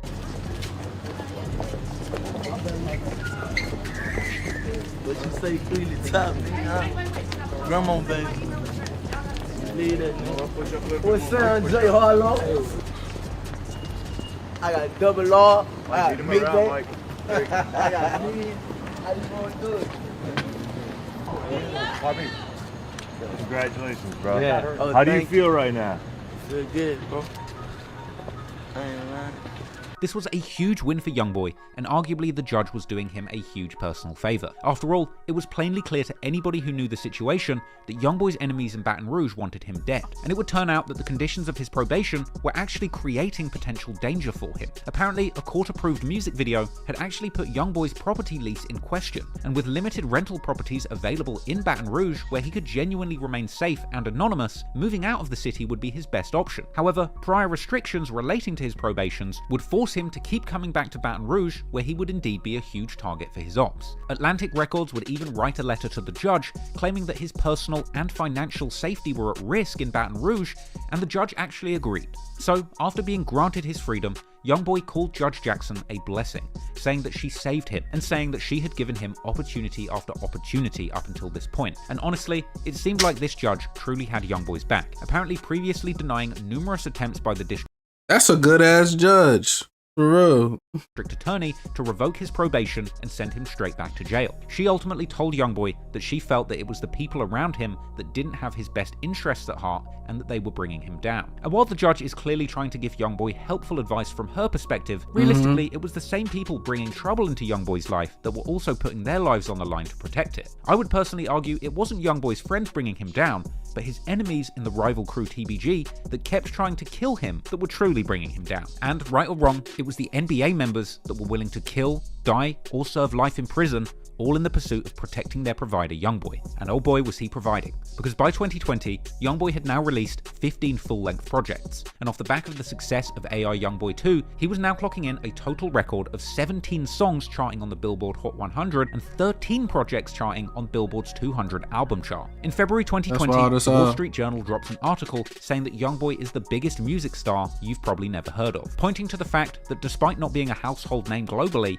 he had continued to dominate on YouTube as the top artist, and soon Youngboy would be ready to follow up his prior success with another full-length project. On February the 21st, 2020, Youngboy released his first project of the year, Still Flexin', Still Steppin'. This project had the hit single and another of my personal favourite Youngboy tracks, Lil Top, which would end up peaking at number 28 on Billboard's Hot 100 Songs chart, with this being the highest charting solo hit of his career to date. But the overall content of this project was very much still gangbanging, which certainly fit in with the title, Still Flexin', Still Steppin'. The project sees Youngboy describing his life very much still adjacent to the streets, with lyrics all about taking 50k cash out of the bank to fund more hits in the streets. But he would also open up about still feeling depression on the project, along with numerous tributes to his fallen manager Dump, as well as promises to avenge him, and revealing omissions that he is still at war over the murder of his cousin Boozilla. However, on this project, in one of the first instances of caution, on the track Long Road, Youngboy actually does rap that he didn't kill anyone, with it being unclear if this is him saying that there's no evidence that he's killed anyone, or if for the first time he's actually admitting that while he's living in close proximity to murder and gang violence, he's not actually responsible for any of the murders that he has been associated with over the course of his career. Considering how laced this project is with threats to his ops, it does really make you wonder whether Youngboy truly is still this gangster that he's portraying in his music, or whether he really is just an artist from the streets selling the gangster image his audience because he knows that's what sells. In the track Call Me Late, Youngboy claims to still be ready to kill and go to trial, even claiming that his desire to kill every single op is still his main focus in life. Claims which at this point in his career are kinda hard to take seriously. Clearly Youngboy is still affected by the lifestyle, rapping elsewhere that he is often seen shaking in his sleep and waking up from nightmares, reaching for the nearest gun. With him going on to say that he doesn't actually want to hurt anybody and that he just wants to be left alone, by his ops, by the police, and by the devil. On the final track of the project, titled No Understand, Youngboy reflects on his life of crime, saying that he doesn't feel shame for all of the people that died in his beefs, but admitting that he still cries at night over it, as well as reflecting on feeling guilt for the innocent people who were hurt or died during that shootout at the Trump Hotel, and reflecting on whether or not he's going to have to be the person in his community who breaks the cycle of gang violence, going on to acknowledge that his young shooters who have lost their parents don't know what's important in life yet and are simply programmed to kill. Still Flexin', Still Steppin' was the latest chapter in Youngboy's story, and he continued to have his fans captivated. This project earned him an impressive #2 debut on the Billboard Albums charts, narrowly losing out on the top spot to K-pop sensations BTS. But clearly not content with the #2 slot, Youngboy would do what he does best and continue dropping music throughout 2020. Only 2 months later, on April the 24th, Youngboy released yet another full-length project titled 38 Baby 2. This project would land the top slot on Billboard, making it his second #1 charting album. Unsurprisingly, 38 Baby 2 is riddled with violent lyrics, threats, and street-related boasts from start to finish. 2020 was shaping up to be the golden age of the gangster rapper, with the rising popularity of Chicago drill rappers like King Von and Lil Durk, as well as the rising popularity of the New York drill scene, which reached a crescendo in 2020 when breakout star Pop Smoke unfortunately lost his life in a California home invasion right at the height of his popularity. It seemed at this point that every city in America had a rapper that was going viral for their music breaking down the local gang politics. And at this point, it was undeniable that Youngboy was the undisputed king of violent murder raps, and he wouldn't take his foot off the gas all of 2020. Continuing to make music that appeared to hint at his violent past. And his next project would deliver exactly what these rap fans were asking for, and he would continue to reap the benefits. On September the 11th, 2020, Youngboy's latest release, Top, would come out, with this technically being his second studio album, despite the fact that he had dropped full-length, album-quality mixtapes non-stop ever since signing his label deal with Atlantic. With his album Top, Youngboy had once again landed the Billboard #1 position, with this being his third #1 album in the span of just a year. And at a stretch, if you want to include Still Flexin', that's 4 top 2 albums in less than 12 months. That's one of the most impressive runs of success in rap history. Very nearly challenging Future, who famously dropped 5 #1 charting albums in the span of 2 years. Youngboy would end 2020 on top once again, holding down his spot as the most streamed artist in the US on YouTube, ahead of Lil Baby, Drake, and Bad Bunny, with a colossal 2.66 billion streams for the year. At the young age of 20, Youngboy had already cemented himself as one of the most beloved rappers in the industry. With a catalog the size of many veteran rappers and Billboard records brewing, it would be hard to imagine where things would go next. Unfortunately, however, despite all of his mainstream success, these Billboard charting songs were still laced with violent content that continued to prod and threaten his rap rivals back in Baton Rouge. And even from the safety of his home, Youngboy's words would travel, and back in Baton Rouge, the violence would continue to play out, where fortunately for Youngboy, eventually the authorities would manage to lock up one of his most dangerous rivals. A mic doesn't see problems, only opportunities. The world needs more mics. While Youngboy was breaking records in the music industry and living the high life, albeit often on house arrest, his enemies in Baton Rouge were continuing the long-running gang conflict, with rappers and shooters affiliated with TBG, Top Boy Gorilla, relentless on their search to harm NBA or 4K Trey members, all in a quest to avenge the deaths of G Money and Boulevard Quick. One of the most prominent rappers and shooters was a TBG affiliate known as Lit Yoshi, who'd already been rumoured to have played a role in the murder of Youngboy's manager Big Dump, and subsequently even released numerous songs claiming to have smoked him. Lit Yoshi was truly a loose cannon, and wanted all of Baton Rouge to know just how savage he was in the streets. He appeared on the song with fellow TBG affiliate Seven Hardaway, the track Yo Hardaway, a song where he shocked fans with an outlandish lyric where he claimed, "Bitch, you know I'm evil, I'll step on Jesus." Damn. In the very same song, Hardaway disses. Damn. That's crazy.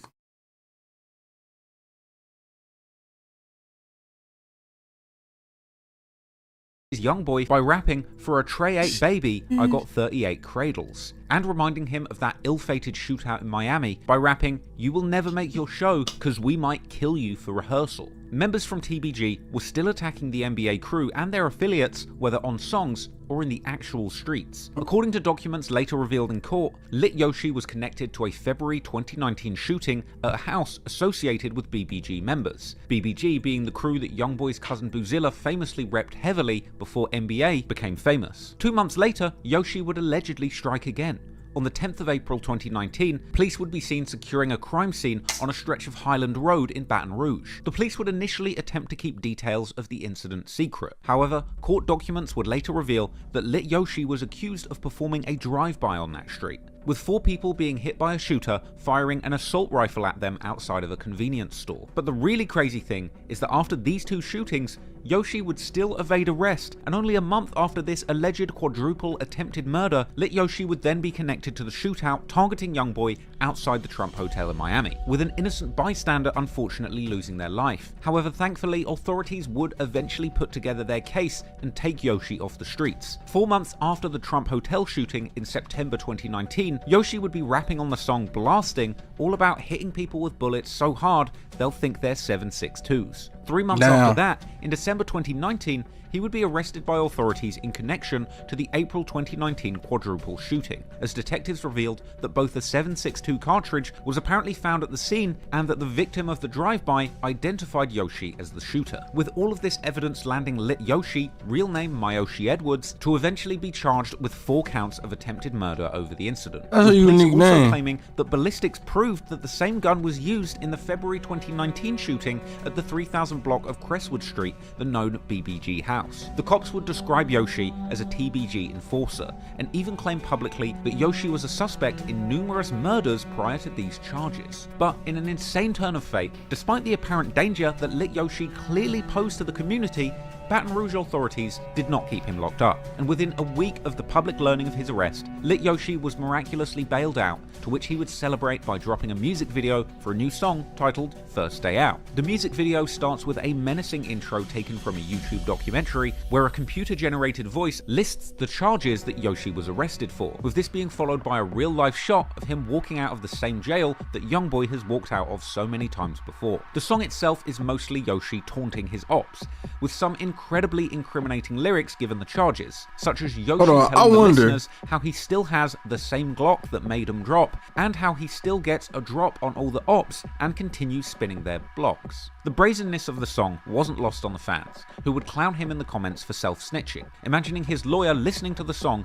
and immediately having a heart attack. And despite the incredibly serious charges that Yoshi was facing, he would seemingly make no efforts to slow down or stop his street habits. However, while that Yoshi was causing chaos in Baton Rouge and finessing his way out of trouble, the deadly gang war would continue to play out in the streets. On the 22nd of March 2020, a shooting would occur at the family home of an NBA affiliate. 37-year-old Travis Parker, known in the streets as T-Baby or T-Main, who some have claimed was the brother-in-law of the late Big Dump, would be shot and killed in his home, while a 62-year-old woman believed to be his mother would be wounded but fortunately survived. T-Baby was apparently a close friend of NBA 4K Trey affiliate YMM Captain, and they had been seen pictured together in slime green bandanas. People on social media would identify their close friendship and work out that TBG rival Fredo Bang had seemingly been trolling Captain by liking his tribute post to T-Baby on Instagram. Unfortunately for Fredo Bang, exactly a week later the tables would turn, and he would end up grieving the loss of his own friend. On Sunday, the 29th of March 2020, a man was found shot to dead in front of a food mart in Baton Rouge. Police would reveal the name of the deceased man as 36-year-old Jason Nixon, with a gun violence memorial website confirming that he was a TBG affiliate who went by the name Dutch. Dutch was apparently an older and well-respected member of TBG, and he could often be seen hanging around other TBG artists like Fredo Bang, Lit Yoshi, and Boulevard Sleepy, including appearing in the music video for Lit Yoshi's song First Day Out, and TBG members would seemingly turn out to show love at his funeral. TBG rapper Seven Hardaway was a close friend of TBG Dutch, and he mourned the death of his friend by posting a photo of him on his IG story, along with the ominous song War Baby by Roddy Ricch, a track which discusses the trauma of growing up in a war zone where you have to slide on the sliders. Then, a few months later, Hardaway would release a heartfelt song titled Pain, where he reminisces all about his fallen friends, including TBG Dutch. But while TBG affiliates were posting tributes to Dutch, NBA and 4K Trey affiliates were seemingly dissing him, with Baby Joe making an Instagram story making fun of TBG members whose feelings would have been hurt over Dutch's death. Also in March 2020, Lit Yoshi and NBA Michi Baby would go back and forth on social media, after it was rumored that Michi had been a target of one of Yoshi's shootings and was potentially planning to testify. Fredo Bang and Yoshi would post an image to Instagram apparently showing a letter that Michi had received from the authorities, informing him that he was formally listed as a victim in a shooting case and that he would need to go to court and appear as a witness. However, this letter didn't have any kind of indication that he was a cooperating witness, and it seems to me, simply put, that the feds identified him as being shot or being shot at and are simply hoping that he will turn up to court and give evidence, with Michi taking to IG himself to claim that he did receive a letter from the cops, but that he had no intention of taking the stand and that the letter wasn't even addressed to him personally. Stupid. Y'all better go read that f***ing paper. I got told on somebody. Stupid is lit.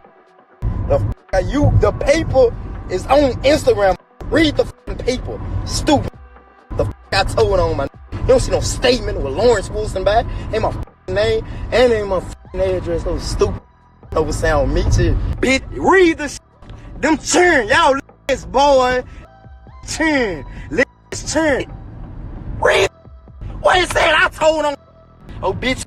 They was f***ing me up. It's the piece of paper. Didn't say done and flow.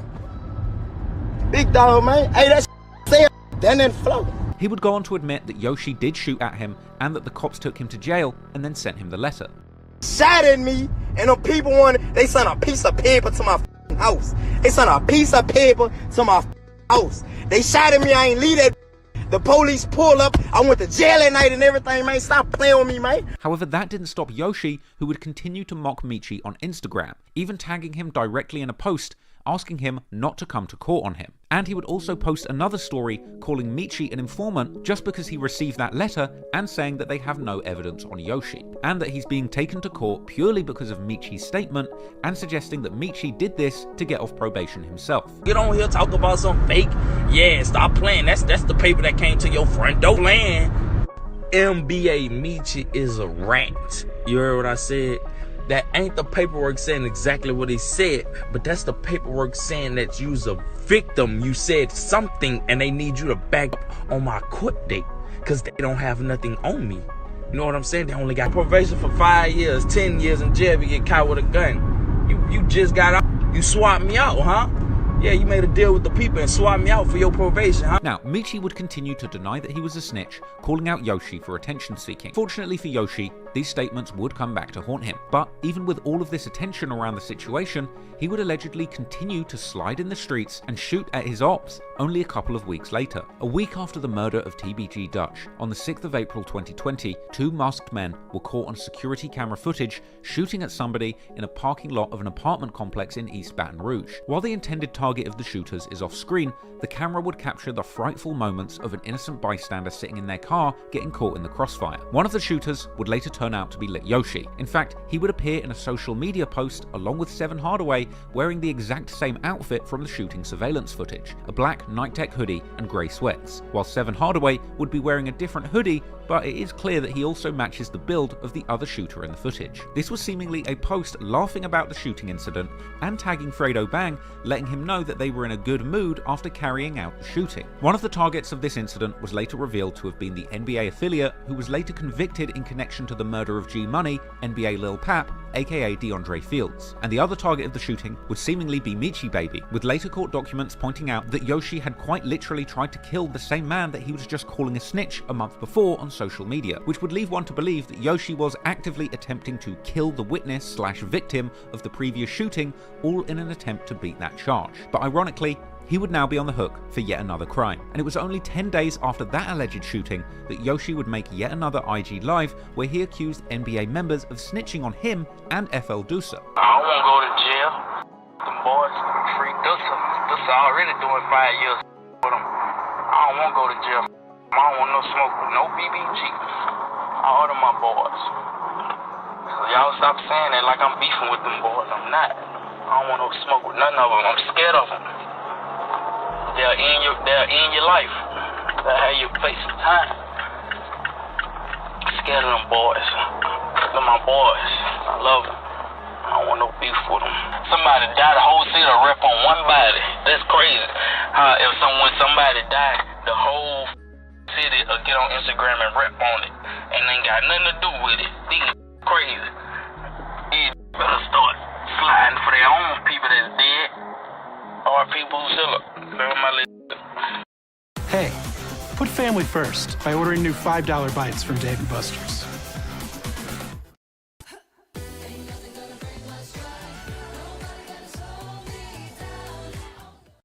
Deucer was still sitting in jail during this time, but even behind bars, he was still stoking the conflict and dropping jail freestyles threatening his ops, and seemingly alluding to that incident back in 2016 where an NBA member got shot in the neck when Youngboy and others had tried to slide on them following the death of Boozilla. Oh, yeah, now? Let them black and clear the spot now. Spend a minute on that move until it's locked out. Speak on me, the same reason they put 6 feet, elevate a soul up to God to a sky to. Wake his whole family, yeah, I'm living like I'm Big Meech. Cross me and I'm a burn to the 50 degree. The tendency with ease, I'm a squeeze till he bleed out. With that barrel in his mouth, a fifth dealer. I'm posting in my city with them birds and they glitter down. If my house, they burned it down, them killers found us real now. They shot his brother in his neck. And you know I got no respect except for him and around him, I have no regret. Altercation with that other, he gonna die for that. My shooters even twitching, they like, come on, cut the chick.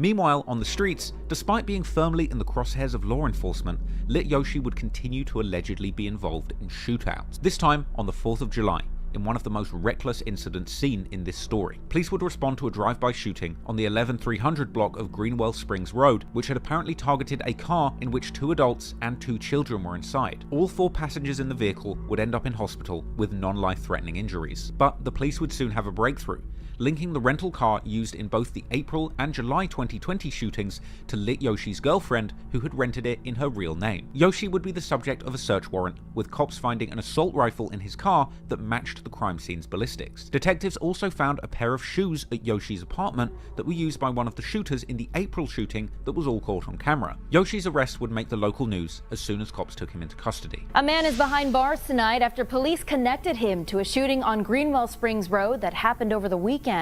Video surveillance linked Mayoshi Edwards to that shooting. 2 children and 2 adults were shot when a car pulled next to theirs and began shooting. When police took Edwards into custody, they actually realized he had an active arrest warrant for a shooting that happened back in April that sent 1 person to the hospital. Edwards is now charged with 7 counts of attempted first-degree murder, among other charges. So, Lit Yoshi would be facing a whopping 7 attempted murder charges on the 9th of July 2020. But in an absolutely insane move by the Baton Rouge judiciary, he would be given bail once again just a day later, with a $1.16 million bond being set, ironically by the very same judge who kept on giving Youngboy chances in his attempted murder case. But hey, maybe she was a TBG fan too. But anyway, eventually it would appear as if sense prevailed in the courtrooms of Baton Rouge, because after this, another judge stepped in to place a bond hold on Yoshi, with all of his shooting cases being combined and handed to yet another judge who set Yoshi a combined bond price of $1.82 million. But this still gave him the option to bond out, apparently with the option to go on house arrest in another state, Florida, where he would still be allowed to make music. However, Yoshi would be banned from making social media postings, and this is perhaps why we heard very little from Yoshi publicly during this time. But it did seem like he was indeed able to bond out and go to Florida as planned, filing a not guilty plea on August the 3rd, 2020, with his family apparently putting up the $1.82 million bond that he would need to be released, as he told the court he was indeed moving to Florida. While Yoshi was in the midst of his legal battles, Youngboy and Fredo Bang would continue to go back and forth on social media. On July the 20th, they would both post videos showing that they're outside, with Fredo driving around, possibly in Baton Rouge, along with his fellow TBG rapper Seven Hardaway and the rest of the TBG posse, telling the camera how his ops aren't in their own hood. We on location, get on the in their hood, you heard me? About the mud like a bag. With Youngboy replying with a story of his own, speeding in a car and telling the ops they need to catch him if they want to assassinate him. I love being rich, you hear me? You gotta come catch me to assassinate me with your scary. The following month, in August 2020, Fredo Bang and Youngboy would go back and forth on social media yet again, as Fredo was teasing his upcoming album titled In the Name of G, a tribute to his fallen TBG friend G Money. It would soon emerge that Fredo was eyeing a September the 11th release date for the project. This, unfortunately, would also be the intended release date of Youngboy's upcoming project, Top. Fredo would post on his Instagram story saying how it seems that they'll be both dropping their albums on the same day and calling Youngboy his son, to which Youngboy would reply with a furious video rant, along with a caption telling Fredo that he's going to catch him and shoot him, and even going as far as to tell Fredo he's not a killer and that he should go and dig all 3 of his dead friends up, a reference to the deaths of G Money, Boulevard Quick, and TBG Dutch. Youngboy would also say that he's not in competition with Fredo and that Fredo wants to do everything he does, even bizarrely accusing Fredo Bang of wanting to be just like Youngboy and trying to smash every girl that Youngboy smashes, and strangely saying that if he smashed Fredo's mum, Fredo would probably try and do it too. Hey, you a bum, you ass. Go dig all 3 of your brothers up with your scary. You a stop running from me. I ain't in no competition with you. Stop writing me. You ain't no killer. You won't be like me. You write me all day. You a. Man, I could double back. Hey, I could any gonna try to double back and I could your mama. You gonna try to your mama. You a pure.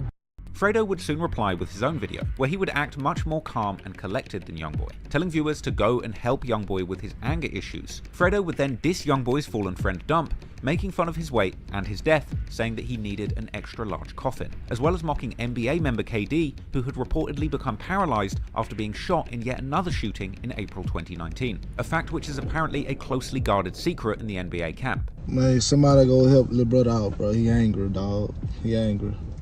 Talking about dead partners and shit. Like I'm on this talking about Fat Boy and that extra large coffin he got. You hear me? Or Professor X, how gotta push his half dead around. I'm not on this talking about that. I said I was gonna sell my albums. You drop it every time I drop. Fredo would also address Youngboy's claim that he tries to smash all of his girls by saying it's not his fault that the girls sent him DMs. Then you mad about a. It ain't my fault. All your bitch in my DM. We shared 2. Now all of a sudden I'm just everything. You stop playing, man. Meanwhile, even with TBG's main shooter Lit Yoshi exiled to house arrest in Florida, NBA members would still live in constant danger in Baton Rouge, and there would be back-to-back shootings in November. At around 7 PM on the 20th of November 2020, Baton Rouge police arrived to the Racetrack gas station at the 8000 block of Airline Highway, amid reports of a shooting nearby. Cops would find 2 people shot at that gas station, with one person surviving, but the other person passing away en route to hospital. It's unclear if this incident was related to the rap feud in Baton Rouge, but what happened next absolutely was. The following day, at around 11:30 PM on November the 21st, 2020, at the Z Quick Mart gas station store on Hooper, Baton Rouge police would report a shooting where the victim had returned gunfire and survived, with fans capturing a heavy police presence at the location immediately after reports. Over the following days, hip-hop news media would report the shooting of a prominent NBA member, Big B, and it would later be reported that Big B was in the hospital after taking a shot to the leg. And after some time, he would begin to be seen on social media showing off his injuries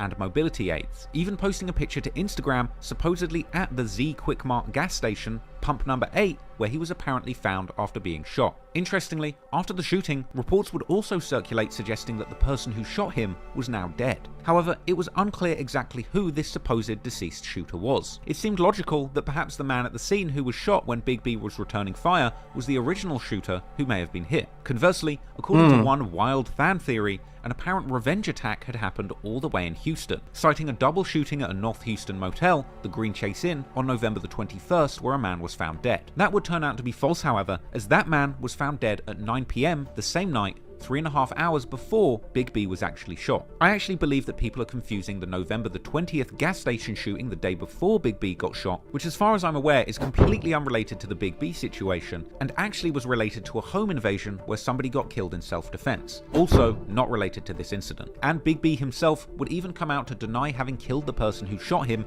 in a Fuchsia's TV interview. You got shot in your leg, right? Yeah. At the gas station. And I was doing my research. It said that I guess the person that shot at you or something, that he died. Is that true?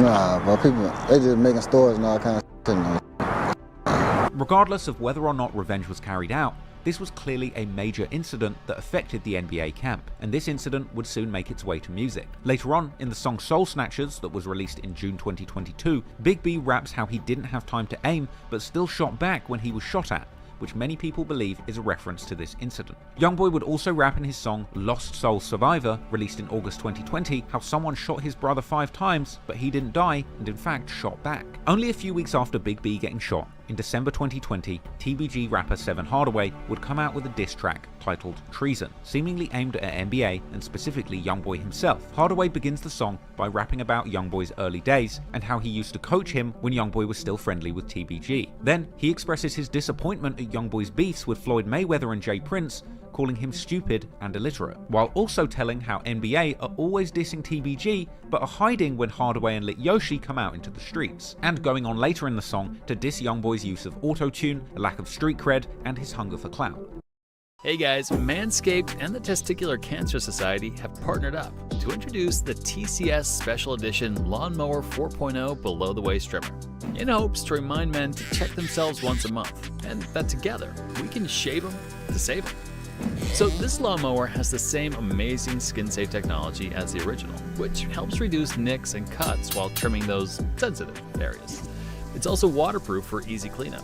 Oh, and since you're in a nice warm shower and freshly trimmed, why not take a minute to check yourself for any lumps or bumps down there?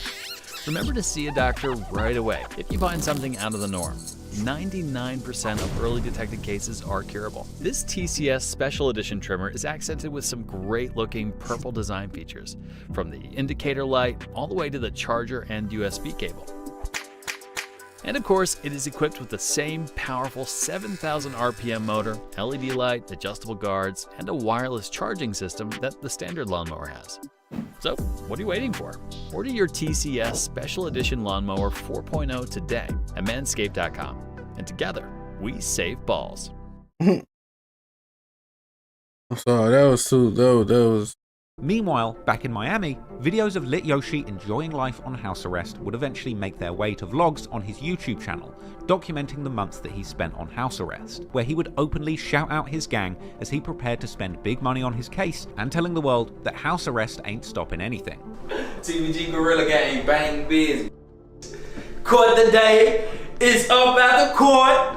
I should be hearing good news. We got the cracks. They think I'm broke, man. That house arrest shit ain't stopping, boy. And clearly, Lit Yoshi had become a big fan of Chicago rappers King Von and Lil Durk, rapping some of Von's most violent lyrics whilst walking around his house. Plus no beef. We into it till you die, real street. At your funeral, I might just slide. Rest in peace. You know I know. My life worth a photo. And also singing along to Lil Durk lyrics about shootings on the way to court. Yoshi's vlog would show him preparing for court, with him apparently highly confident of the judge giving him even more freedoms, telling viewers how he had been on his best behavior for about 3 months now, and complaining that staying in the house doesn't fit him as he likes to move around. TBG Gorilla Gang, gonna go to court. Everything should be looking good, boy. Hop in that farm. I ain't worrying about nothing in my city. You know what's down. I've been good for 3 months, baby. They gotta let me do something. Been killing me, boy. I've been stuck in the house 2.5 months, man. I couldn't even leave out there.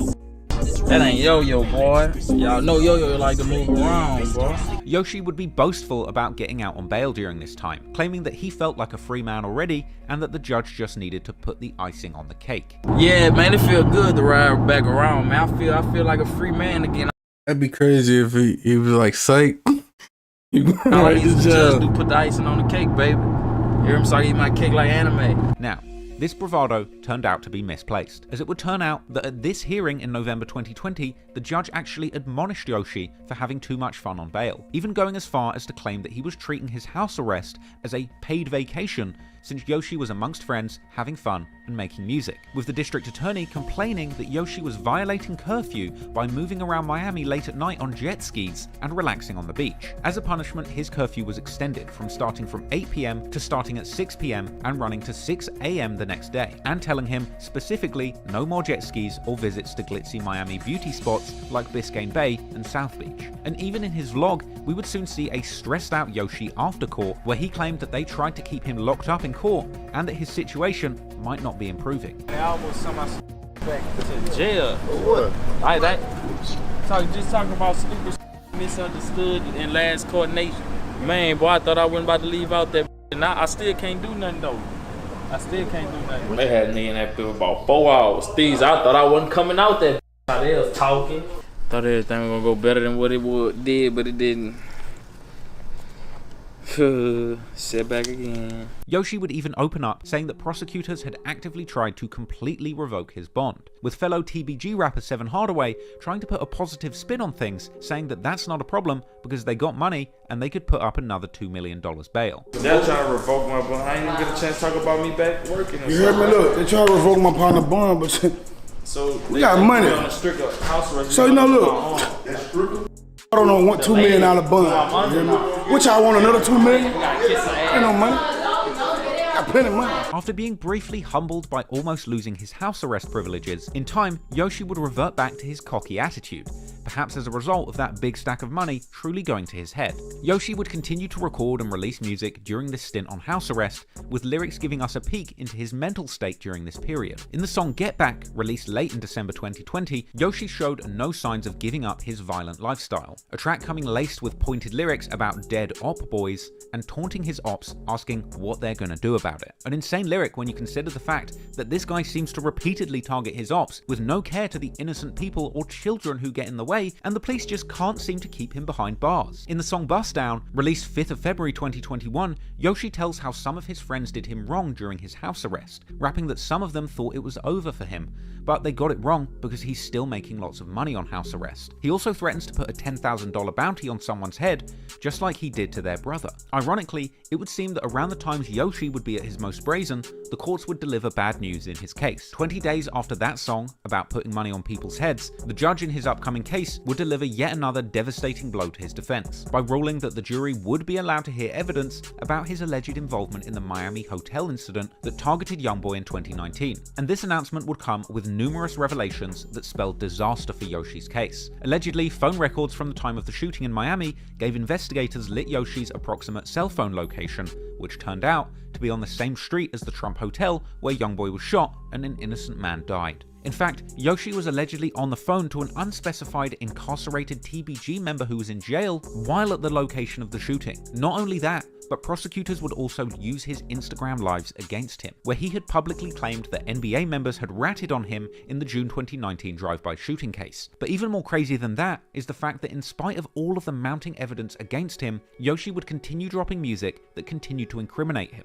In his song Together, released on July the 16th, 2021, Yoshi would take the self-incrimination to a whole new level, rapping that his ops are going to die together and alluding to doing a drive-by shooting, saying that he will pull up next to his ops' car and try and make them fly. Even going as far as to say he doesn't care if his ops are with their families, he will shoot them wherever. Yoshi also raps about catching someone slipping and shooting him and then killing a couple more people. Outrageous lyrics when you consider the fact that at the time this released, he was on house arrest for numerous shootings, including a car-to-car drive-by that targeted a family with 2 children in the car. Ultimately, it would seem that finally, the judge, prosecutors, and police had eventually seen enough, and Yoshi's stint on house arrest in his plush South Florida home would come to an end on the 22nd of July, 2020. Hold on, y'all. I gotta go. Bathroom. Feed my dog real quick. Hold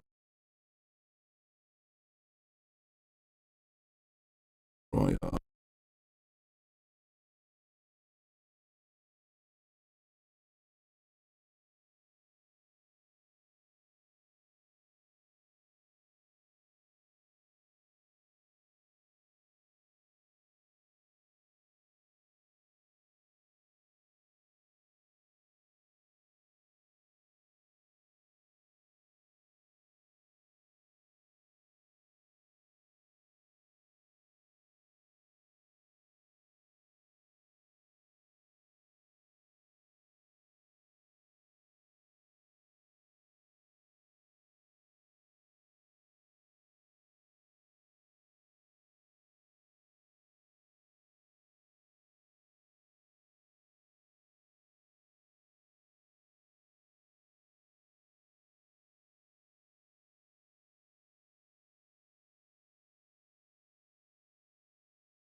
I'm back, y'all. I'm back. Had to feed my dog. You know, we still going strong. Alright? You know what I'm saying? And my phone done updating.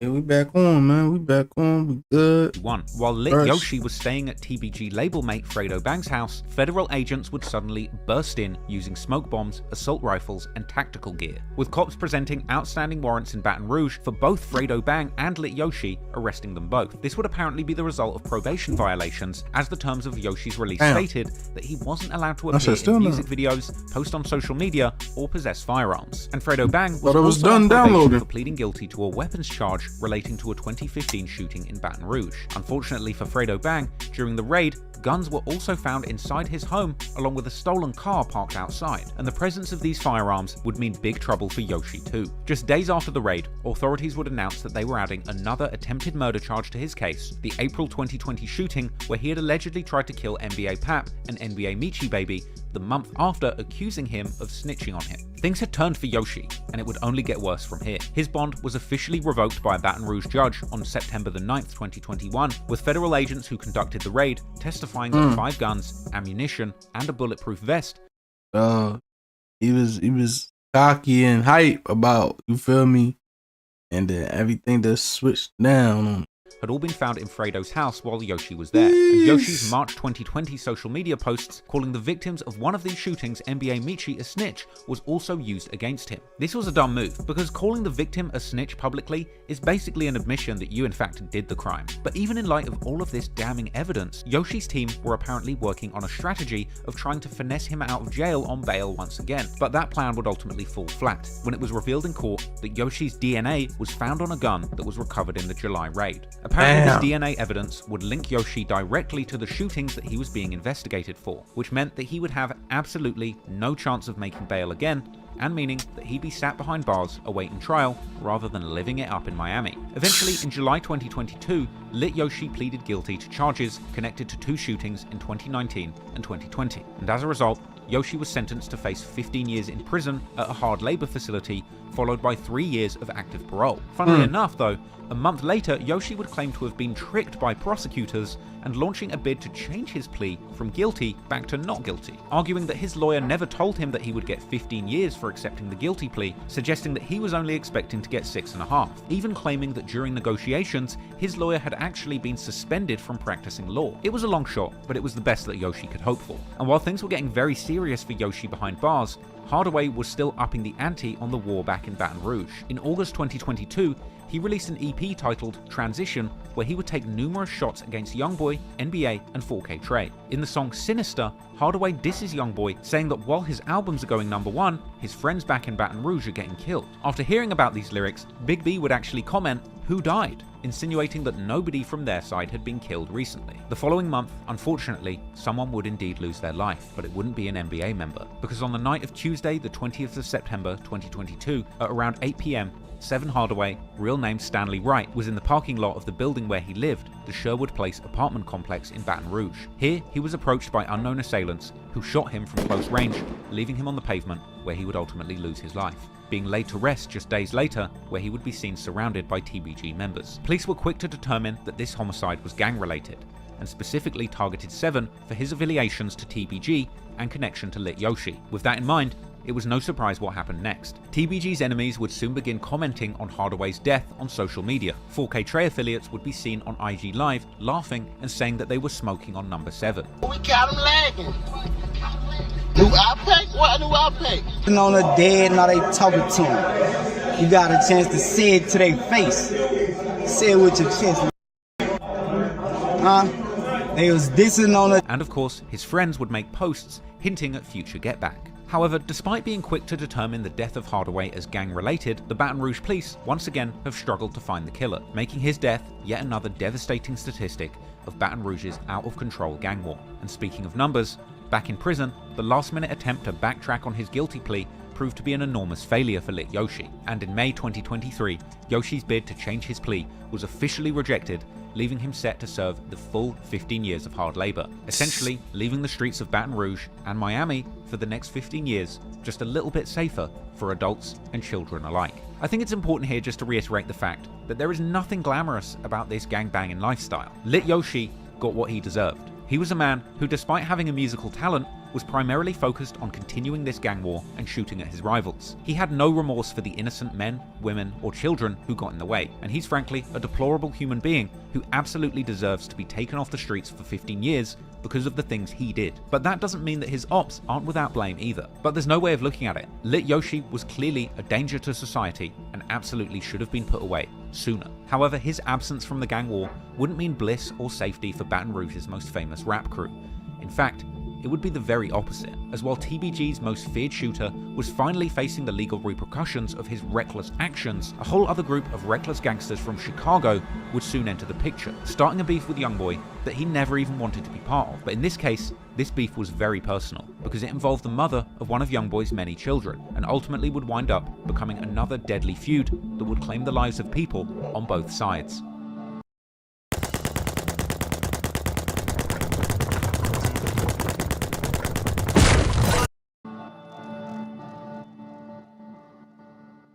Despite his turbulent life in the streets, family has always been important to Youngboy. Despite growing up with an unstable home life, he always found friends to call his brothers, and older figures to nurture him, whether his biological mother Sharonda, his grandmother who raised him like a mother, or his best friend OG3's mother who took him in as one of her own. With that in mind, it's no surprise that since becoming a father at the young age of 16, Youngboy has taken his family obligations very seriously, and let me tell you, it's ended up being one big family. Despite his young age, Youngboy has had quite the love life, and at the age of 23, he has been reported as having as many as 11 children. However, that might not be entirely accurate. So I actually did a full breakdown on Youngboy's family tree, his dating history, and the timeline of when he had all of his children. But once again, I didn't have enough time in this YouTube version to fit it all in. So if you want to see that, check out the uncut version of the video on Patreon, or the extended version of this chapter that's going to go up on my third channel, Traplaw Clips, soon. All in all, Youngboy's relationship history has been a roller coaster ride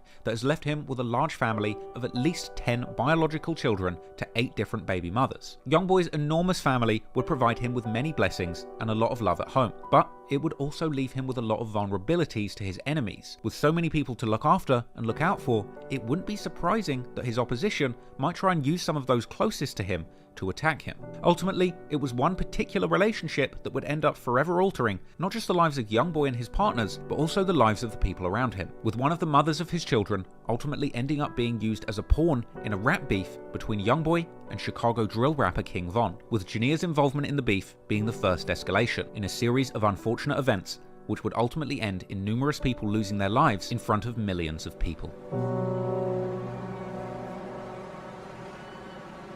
If you watched my recent video, King Von, Rap's First Serial Killer, then you'll already know about the dark past of Chicago rapper King Von. But in case you didn't, let me get you up to speed. King Von is a rapper hailing from Chicago, more specifically, the Parkway Gardens housing projects, better known as O Block. This housing development is famous for its association with the pioneer of Chicago drill music, Chief Keef, the teenage rap phenomenon who brought Chicago drill music to the mainstream of rap. With his raps all about the violent gang wars playing out in Chicago, giving many all over the world their first look at gang life in America's most dangerous city. But back in 2012, when Chief Keef was making music all about the gang wars in his city, King Von was really living those lyrics. Von was a prominent member of the Black Disciples street gang, specifically the set hailing from O Block, who were engaged in a bitter war with their rivals, a group of Gangsta disciples from 63rd. In my previous video about King Von, I reviewed King Von's rumoured involvement in as many as 7 gang-related murders between 2012 and 2014, and I made the argument that he is in fact a serial killer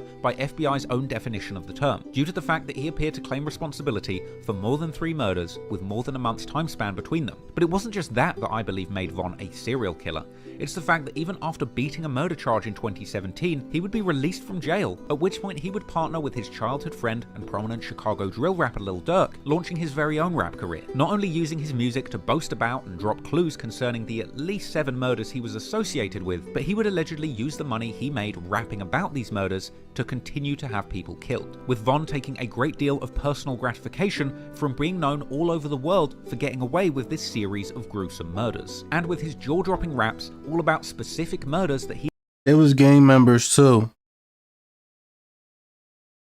Just saying. Associated with over the years, rap and true crime fans all over the world flocked to Von's music, with intense debate taking place over whether or not he truly was the multiple murderer he claimed to be in his songs. Over the course of 2019 and 2020, King Von would release a string of well-received songs that made him an infamous figure in the rap world. Most notably, his Crazy Story series of songs, where he used lyrics to tell a vivid story of life in the streets, all about his attempts to rob people, getting in shootouts, and using women to set up his ops to get killed. One of Von's biggest career moments came in 2020, when he released his song Took Her to the O. This storytelling song painted a picture of Von using a woman to set up and kill real-life rival rapper of his, FBG Duck. The music video would even depict Von shooting FBG Duck and leaving him dead on the ground. Then, in an eerie turn of events, the real-life FBG Duck would be shot dead in the middle of a busy Chicago street by a gang of masked men only months after this video was released. Took Her to the O would become one of King Von's biggest hits, sitting in a catalogue of other big songs and features with millions of views and streams. By mid-2020, King Von was a multi-millionaire rapper with a bright future and one of the biggest buzzes in the rap game. But behind the scenes,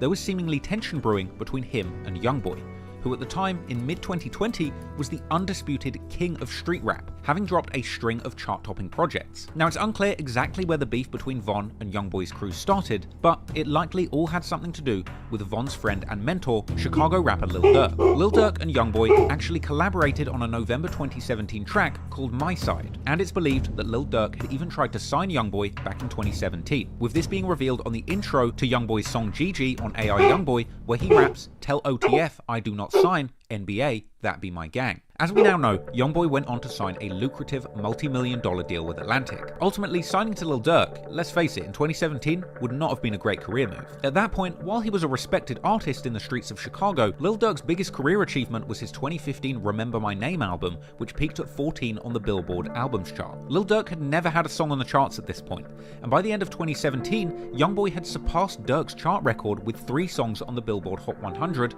and 3 projects on Billboard's 200 albums charts. In many ways, Youngboy dodged a bullet by not signing with Durk and quickly surpassed him in every way. Lil Durk's career was essentially floundering until King Von came out of jail and re-energized him. Durk's only song on Billboard before 2020 was an appearance on a 2018 Lil Baby and Gunna track off White V-Lone. But by the end of 2019, Lil Durk had 7 projects land on the Billboard 200 albums charts. But in the time since turning Durk's offer down, Youngboy had amassed 17 songs charting on the Billboard Hot 100 and 13 projects charting on Billboard's 200 albums chart. While Youngboy had seemingly turned down the chance to align himself with Durk and his OTF collective, he had built up a legacy in his own right, and at this point, there was seemingly no beef with them. In 2018, Lil Durk would be seen popping up in an IG Live with Youngboy, where things seemed cool between them. Also in 2018, Lil Durk would continue his hunt for other up-and-coming street rappers to align himself with and potentially sign to his label. Another up-and-comer that Lil Durk discovered early was Savannah street superstar Quando Rondo, who after blowing up with his track I Remember, featuring Atlanta legend and close friend of Lil Durk's, Lil Baby, would go on to collaborate with Durk on the song Other Side, which appeared on Quando's first commercial mixtape, Life Before Fame. In fact, Quando and his team were clearly big fans of Durk,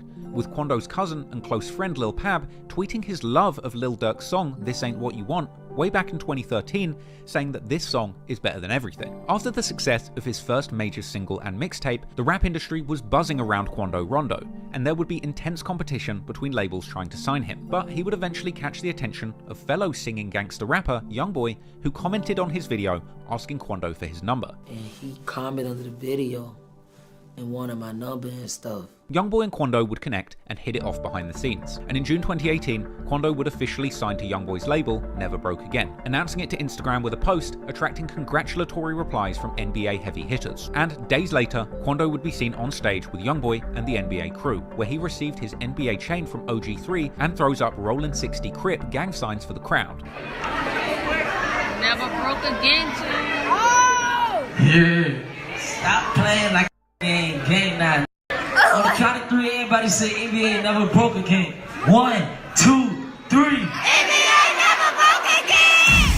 Hey, bro, I appreciate that, man, bro. He say neighborhood. Neighborhood. Put that on right quick, you know, neighborhood. Hey, say 3.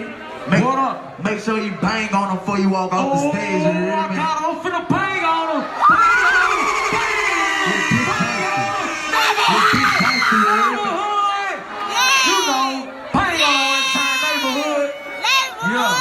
You mind if I wild out right quick though? Bang on it one more time for. Hold on, I gotta get this on camera. Everybody gotta scream neighborhood one time. Yo, what? On the count of 3, everybody scream neighborhood. 1, 2, 3. Eventually, Quando ends up appearing on 3 of 4 tracks on Youngboy's 4-track 4 Loyalty EP. However, once again, despite how things played out, it didn't seem from the outset that there was any kind of tension between Durk, Youngboy, and Quando. Durk would even name Quando as one of the artists he was spending a lot of time in the studio with in a 2018 XXL interview. Funnily enough, Quando also shouted out Lil Durk in 2 tracks on his 2019 mixtape From the Neighborhood to the Stage. Rapping in Dope Boy Dreams that he signed to the streets 3 times, he feels like Durk, referencing Lil Durk's Signed to the Streets mixtape series, and rapping on the song My Section that Durk had told him to treat the rap game like the drug game. Perhaps an indication that Durk had been giving Quando advice on how to navigate the industry before he signed to NBA. At the end of March 2019, Quando would actually be seen backstage with Lil Durk's newest artist, King Von, wearing a matching outfit and hyping King Von up by dissing his ops from 63rd in Chicago. I'm saying though, 63rd, dirty. I'm talking about. Hey, listen, though, man. 64, man, y'all 60 over there smoking crack. In August 2019, Lil Durk puts out a list of his 50 greatest rappers, and both Youngboy and Quando Rondo are on that list. Durk would caption that image, saying that these rappers are people that changed the culture. And I would argue in many ways that Lil Durk was clearly inspired by Quando and Youngboy's style of gangster pain music. And arguably, Durk's career revival in 2019 and 2020 was helped massively by the popularity of the type of auto-tuned gangster rap singing that Youngboy was most known for. This YouTube channel right here makes me $30,000 every single month. I don't make any videos on it or show. Durk and Quando would seemingly remain friends into the start of 2020, with Durk even appearing on Quando's song Safest, even shouting him out as one of his favourite rappers. However, it would seem that somewhere in 2020, things would change, and that would all have something to do with King Von. Despite playing nice backstage with Quando in March 2019, a month before, King Von appeared to diss Youngboy in front of a fan on IG Live. You Youngboy? Why? Just damn. Man, hang up, man. Cause you feel like you cheating. Go ahead, say you I'm gonna hang up on your ass. No, I raised I just left. Yeah, he cool, right? So I can't speak. Yeah, ain't all that, you know. What you trying to say? Like, I'm just trying to see what you feel about the nigga. He cool. He's straight. He ain't better than you. He ain't better than you. Yeah, for sure. Von would continue to disrespect Youngboy publicly following this, a month later, in March, taking to social media to say that Youngboy's music is full of lies, and that he's not a real gangster like he says he is in his music. Youngboy talking about on this song, bro. What? He talking crazy on this thing. Oh, yeah? He ain't even like that. Oh! On his cap. You got cap in your raps. Go straight, boss. Don't hit the white lady. You got cap in your raps. Now, this is interesting because it says to me that perhaps Von's problem with Youngboy is that he felt he wasn't worthy of his reputation. We've already discussed Youngboy's numerous lyrics over the years where he appears to infer that he's killed over 7 people. However, this supposed body count has been heavily doubted and debated, with it really being believed that when Youngboy says he has bodies, he's really referring to the many people around him who have lost their lives over the years, or at a push that Youngboy is perhaps responsible for these killings through either paying assassins to kill for him, or simply the fact that these people end up getting killed when they try and beef with him. The idea that Youngboy has 7 or more bodies is ambiguous and shrouded in mystery and misdirection. However, when it comes to King Von, the situation is the complete opposite. King Von has rapped repeatedly that he has 7 bodies, and in my video, King Von Raps First Serial Killer, you can quite easily line up King Von's lyrics and tweets with real reported murders in Chicago, along with his own arrest records to make a very compelling case that Von did indeed personally murder at least 7 people. Von was a killer,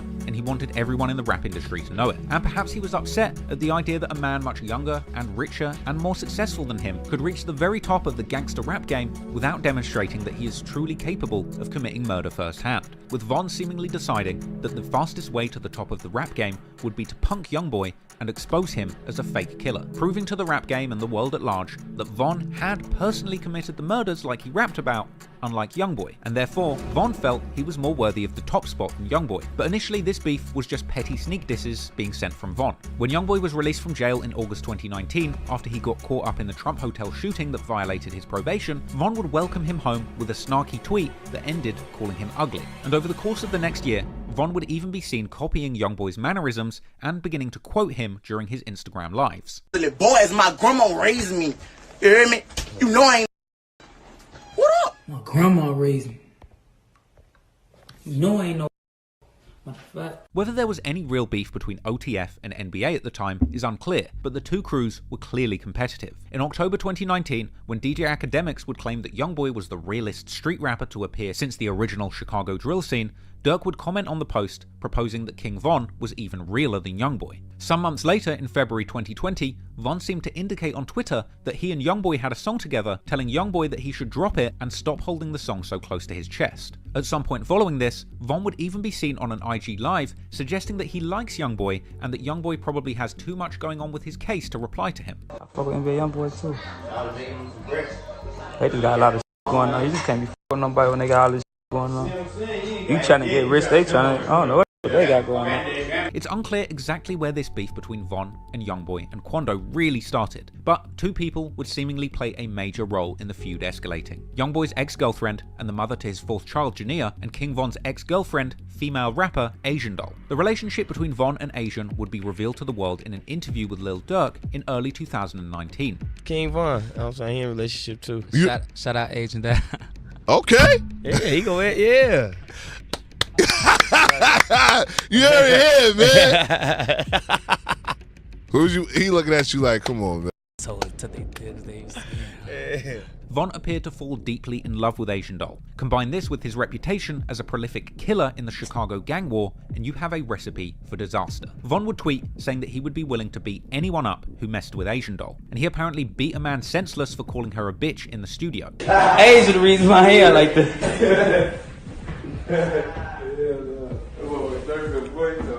Somebody called my girlfriend a bitch yesterday. And you ain't gonna smack one of them out of this. Tell him what happened to my hand, bro. Folks overbeat his. Call my girlfriend a. Woke her back up. I was looking for a guy. They was walk by, bro. He already left. Where you go? Everybody do that. I'm doing like y'all finna overdo it. I'm out. He already did, man. Philip already took him. He got blood everywhere, man. He could get blood on. Asian would appreciate Von's protection, calling him her bodyguard on Twitter, with Von himself saying that he wishes she wasn't a rapper so that he could keep her at home and protect her, saying that he doesn't trust her around other rappers. But isn't it nice to have somebody in the same industry as you? No, that ain't. I'd rather have. I wish I can't say I wish she wasn't a rapper or nothing like that. But it'd be better if I knew like she's at the house instead of going around all these people that ain't around and damn, what's going on? Now I'm just thinking, what you doing? Why she ain't answering the phone? And that's how she be feeling. She feel the same. I just said that. No, I understand. That's what I'm saying. Like, I wish my was at the damn house. Yeah. So it's been times when you didn't like and she had to work with her. I'm not gonna say nothing because you gotta be. Like I you gotta be for sure with yourself, yeah. man. I know I'm that. So Von was clearly very possessive about Asian Doll, even tweeting that he would kill somebody for messing with her. However, things would eventually get complicated between Von and Asian, and during the summer of 2020, their relationship appeared to go through an on and off stage, where Von would sometimes indicate on social media that the couple had broken up, while at other times they seemed to be back together. Von was apparently a single man again, and after his high-profile relationship with fellow industry rapper and social media star Asian Doll, he would be looking to get into a new entanglement that might grab some headlines. But his next move would be incredibly bold, and seemingly out of nowhere, Von would make a declaration of war against Youngboy. In mid-August, Von would post a cryptic tweet saying that he had just made a hit song with a female that people won't believe, and that it was going to be crazy. That very same day, images would surface online showing Von spending private time with none other than Jania. the mother of Youngboy's fourth child. And later, speculation would begin to swirl off the back of tweets made by Von and his sister Kayla that Von and Jania might have even created a sex tape during their time together. And these rumors would later be strengthened by leaked DMs from an alleged inside source who claimed that Von and Jania had indeed slept together, not recorded music. Rumors that Von would later seemingly confirm in the song Rose Gold with PNB Rock, where he seems to suggest that somebody's baby mother was bad in bed. However, Jania would deny the rumors, saying that they had in fact just made music together so that she can make money for her son. We walked to the table to play the little game after my studio session, and I went home. That's it. Y'all trying to make stories out of nothing. I don't that man. Like I said, I don't with no. I've been working. We have a song coming out. Y'all wasn't supposed to know, but it is what it is now. We have a song coming out. So when the song come out, y'all go with it. Just know it's hard as you feel me. I'm just trying to get my money to take care of my son. Period. Matching, the sound you hear if your employer matches your 401k.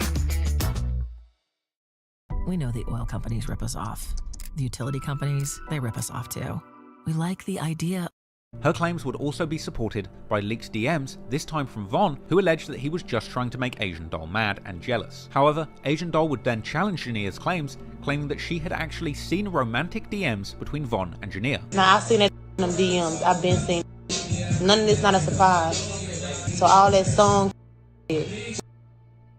Whatever the truth may be, this certainly wasn't the first time that Jania had been rumoured to have had relations with Youngboy's enemies, as she had previously been connected to both Fredo Bang and Jay the Young'un. Furthermore, leaked DMs from Youngboy's future wife Jaslyn would seem to suggest that Youngboy was still hooking up with Jania while she was running around with Von. Nevertheless, despite Youngboy's relationship with Jania officially being over at this point, he took this rumoured hookup between Von and Jania as a very personal attack from Von. And the following day, Youngboy would respond, posting a picture of him and his son holding stacks of cash, along with a caption saying that since Von likes to troll so much, he's going to make sure that when his son grows up, he smashes Von's daughter. Now, around the same time, for reasons that are still largely unknown, Von's childhood friend and fellow Chirac savage Lil Reese decided to join the beef by tweeting his intentions to beat up Youngboy's artist Quando Rondo, to which Quando would reply saying that Reese won't do anything. Man, ain't gonna do nothing to me. I remember that. Academics. Man, you don't deserve to live no more, bet, bro. I hope you. On God.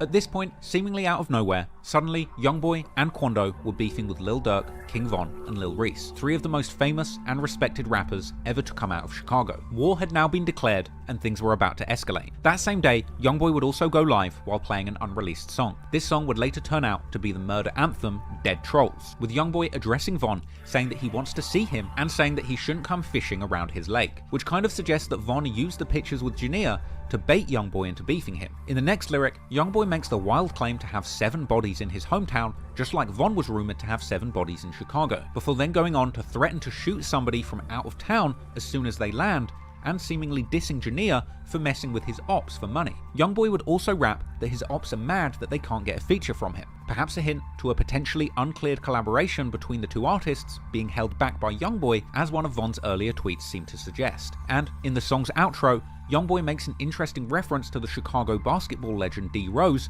who had a phenomenal start to his career in his hometown team Chicago Bulls, but later went through difficult times in other cities and teams due to injuries. A possible reference to the fact that Lil Durk and Von had moved out of Chicago to Atlanta at this point in their careers, as well as the fact that they famously were friends with another gang member from Chicago who went by the nickname D. Rose. Now, fans' reaction to this song was mixed, with some arguing that it was dedicated to the numerous other enemies that Youngboy had made in the rap game and the streets over the years, while others would argue that the entire song was all about King Von. Some would even later claim that the song had actually predicted King Von's death, as Youngboy raps about planning on killing someone in Atlanta, while also claiming that he will do it after their show where their next one is at. And while that certainly seems far-fetched and more like a creepy coincidence, what isn't a coincidence is the fact that Youngboy decided to drop this snippet right after Von had been seen photographed with the mother of his child. A day later, Von tweets claiming not to have a girlfriend and to be focusing on his career, but it seems that Von had paid attention to Youngboy, because just a few days after the snippet of Dead Trolls hit the internet,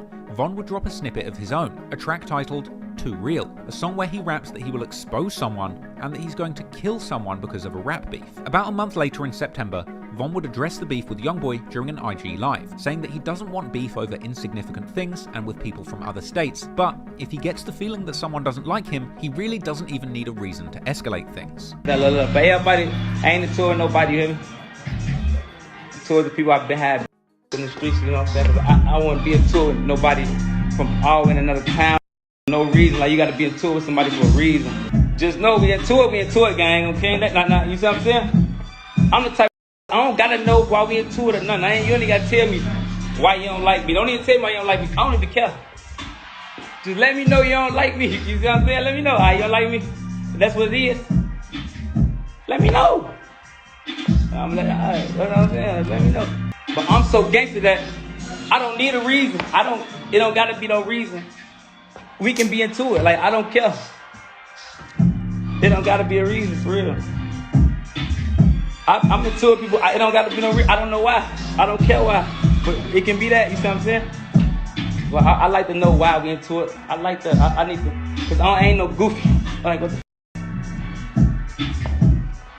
and then I play hard. I ain't trying to lose. I can't lose to nobody.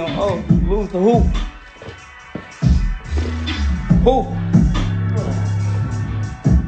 Who, Lloyd?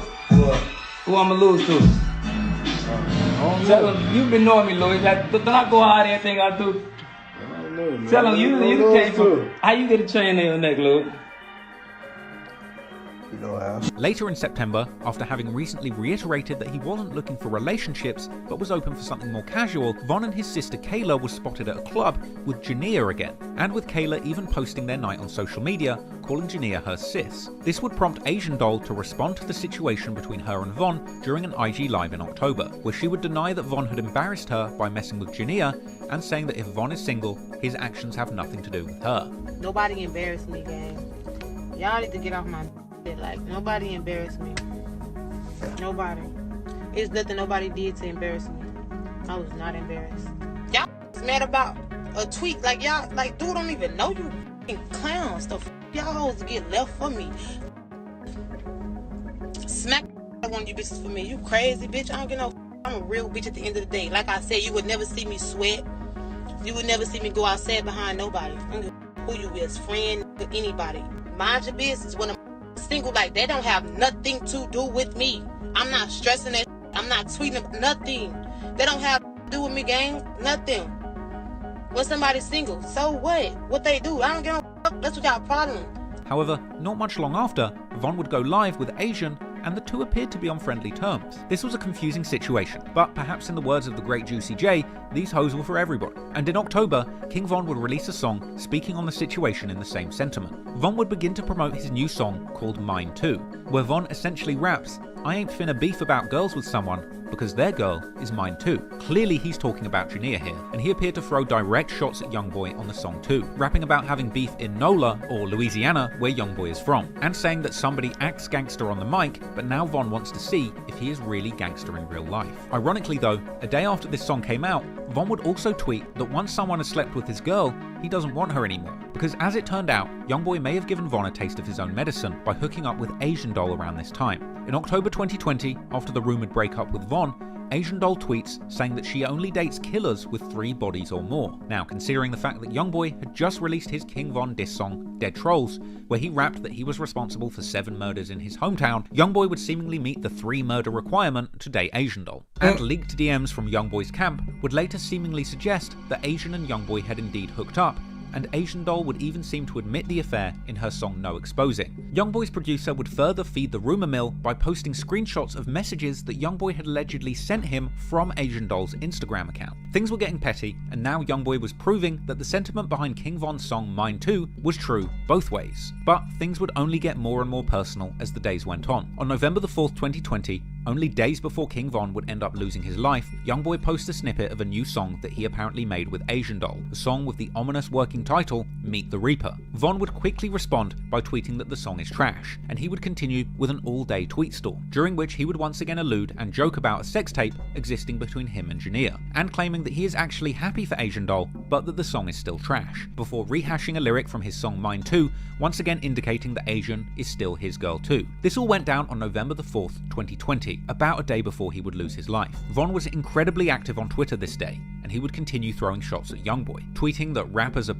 and that he's not one of them, and he would warn people to approach him with caution, and saying that his ops are acting gangster, but that's not what they're really like, whilst also trying to convince his audience, and perhaps himself, that his feelings weren't hurt and he was simply providing entertainment, with Von eventually saying in another deleted tweet that he's going to lead by example because he's older than Youngboy, and saying that he's quitting the beef because many wars have started over a woman and that he's not beefing Youngboy. He said that they're sharing the same women and these women don't even matter and aren't all that. And then, in the very last recorded interview before his death, King Von told DJ Academics that there was no real beef between him and Youngboy, saying that they just had the same girl and claiming that things were just being exaggerated by people on the internet. People told me you and Youngboy was beefing or something like that. You said something about what happened, Von? What's going on with you, man? They be saying that a lot. It's like we got the same interests, and then you know how the internet will try to make it. Don't tell me I got problems over girls. No, it's the internet, gang. It's the you know, they'll try to make it like that because it's the internet. You see what I'm saying? And then you know how females will try to make it like that because they females, and they'll try to make it like one more hard and try to. It be just all type, but it ain't nothing too serious, nothing you should worry about. What if you could do SEO smarter and faster? With Wix, you can edit your meta tags page by page or all. Unfortunately for Von, things would be very serious indeed. And the very night after that interview, Von himself would escalate things out of his own control and ultimately wound up getting more than he bargained for. Just after midnight on the 5th of November 2020, Von tweets his location for the evening, a show at Atlanta club Opium. Von would go live on Instagram on the way to the club in good spirits, rapping along to his own music. He would go live pre-show with the name of the club pinned, and he would be seen on Instagram, posted up, smoking hookah with his entourage of O-Block natives. He went on to play that concert at Opium, where he would be seen jamming out on stage at the club. Just after 1 AM, Von retweeted a Young and Ace lyric with a caption saying his crew are going to catch someone and he sees them as food. While Von is performing at Opium, Quando Rondo and his entourage are fresh off recording a new music video for a song called The Drop, being seen after that shoot on social media, showing off an array of high-powered weapons that they're holding. After finishing his show, Von would be seen leaving Opium in an SUV, and interestingly, the truck can be heard playing the Youngboy song My Window as it drove away. A lot of cars behind him.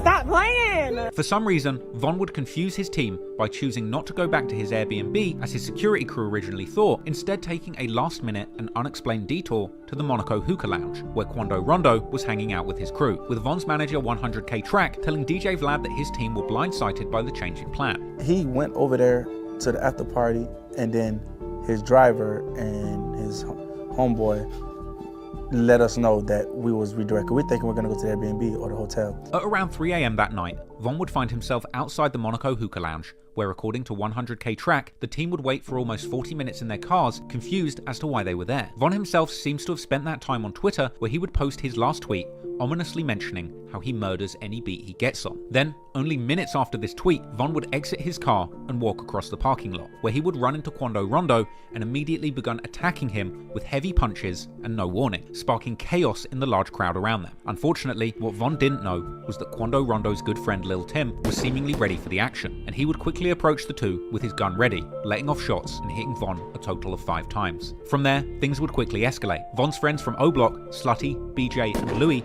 immediately got their guns out and began to return fire to Lil Tim, leaving Tim wounded but alive on the ground, as Slutty's gun appears to jam right when he's standing over Lil Tim about to execute him. While chaos is ensuing all around them, Von is seemingly wrestling with Quando on the ground, perhaps instinctively grabbing onto him whilst holding onto his life, until King Von's friend Muwop approaches the two and separating them by striking Quando once with a large punch. Meanwhile, Von's other friends Slutty, BJ and Louis attempt to flee the scene after taking part in the shootout and almost killing Lil Tim, without realizing that they were running directly towards police officers who open fire, believing that their lives are in danger too. This killed Slutty and left Louis in critical condition with a headshot wound, and BJ was shot in the leg. BJ would actually later comment on the events of that night on social media, questioning if others would have had the courage to shoot someone with police all around them, and saying that the police should have shot him in the head as well. But while the cops are having a shootout with other O-Block members, Muwop and other O-Block associates would drag King Von's limp body to a waiting car rushing him to hospital. But what's even more crazy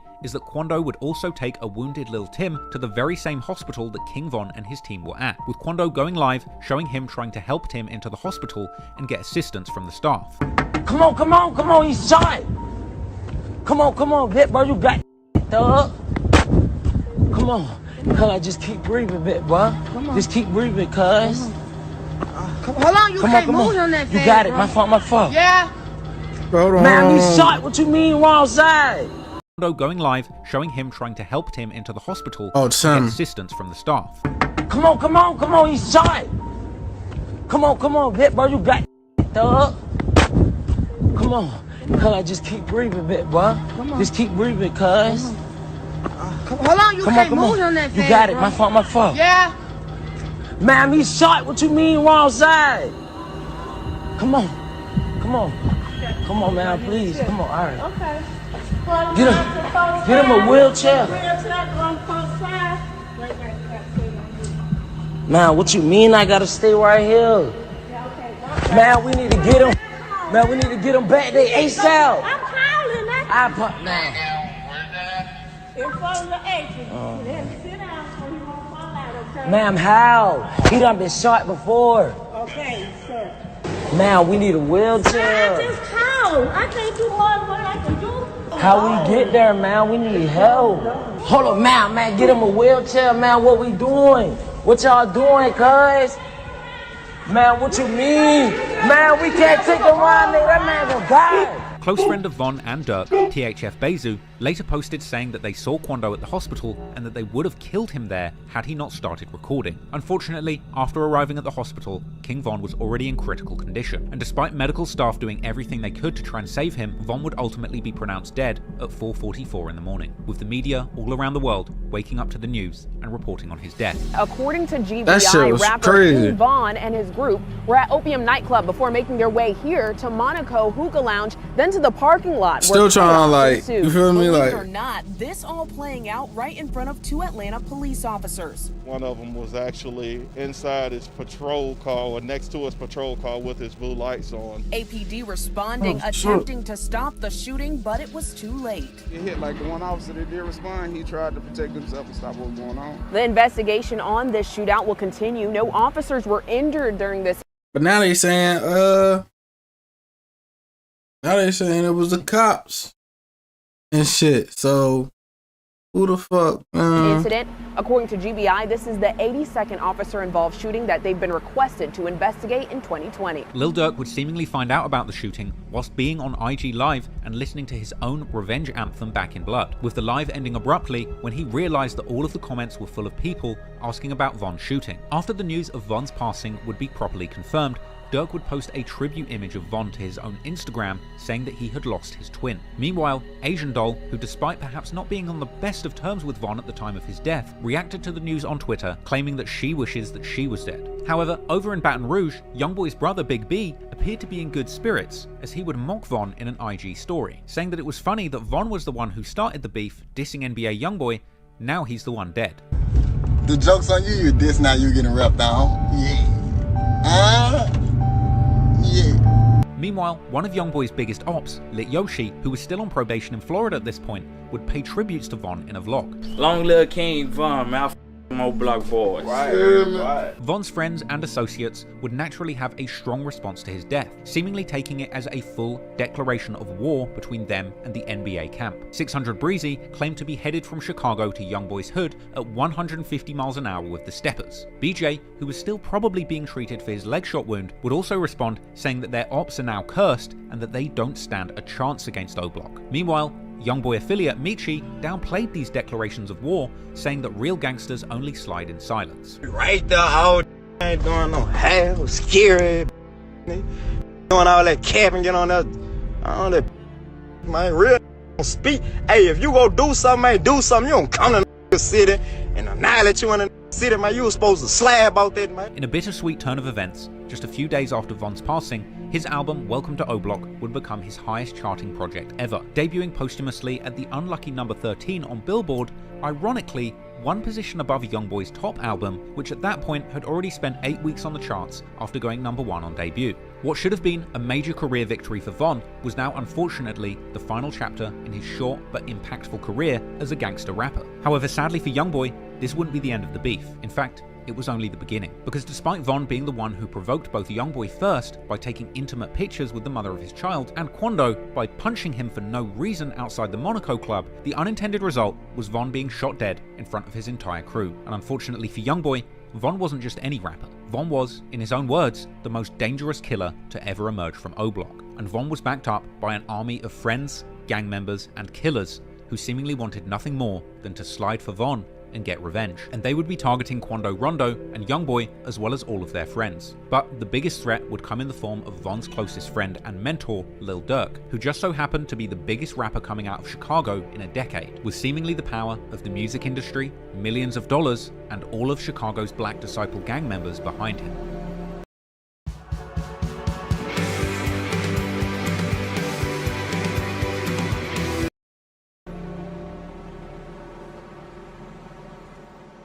When King Von and Youngboy had gone back and forth in the summer of 2020, it was hard to imagine that their rap beef would become something deadly. But the unfortunate truth of street life is that if you're constantly armed and around other groups who are armed, it's very easy for a small disagreement to escalate into a Wild West style shootout. It's hard to believe that Quando Rondo could have possibly wanted King Von dead when he was seemingly blindsided by Von punching him in the first place. Ultimately, Quando's friend Lil Tim was simply protecting his people's best interests when he fired on King Von. Perhaps it was an overreaction, but in the capacity of Quando's muscle, he's supposed to take action and protect Quando from danger. The unfortunate circumstances of that night created a situation that nobody wanted to be in, but it is what it is. And when Lil Tim pulled that trigger, this escalated things from an industry rap beef to an interstate gang war where blood had been shed. King Von was a beloved figure in Chicago drill, not just because of his hit songs about Chicago street life, but also for his reputation as a gangster in the streets, being associated with at least 7 murders, which he seemingly confesses to in numerous lyrics. Von was the baddest gangster in Chicago history, and he had just lost his life for something completely unrelated to his ops in the Chicago gang war. After the dust settled, all eyes were on Quando Rondo, as rap fans all over the world awaited his take on exactly what had happened. 2 weeks after Von's death, on the 20th of November 2020, Quando Rondo would cause a stir when he released the song End of Story, the title seemingly a reference to Von's Crazy Story series of storytelling songs, with End of Story being a disrespectful title, essentially flipping the name of the song Crazy Story, saying that they ended King Von's story. And the cover art was even a picture of Quando and Lil Tim taken on the set of the music video shoot that took place just before Von was killed. And in the song, Quando explains his side of the incident, expressing frustration about Tim being judged for opening fire, saying that other people's friends would have left him behind and not defended him like Tim did, rapping that if the shoe was on the other foot and it was Quando who got killed by one of Von's shooters, the fans would have probably been celebrating, with Quando rapping outright that his man Lil Tim did nothing wrong, and if your friends wouldn't do the same, you probably shouldn't have them around you. But Quando would go even further than just giving his side, dropping lyrics that seemed to be a direct sign of disrespect to Von and his entourage from O-Block, essentially dissing Von and his friends, saying, "Blood on your brother on the ground, go pick your mans up," and rapping that he and Tim are claiming self-defense and that Von should have never put his hands on Quando. Quando would claim that this situation has now led to $1 million bounty being put on his head, with Quando taunting his ops from Chicago, saying that all you got? Why not make it 8 million? More than just a bounty on his head, reportedly Lil Durk was taking steps behind the scenes to harm the careers of both Quando Rondo and Youngboy following this incident. Rumours would circulate that Durk had been buying all the tickets to Quando's shows amid a spate of concert cancellations. Durk Smart move. rapped in his song Hellcats and Trackhawks, which was circulating in late November, that they're looking for somebody at their shows, as well as a line towards Quando or Youngboy saying that they're not feeling your favourite rapper. Clearly, Durk was devastated by the loss of Von and placed the blame squarely on Quando Rondo and Youngboy. Moving forward, Durk would make grand gestures towards Von, using his career to memorialize his fallen friend. A few months after Von's passing, Durk would release his new album, The Voice, which he would dedicate to his fallen twin, Von, with a picture of them together on the cover. But next, Durk would do something that was aimed directly at Youngboy. In his January 2nd, 2021 music video for the hit song Back in Blood with Pooh Shiesty, he would call in a cameo from none other than Youngboy's biggest surviving enemy from the Baton Rouge gang wars, TBG rapper Fredo Bang. And then, 2 weeks later, on January 15th, 2021, Fredo Bang would release a new song and music video of his own. This was a remix of a song called Top.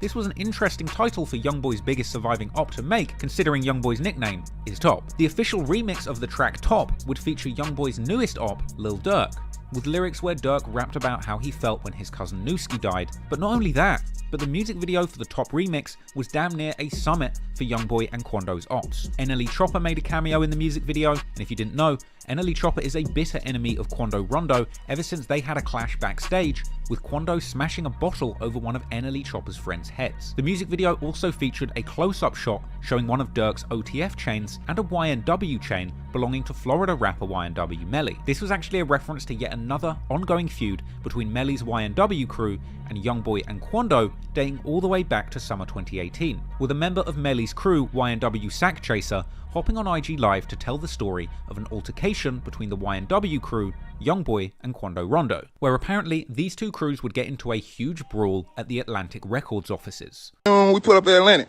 Youngboy already outside looking like this. So like, maybe like, they go Youngboy. I said, oh, yeah, we might not have to fade in it. So I asked. Yeah. Straight. Me and Drew, we were like, straight. Got the door fluid. Like, yo, straight. Yo, straight. Young boy, like, he talking to the Eli dude. He like, bro, all that, man, I'm finna just pop off. So then he popped off. He hit Melly. Boom. But it's some weak, like, you would think strong, but his body, like, dead. He hit him. Boom. So, like, Melly, when he hit him, Melly hit him 2 times. Boom, boom. And that's when I popped off on him. Popped off on Young boy. And then his came after me. And they started boom, boom, boom, boom. Melly hit on the ground. He fell on the ground because they had, like, bulldozers. So then they had ran, like, the dude broke it up. They ran out the room. Then they came back in that. Quando Rondo came in that time. Yeah, started jumping. Boom, boom, boom, boom.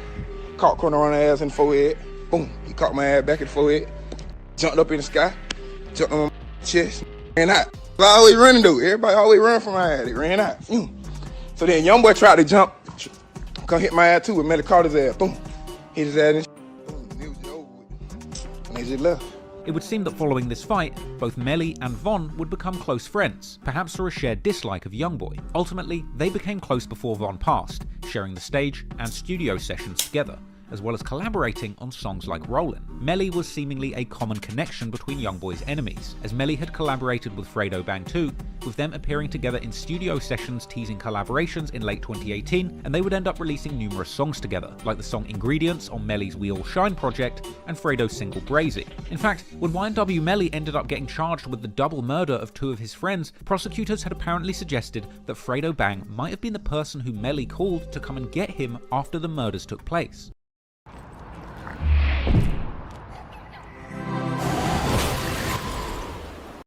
So, Youngboy and Quando's enemies in both the music industry and in the streets of Baton Rouge and Chicago were all linking up and uniting against them. It would truly be Youngboy and Quando against the world at this point, but they wouldn't take all of the heat without sending a few shots back. On February the 12th, 2021, Quando Rondo releases the music video for his song Soul Reaper, and in this video, Quando uses an actor with dyed blonde dreads like Von's friend Lil Durk, seemingly depicting this Lil Durk lookalike getting kidnapped and shot, and the song itself had lyrics seemingly referencing Von, with Quando rapping that someone ran up on me, then we sprayed him, I'm talking lights out. Quando referenced the fight taking place before the killing of Von, saying that it doesn't matter who got beaten up, it's about who got killed. Eventually, Quando Rondo would open up more seriously about his involvement in the situation that claimed Von's life, when he appeared in an extended interview with Angela Yee on April the 12th, 2021, where he opened up all about the incident, saying that he had no idea why Von punched him and that he didn't even know that it was Von until the next day. Like, I'm thinking it's some regular individual.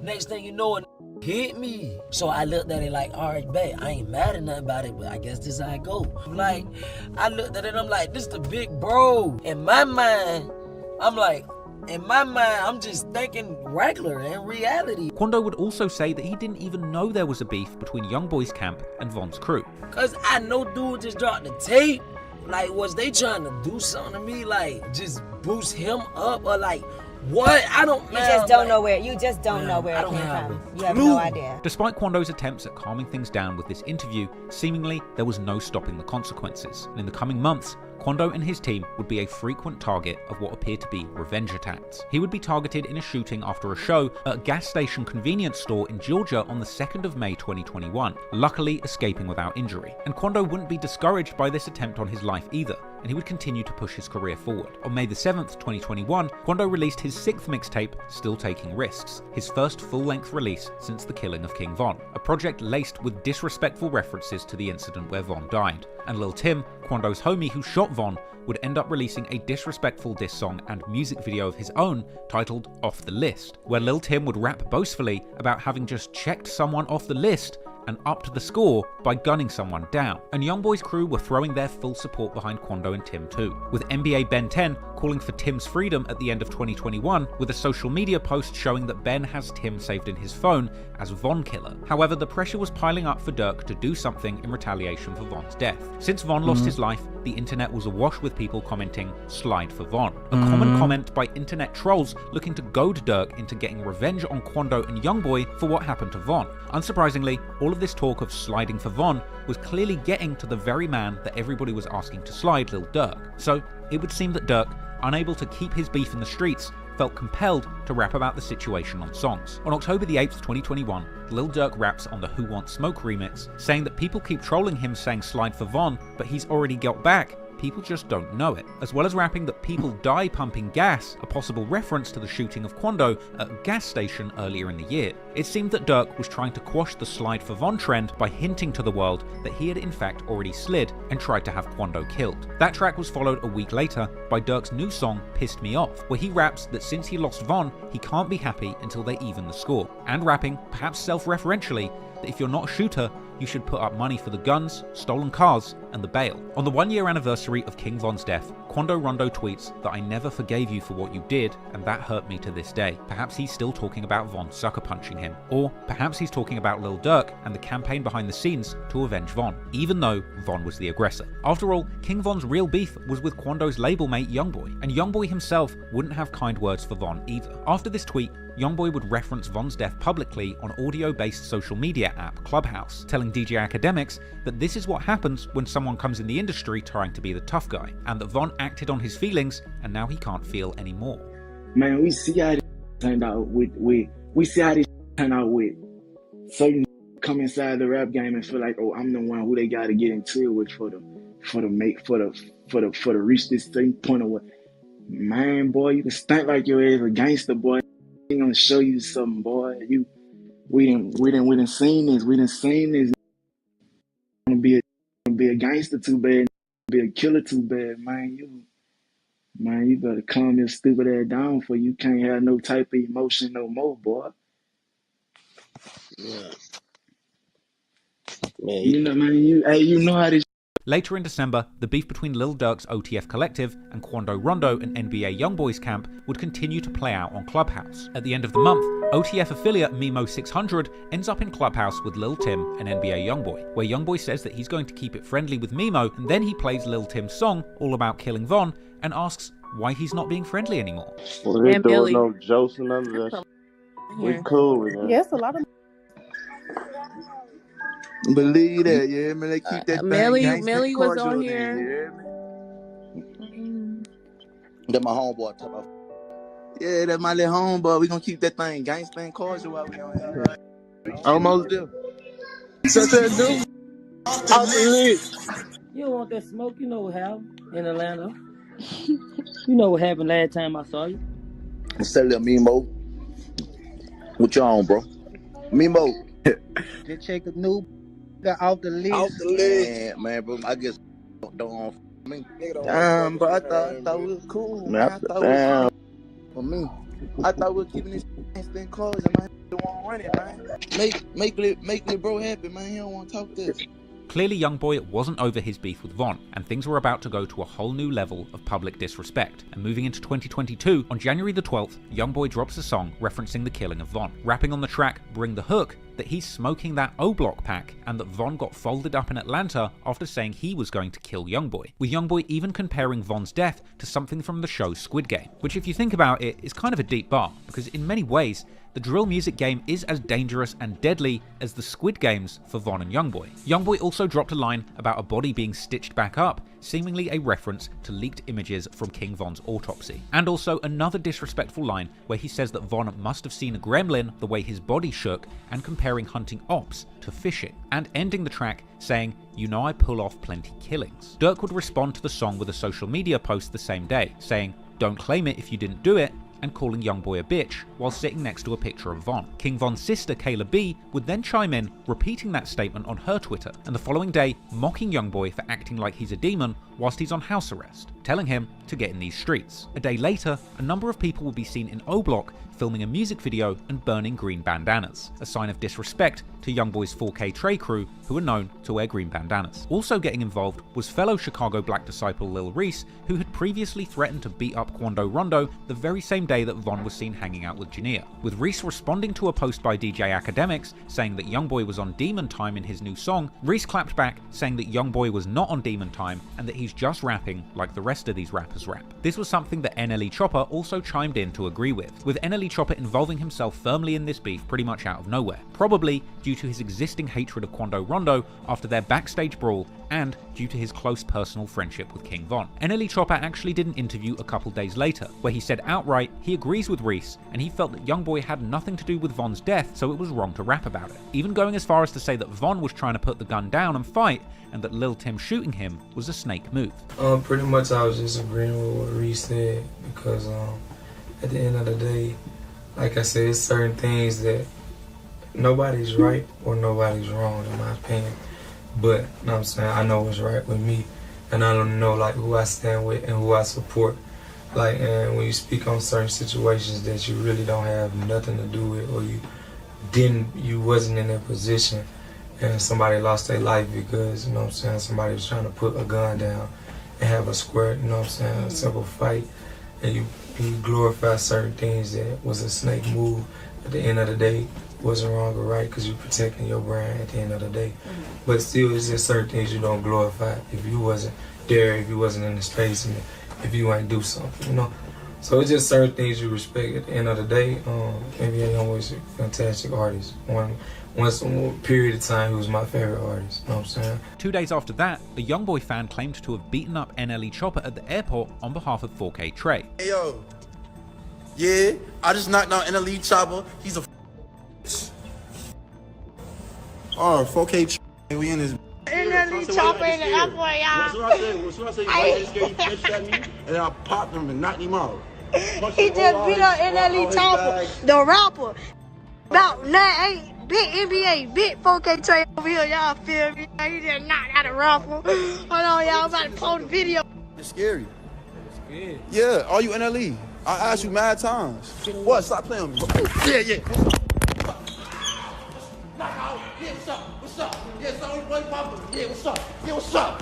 Yeah, amid all of this controversy, NLE Chopper would continue to discuss his friendship with King Von publicly, even claiming in a Breakfast Club interview that Von would supply him with firearms when he visited Atlanta, and that he's siding with Von in the beef due to their friendship. I made certain comments because my brother Von, that's what I made a comment on, defending his name, because he's not able to defend his name. When Von was on house arrest, I was going to his house. When I used to come down, he'll make sure I had scraps on me. He'll make sure I was protected. Like, if you want to make headlines, just say one extreme thing after the other. But if you want to make progress... With the hip-hop scene buzzing with chatter about the latest diss in this deadly feud, the next day, on the 18th of January 2022, Youngboy comes out with another song referencing the beef, his song Know Like I Know. The track references Von's sister saying that she was Big 4L on Twitter the day Youngboy dropped the song Bring the Hook. She was actually referring to a 21 Savage lyric from the song Glock in My Lap, directing that to Youngboy to call him a and claimed that she was a member of the same gang as Von. A complicated reference, as Youngboy seemingly in the past had a good relationship with 21 Savage. 21 Savage appeared on one of his first industry remixes on the track Murder all the way back in 2016, but after Von died, 21 would seemingly choose Dirk's side in this beef, with the Youngboy later rapping that that 21 Savage is the person that jumped him into the Blood Gang, and that's the reason why he got a 4L tattoo on his neck. But after the beef with Von, Youngboy says that he called 21 for support and that 21 turned down the call and denied knowing who he was. But back to the song No Like I Know. Other than the line about 21 Savage and Kayla B at the start, the majority of the opening bars on the track were actually aimed at NLE Chopper, with Youngboy saying that he will kill him for picking sides with Lil Reese on Twitter, telling him he's a real demon, saying directly that he saw Chopper's interview in bed and thought to himself, he doesn't even know Chopper, but Chopper wants to see him dead, as well as lines that could be aimed at NLE Chopper or Durk, rapping that you can get killed like your friend and that they're not ready to see brains lying around the club. With me leaning towards thinking that this lyric is actually aimed at Lil Durk due to Youngboy rapping that he plays for keeps, a reference to the famous Chicago drill song Play for Keeps by friends of Lil Durk, LA Capone, and Rondo No. 9. A day later, on January the 19th, 2022, Youngboy posts a picture on Instagram saying that his ops are going to die, along with another picture telling them to stay safe. Seemingly this was a reference to earlier alleged leaked DMs between Durk and Quando, where Quando had seemingly tried to squash the beef with Durk telling him, stay safe. This might be an indication that despite Quando denying the authenticity of these DMs, they very well may have been real. Lil Durk would seemingly respond to Youngboy's picture with a picture of his own using money to spell out, hurry y'all bitch ass up. Seemingly not discouraged by Durk returning fire on social media, Youngboy would continue dropping disrespectful murder anthems, inflaming the beef with Durk's OTF crew and Von's friends from O Block even further. On January the 21st, 2022, Youngboy drops the song No Switch, with the title being a reference to Lil Durk's frequent mentions of switches in his songs. On the song itself, Youngboy references Von's death, saying, pallbearers bring your body to the grave because his shooters don't miss. Following that lineup, saying that it's on Dave, a possible joke on King Von, who used to always say on King David. That's a common line used by Black Disciple gang members, where they're essentially swearing on the life of the founder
All right, I'm back, y'all. I'm back.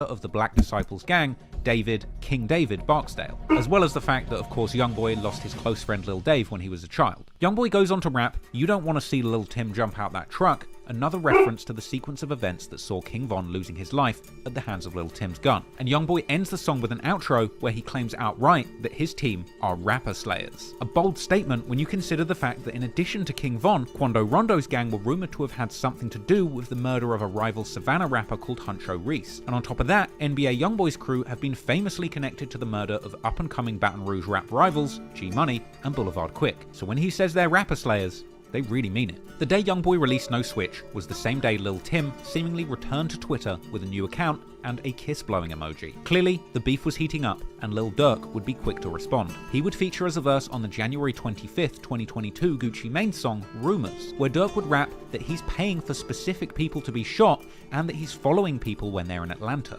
And, seemingly referencing Lil Tim being shot, saying they shot someone's homie for trolling him and that they were surprised he survived. Durk goes on to rap that he's not even checking his ops pages to see if anyone died after sending these hits, as well as rapping that he is planning to use women to get his ops set up and killed, ending his verse saying that he won't tell people who shot their friend and pondering why his ops don't call him and choose instead to post on Instagram, as well as seemingly dissing NBA Youngboy for his earlier back and forths where he spelled words out with money, saying that he's lucky that he doesn't do this stuff for Instagram. Then, the following month, fans would hear yet another response from Lil Durk. On February the 22nd, Lil Durk drops his new song, Aha. Durk would rap saying that people tell him not to respond to people disrespecting Von, but he claps back saying that he wants his people to pick up their guns and shoot when people diss Von. He would rap that he's giving people locations and getting it done, seemingly a reference to the shootings targeting Quando Rondo as retaliation for Von's death. Durk is literally saying in his songs that he is actively sliding for Von and attracting the attention of the cops. Durk would even go on to rap a line that seemed to suggest that Von was sleeping with Youngboy's women, Jania, and that Quando and his crew are Youngboy's subordinates. Durk then says that his shooters have been sliding through their blocks and that the ops don't know it,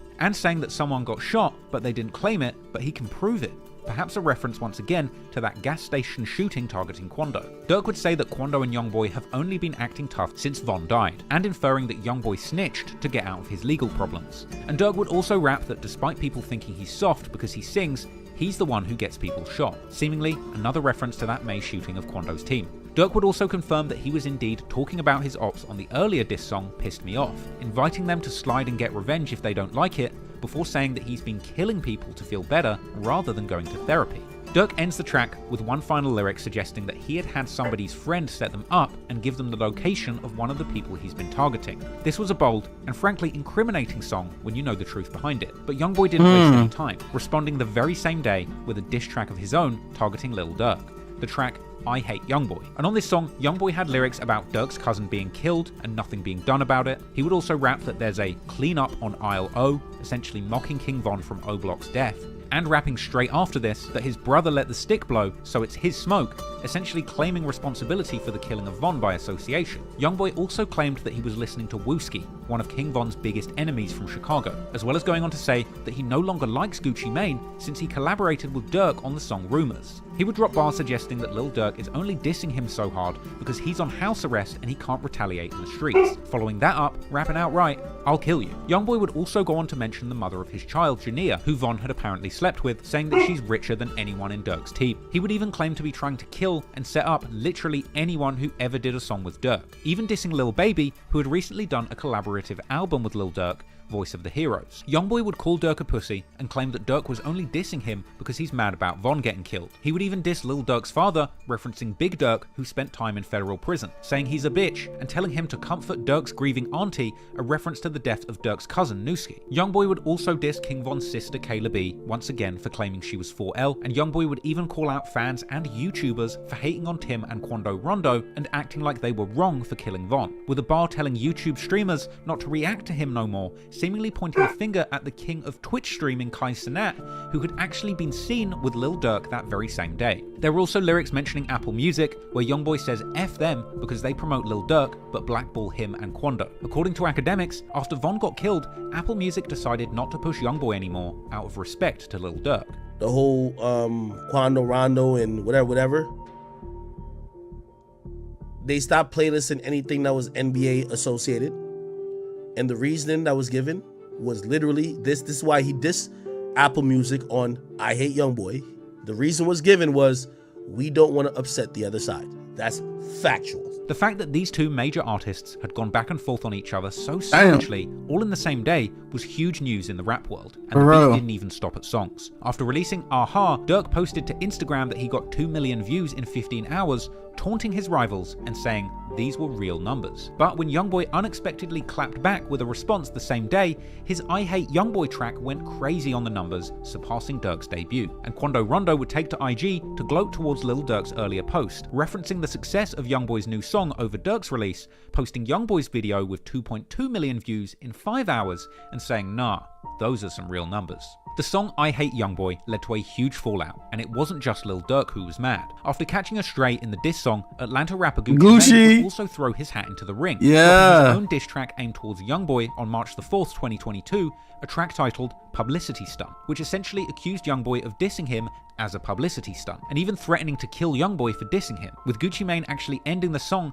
disavowing Youngboy's earlier lyrics. I thought you felt like Gucci Mane in 2006. With Gucci rapping, I thought you felt like me in 2006. The beef with Lil Durk was now spreading throughout the industry, and an entire united front of artists who were friends with Durk and Von were getting together to blacklist Youngboy from the music industry. But it wasn't all their fault, as despite having a successful 2020, dropping back-to-back #1 albums, Youngboy was still getting himself in trouble in the streets, and his record label, as well as the music industry at large, were beginning to get tired of his antics. And unfortunately for Youngboy, in the midst of this enormous interstate beef with King Von and Lil Durk, he would wind up getting himself in a whole lot of trouble for another reason, catching numerous serious criminal charges relating to firearms, ultimately winding up losing his freedom when he needed it the most, and truly testing the patience of his industry backers to their limits.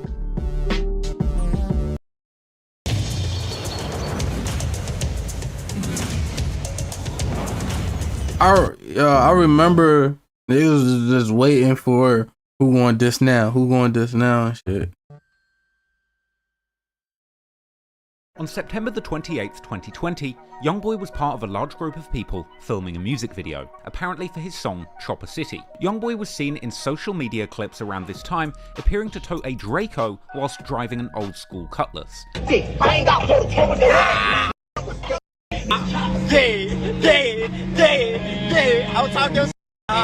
And another shot where we would see his car is filled with green bandana waving 4K Trey goons. And this day, Youngboy was live on his videographer Rich Porter's Instagram, recording himself an NBA Michi baby, toting firearms and rapping the song Chopper City.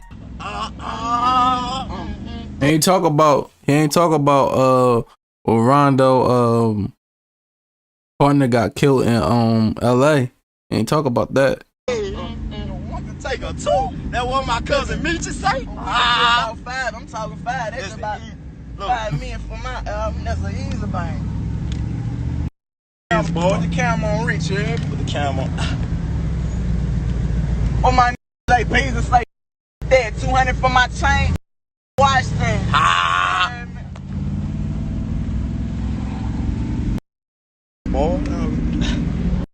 Boy, stop playing, man. Stop playing, man. What's the...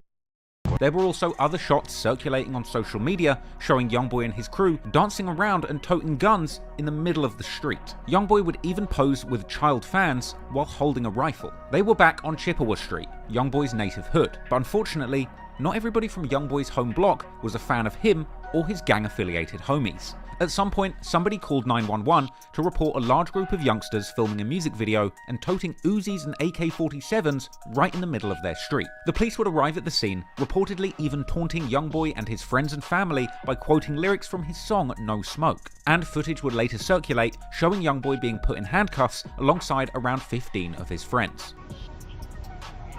That's crazy.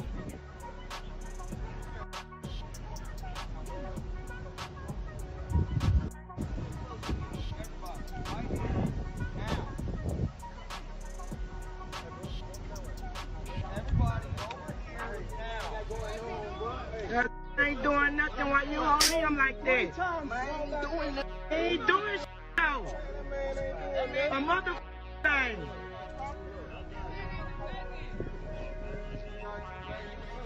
Already.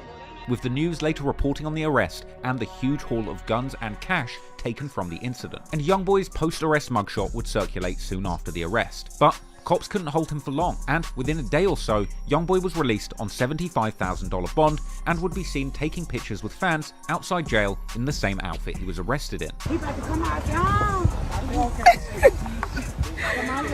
Same here. For my son, all right, yeah, that's right. Give him a hug, Kayla. I got it. Say thanks for the supplies. Give me a picture. And Youngboy would go on to bail all 15 of his friends out of jail too, displaying the whole process on social media for the world to see. Don't play with no damn. So they coming out right now.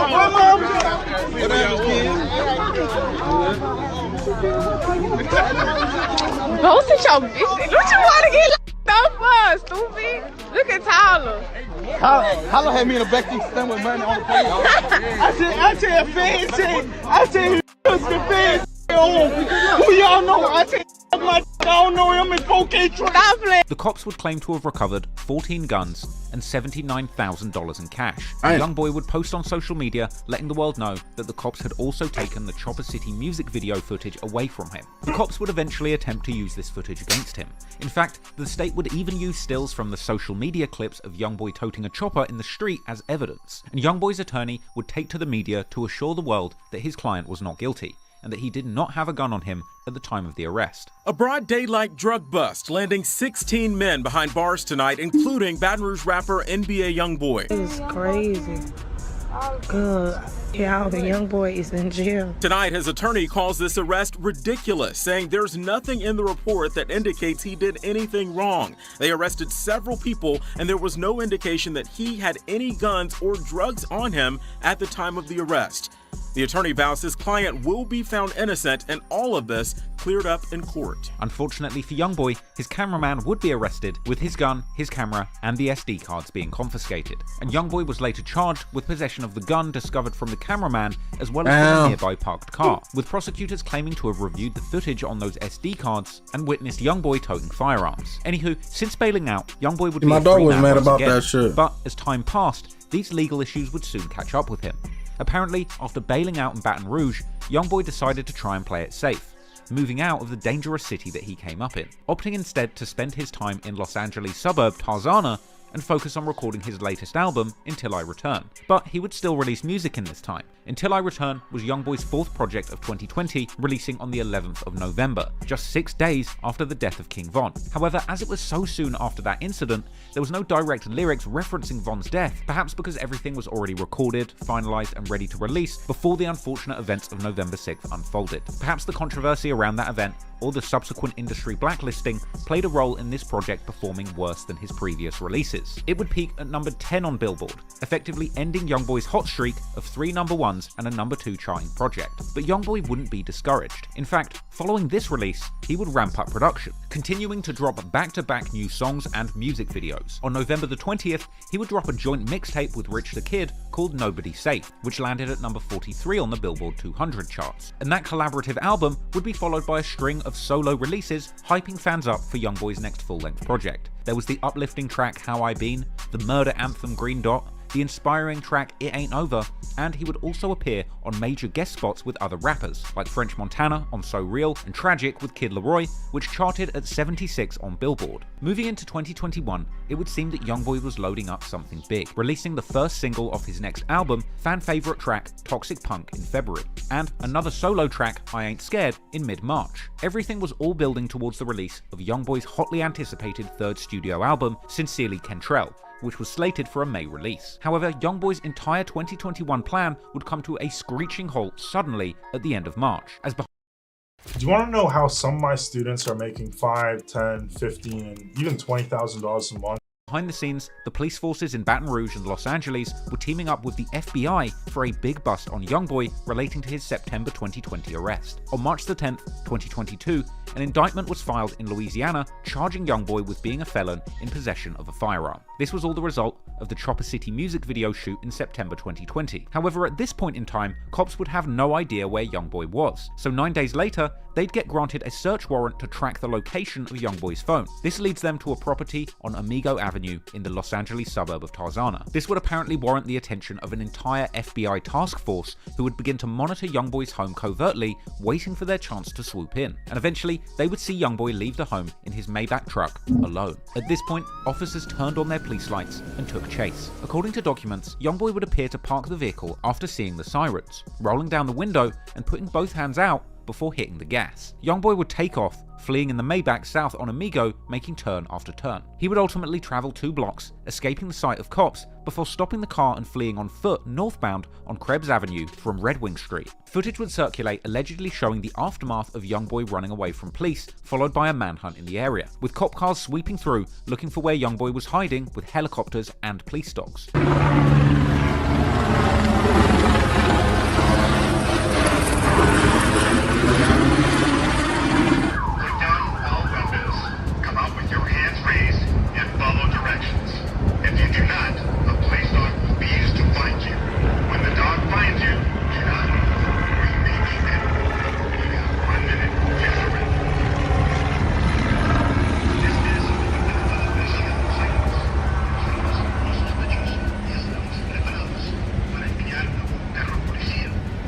Hold on, what's it?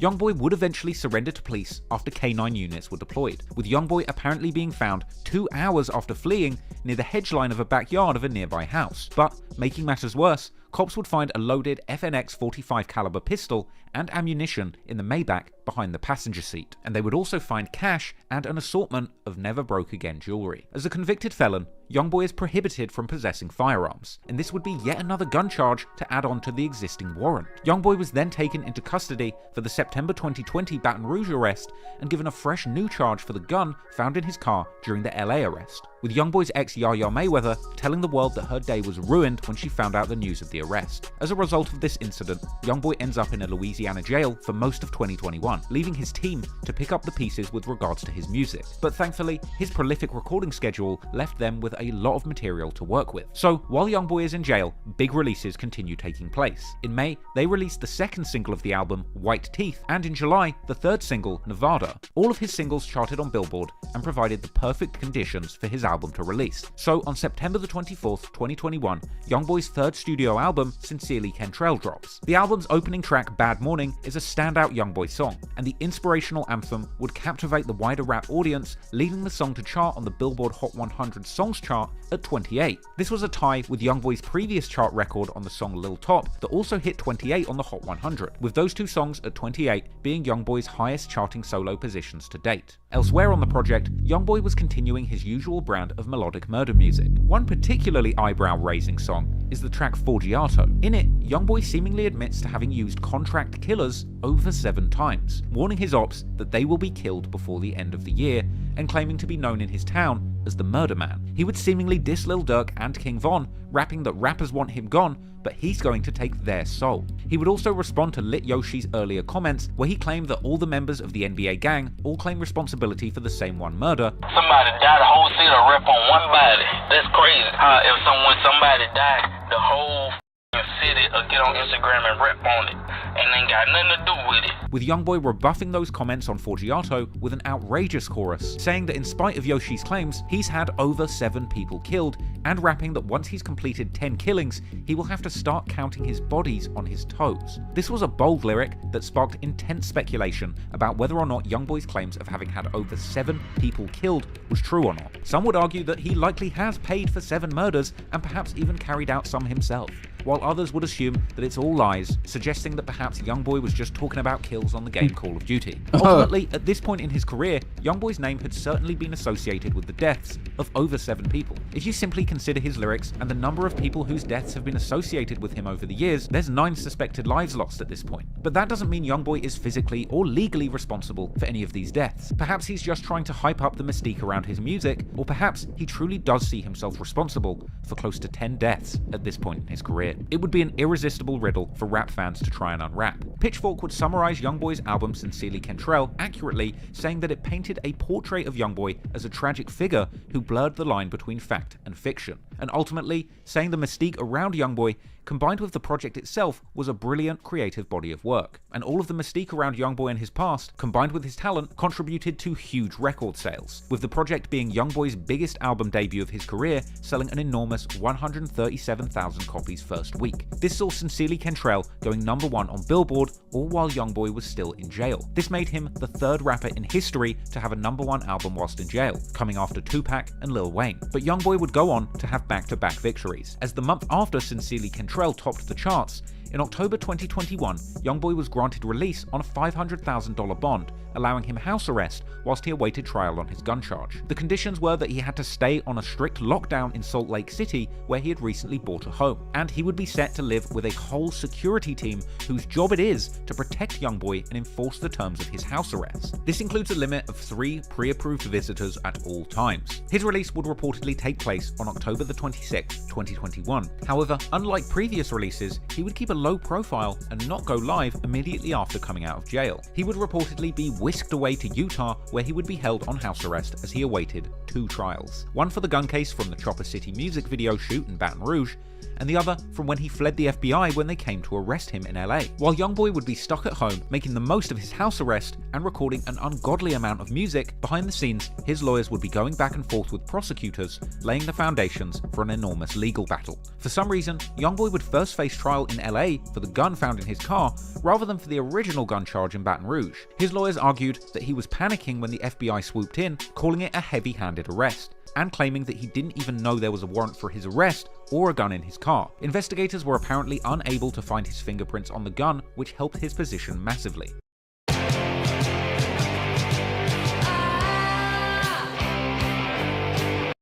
Prosecutors even tried to use lyrics from Youngboy's songs that mentioned firearms as evidence. For example, in the song Gunsmoke, Youngboy raps lyrics naming numerous models of guns, like FNs, Glocks, and MAC-10s, which the prosecutors wanted to use to show that Youngboy had familiarity and knowledge of the brand FN, the make of gun that was found in his car. They were also trying to use Youngboy's NBA jewelry that was found in the car to tie him to the gun that was found alongside it. And they would also attempt to tie Youngboy to a Philadelphia-based jeweler, Shine, who had made his custom NBA pieces, even bringing in lyrics from his song Life Support, where he rapped that he shops at Shine. But Youngboy's lawyers argued that these songs were simply entertainment and not an admission of bad acts. In fact, Youngboy's lawyers in this trial were extremely shrewd and creative in their methods of combating the accuser's attempts to use his lyrics against him. Youngboy's lawyers even made the judges aware of a study carried out by Adam Dunham from the University of California, Irvine, where 2 groups of people were asked to react to lyrics from a country song, A Boy Named Sue by Johnny Cash, which came out in 1969. Lyrics of the song included, "Well, I hit him hard right between the eyes and he went down, but to my surprise, he came up with a knife and cut off a piece of my ear," as well as the line,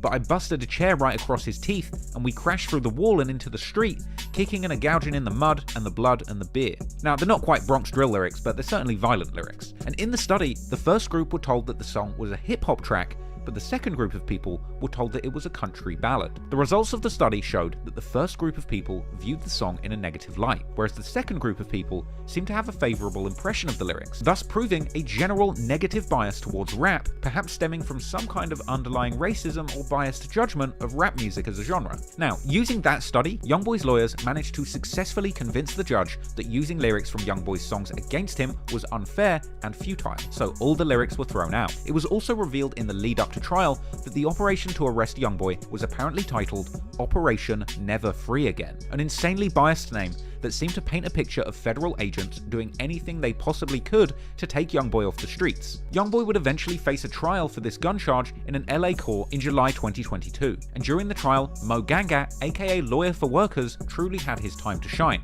as the budding social media lawyer would attend the courthouse and do full-blown court reporting on this case, revealing to the world fascinating details related to proceedings in the courtroom. For example, Mo reported that a juror was dismissed for being a huge Youngboy fan and telling the judge that she was planning to let him off no matter what. Mo would take to Instagrams regularly throughout proceedings to give fans detailed updates. Youngboy jury has been picked. There were 12 individuals picked. There's one alternate. There was a total of about 50 people who were potential jurors. This one guy said, I love Youngboy. I follow him all the time. I'm definitely going to rule in his favor. He was excused. There were people who talked about being victims of gang violence that sent them to the emergency room and that they would have trouble ruling fairly in a gun case. During the trial, Youngboy would even be seen taking pictures with fans outside the courthouse, where he told reporters that he was feeling confident.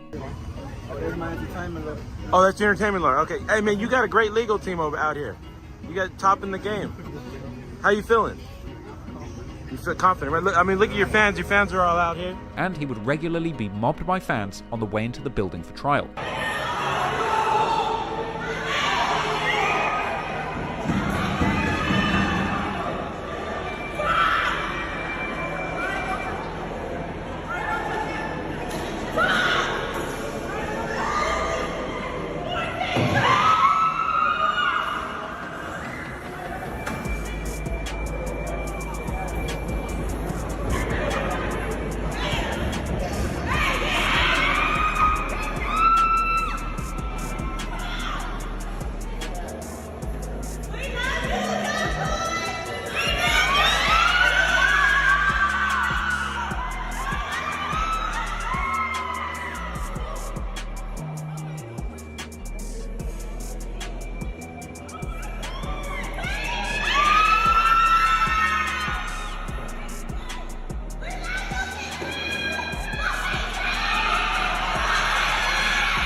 Clearly wanting to show love for the fans that had come out to show support, Youngboy would be seen leaving the courthouse and hugging his fans before breaking loose and running from the crowd. Towards the end of the trial, Youngboy would be seen walking into court with his team, all the while fans would hype him up for a not guilty verdict. Top 5 is Kentrail, and the top is YB. It's you, nigga. Do that. Don't forget. You about to be free. As soon as they say not guilty, I'm gonna call my girl, tell her to show your titties. And so, on July the 15th, 2022, news of the verdict would break, with Mo Gangat going viral, being the very first person to break the news to rabid Youngboy fans that had assembled outside the courthouse.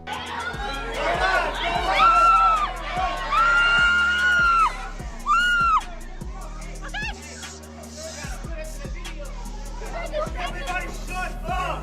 Just hold the camera up, go live! We live!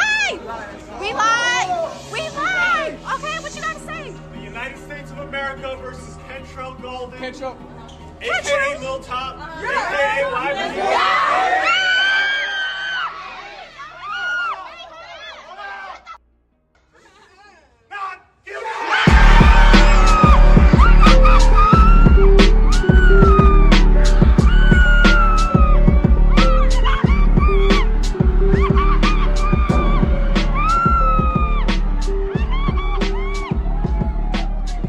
Yes, Youngboy was found not guilty on YNW Melly need that type of lawyer. all Goddamn. charges related to his Los Angeles arrest, and he would be seen outside the court after this big win with his arm around his lawyer, and later posing for a victory picture with his legal team captioned Dream Team. Mo Gangat would even manage to interview Youngboy personally outside the court, with Youngboy announcing that and running from the crowd. Towards the end of the trial, Youngboy would be seen walking into court with his team, all the while fans would hype him up for a not guilty verdict.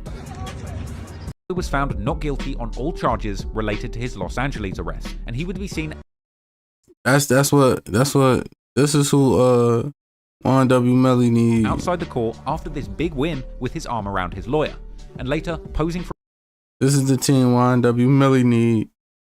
a victory picture with his legal team captioned Dream Team. Mo Gangat would even manage to interview Youngboy personally outside the court, with Youngboy announcing that he's got a big tour coming up. Before this trial started, what did you think about your chances of getting the jury to return a not guilty verdict? I had some strong. I had a confident feeling about some things inside my heart, but You just beat the feds. What would you want to say to your fans about what's next for Youngboy Never Broke Again? tour. What tour is next?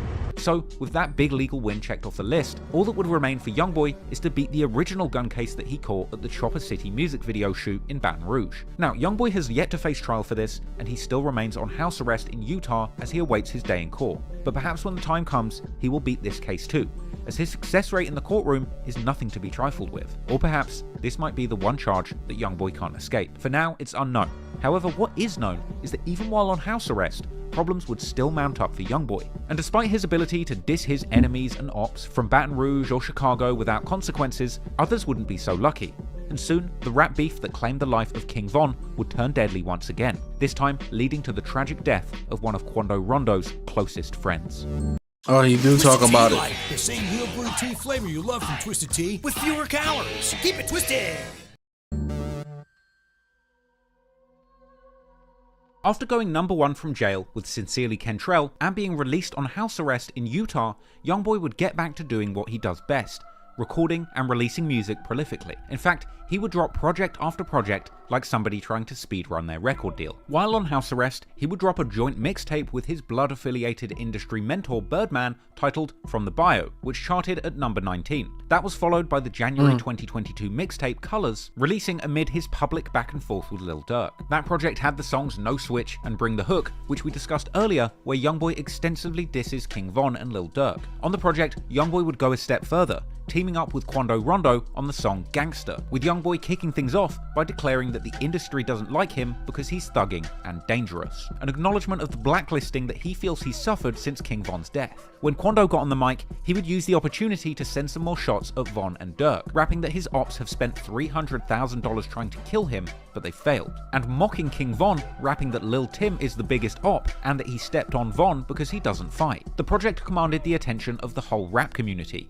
who were following the beef with Durk, but despite strong sales, the project Colors would narrowly miss out on the top spot, going #2 on Billboard, losing out to Disney's Encanto soundtrack, but beating Gunna and The Weeknd. Apparently, Youngboy was disappointed that Colors didn't go #1, and the following month he accused his record label of not supporting him and warning others not to sign to Atlantic. Clearly there was some tension brewing between Youngboy and the label he signed to all the way back in 2017 after he beat his double attempted murder case. His ongoing beef with Lil Durk was attracting the wrong kind of attention, and it would seem that going forward into 2022, Youngboy would quickly release a wave of projects, seemingly in a strategy to quickly free himself of the obligations of his original record deal. In March, he would drop another collaborative mixtape, this time with fellow body-beating rapper DaBaby, a mixtape with the tongue-in-cheek title Better Than You. This was a nod towards the internet trend for Youngboy fans to comment Youngboy better on any content posted by other artists. As the months went on, the tension between Youngboy and Atlantic Records seemed to get more and more intense.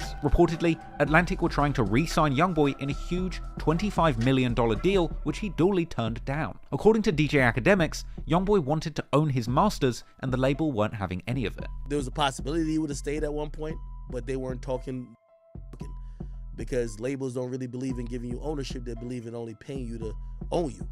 Again, Youngboy wanted to partner with Atlantic. He wanted to, hey, listen, we partner, but I own my work. Atlantic said, we'll give you more money, you'll never own your work. Not over here. And all of this label politicking was clearly having a negative effect on Youngboy's mental state. In May 2022, a DM leaks where Youngboy seemingly says that he feels he's headed to jail or the grave soon. But in spite of his depression and collapsing relationship with his label, he would continue to drop music. In June 2022, the NBA Crew released their group album Green Flag Activity, which predictably was back-to-back with lyrics from Youngboy's crew, boasting about how they're armed and ready to kill for him. In August, Youngboy would announce his 4th studio album, The Last Slimito, along with an Instagram post that seemed to suggest that this would be his last project with Atlantic, as well as describing himself as a $60 million man, sparking intense speculation that he may have reached a deal to re-sign with Atlantic for an enormous sum. Youngboy would also put out a cryptic statement suggesting that he never finished school, but he's finally finished his deal with Atlantic and calling this his last album. It was widely reported that this was indeed his last album with Atlantic, and that 30-track project would release on August 5th, 2022. The Last Slimito came with the aggressive track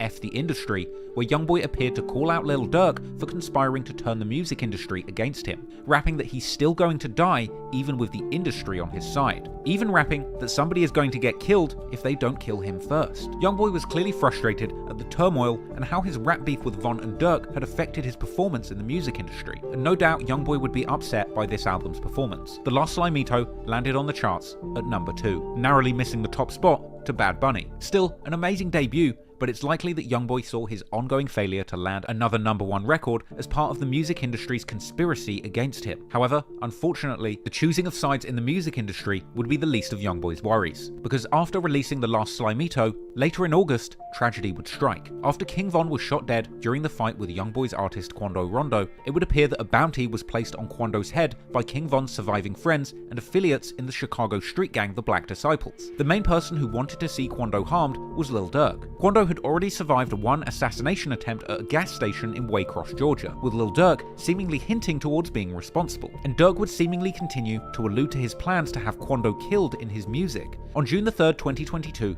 Lil Durk says that he's trying to nail him, i.e. kill Quando, on Keep Dissing 2 with Boston Richie, going on to liken himself to King Von, rapping, "Bro got bodies, he's a demon child, I'm brothers to a devil." Sadly, the next attempt on Quando's life would be fatal. On August the 19th, 2022, just before 5:30 PM, while sitting in their SUV, Quando Rondo and his cousin Lil Pab would be the targets of an assassination attempt, as 3 masked gunmen would approach Quando Rondo's car whilst it was parked at a gas station near popular LA tourist destination the Beverly Center, where they opened fire. The police chief would later describe the shooters as having gotten out of a white car in dark clothing, opening fire and fleeing in what seemed to be a professional hit job. They gassed up their vehicle, and as they were getting into their vehicle, a white car approached from the alley. 3 men got out of that car. They were in all dark clothing. They approached, fired numerous shots, and then left in that white car going eastbound in the alley north of Beverly. It does appear that we don't see any kind of argument or anything go on beforehand, so clearly these men came here with a mission in mind. KCAL News would give viewers a good look at the alley where these shots were fired from, and Fox 11 News Los Angeles broke down the entire series of events, explaining that the shooting took place at the gas station. This was followed by an attempt to flee by Quando's entourage, where they drove a short distance before pulling over to seek medical attention for Lil Pab, who was hit. So once that SUV is hit by the gunfire, they take off, they hit the gas, and they drive a few blocks away into West Hollywood. They wind up stopping over at Santa Monica and San Vicente, right in the very heart of West Hollywood. You know, over there by the sheriff's station, also by the West Hollywood Park. They pull over there because the wounds to the man who was hit inside the Escalade too severe. He's bleeding.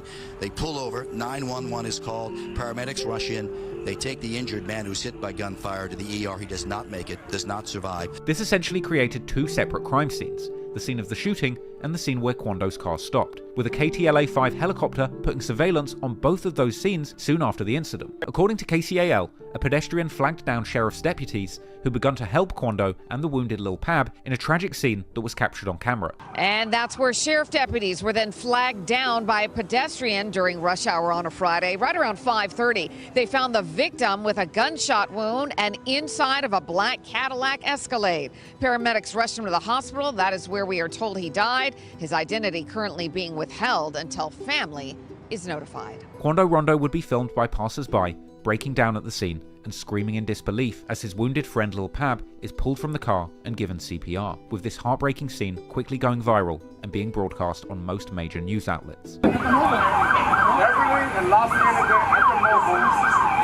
bro, do me a favor, somebody got shot, bro. I'm pressed. I get it, but just, can I get some space, please? Hold on. Talk to my partner, okay? I'm gonna help you out.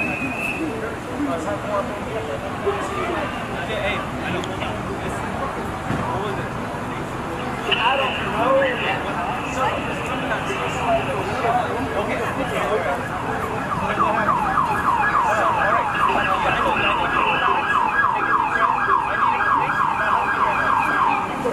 hey, what was that?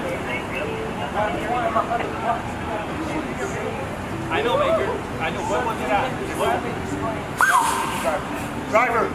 What was around the corner? Gotta make sure it's straight.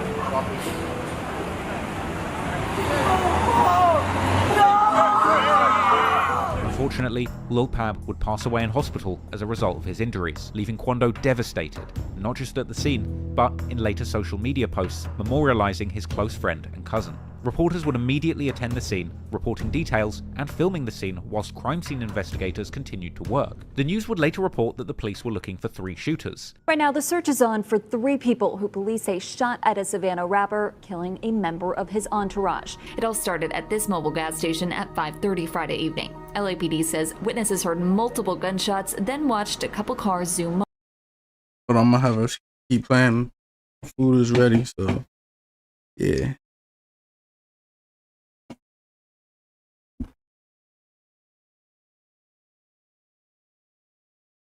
Off.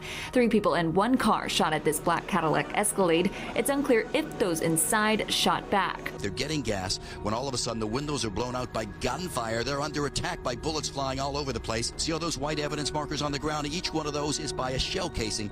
Gives you an idea how many rounds are fired. Police say in that alleyway the white vehicle pulls up, 3 men get out, and they start firing at will, blasting away, targeting that black SUV, the rapper, and his second person inside. It ended at Santa Monica Boulevard. Deputies found it peppered with bullet holes and a shattered window.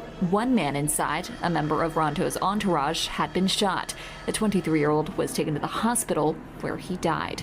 A scene left with remnants of the fight, shoes left in the street, doors flung open. The suspects still on the run. We still don't know what spurred it all, but LAPD says it started at a gas pump. It would be friends and associates of King Von who were celebrating the hardest following the killing of Lil Pab. Friends of Von would post pictures of him on Instagram following the shooting, with some going as far as saying, "Ain't no time frame on that get back," and posting pictures of Quando saying it should have been him. Lil Durk himself would go on to release numerous songs where he appeared to mock Quando for screaming "no" after his friend was murdered, with these lyrics painting a picture of Durk seemingly accepting personal responsibility for organizing this murder. Like on the track Wonderful Wayne and Jackie Boy, where Durk rapped that his shooters told him they have someone's location and that he gives them the green light and tells them to go, and later looks at the news to see someone screaming "no." As well as in the track War Bout It with former Youngboy ally 21 Savage, where Durk once again did an impression of Quando screaming "no" after Pab died, rapping that since Von died, he wants Quando and Youngboy to come outside and go to war about it. And he would rap that when he saw Quando screaming "no" on the news, he thought it was a woman who set him up, ultimately ending the hook dissing Quando, asking "where did Pab go?" and responding that the morgue has him. Even OTF affiliate Lil Vani, who had gone back and forth on Clubhouse with Quando and Pab, would take to social media to mock Quando for losing 2 friends and saying when it rains it pours, and that Quando should keep his chin up. Von and Durk's DJ Bands would also mock Quando, taking to Instagram saying that he was signing artists to Belt to Ass Records. Belt to Records, you know what I'm saying? We signed, man. Anybody could get signed, man. That's all you gotta do is play crazy out here. You get your signed, man. You born, you take shit, you step out in the world, you take more shit. The world keeps spinning, climb a little higher, you take less shit. Then one day, you're in the atmosphere and you forget what shit even look like. Welcome to the world, my son.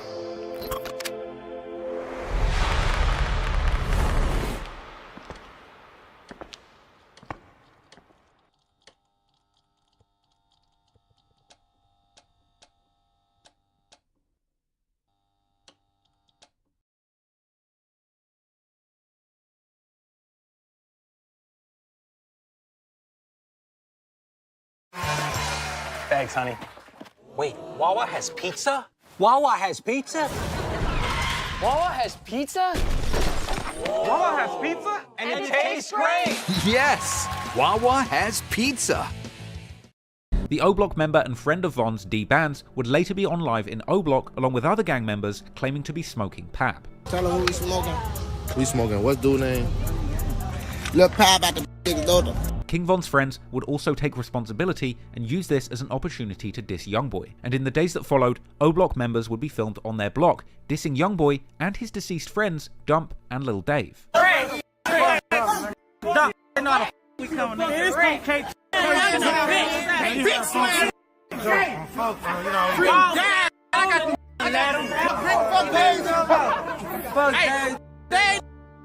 It's the red zone, man. It's the red zone. Despite the disrespect, Youngboy would clearly be hurt by this situation, and he would post to Instagram twice in the aftermath of Pab's death, seemingly indicating that Get Back was on the way, saying that what he truly wants is coming to him, but it might take time, and describing the situation as sad and wicked. Just over a week after the murder, on August 30th, 2022, Quando, Rondo and Youngboy would release a collaboration track where they opened up about losing their friends, with Quando dedicating the song to Lil Pab and Youngboy paying respects to his fallen manager Dump. Quando would rap that people were testing him and now a rapper got killed, and saying that it broke his heart seeing Lil Tim get shot and then see him charged with murder just for protecting him. Elsewhere on the song, Youngboy raps about King Von sleeping with his ex, saying that he just couldn't cope with it, and saying that he and Quando have been blackballed in the music industry because of what Lil Tim did to Von. This would give fans an insight into the pain that Quando and Youngboy had gone through, living with the consequences of King Von's death as a result of their beef. But this would only be the first part of a much larger collaboration between Youngboy and Quando in defiance of their enemies. Way back in February 26th, Quando announced a joint project between him and Youngboy,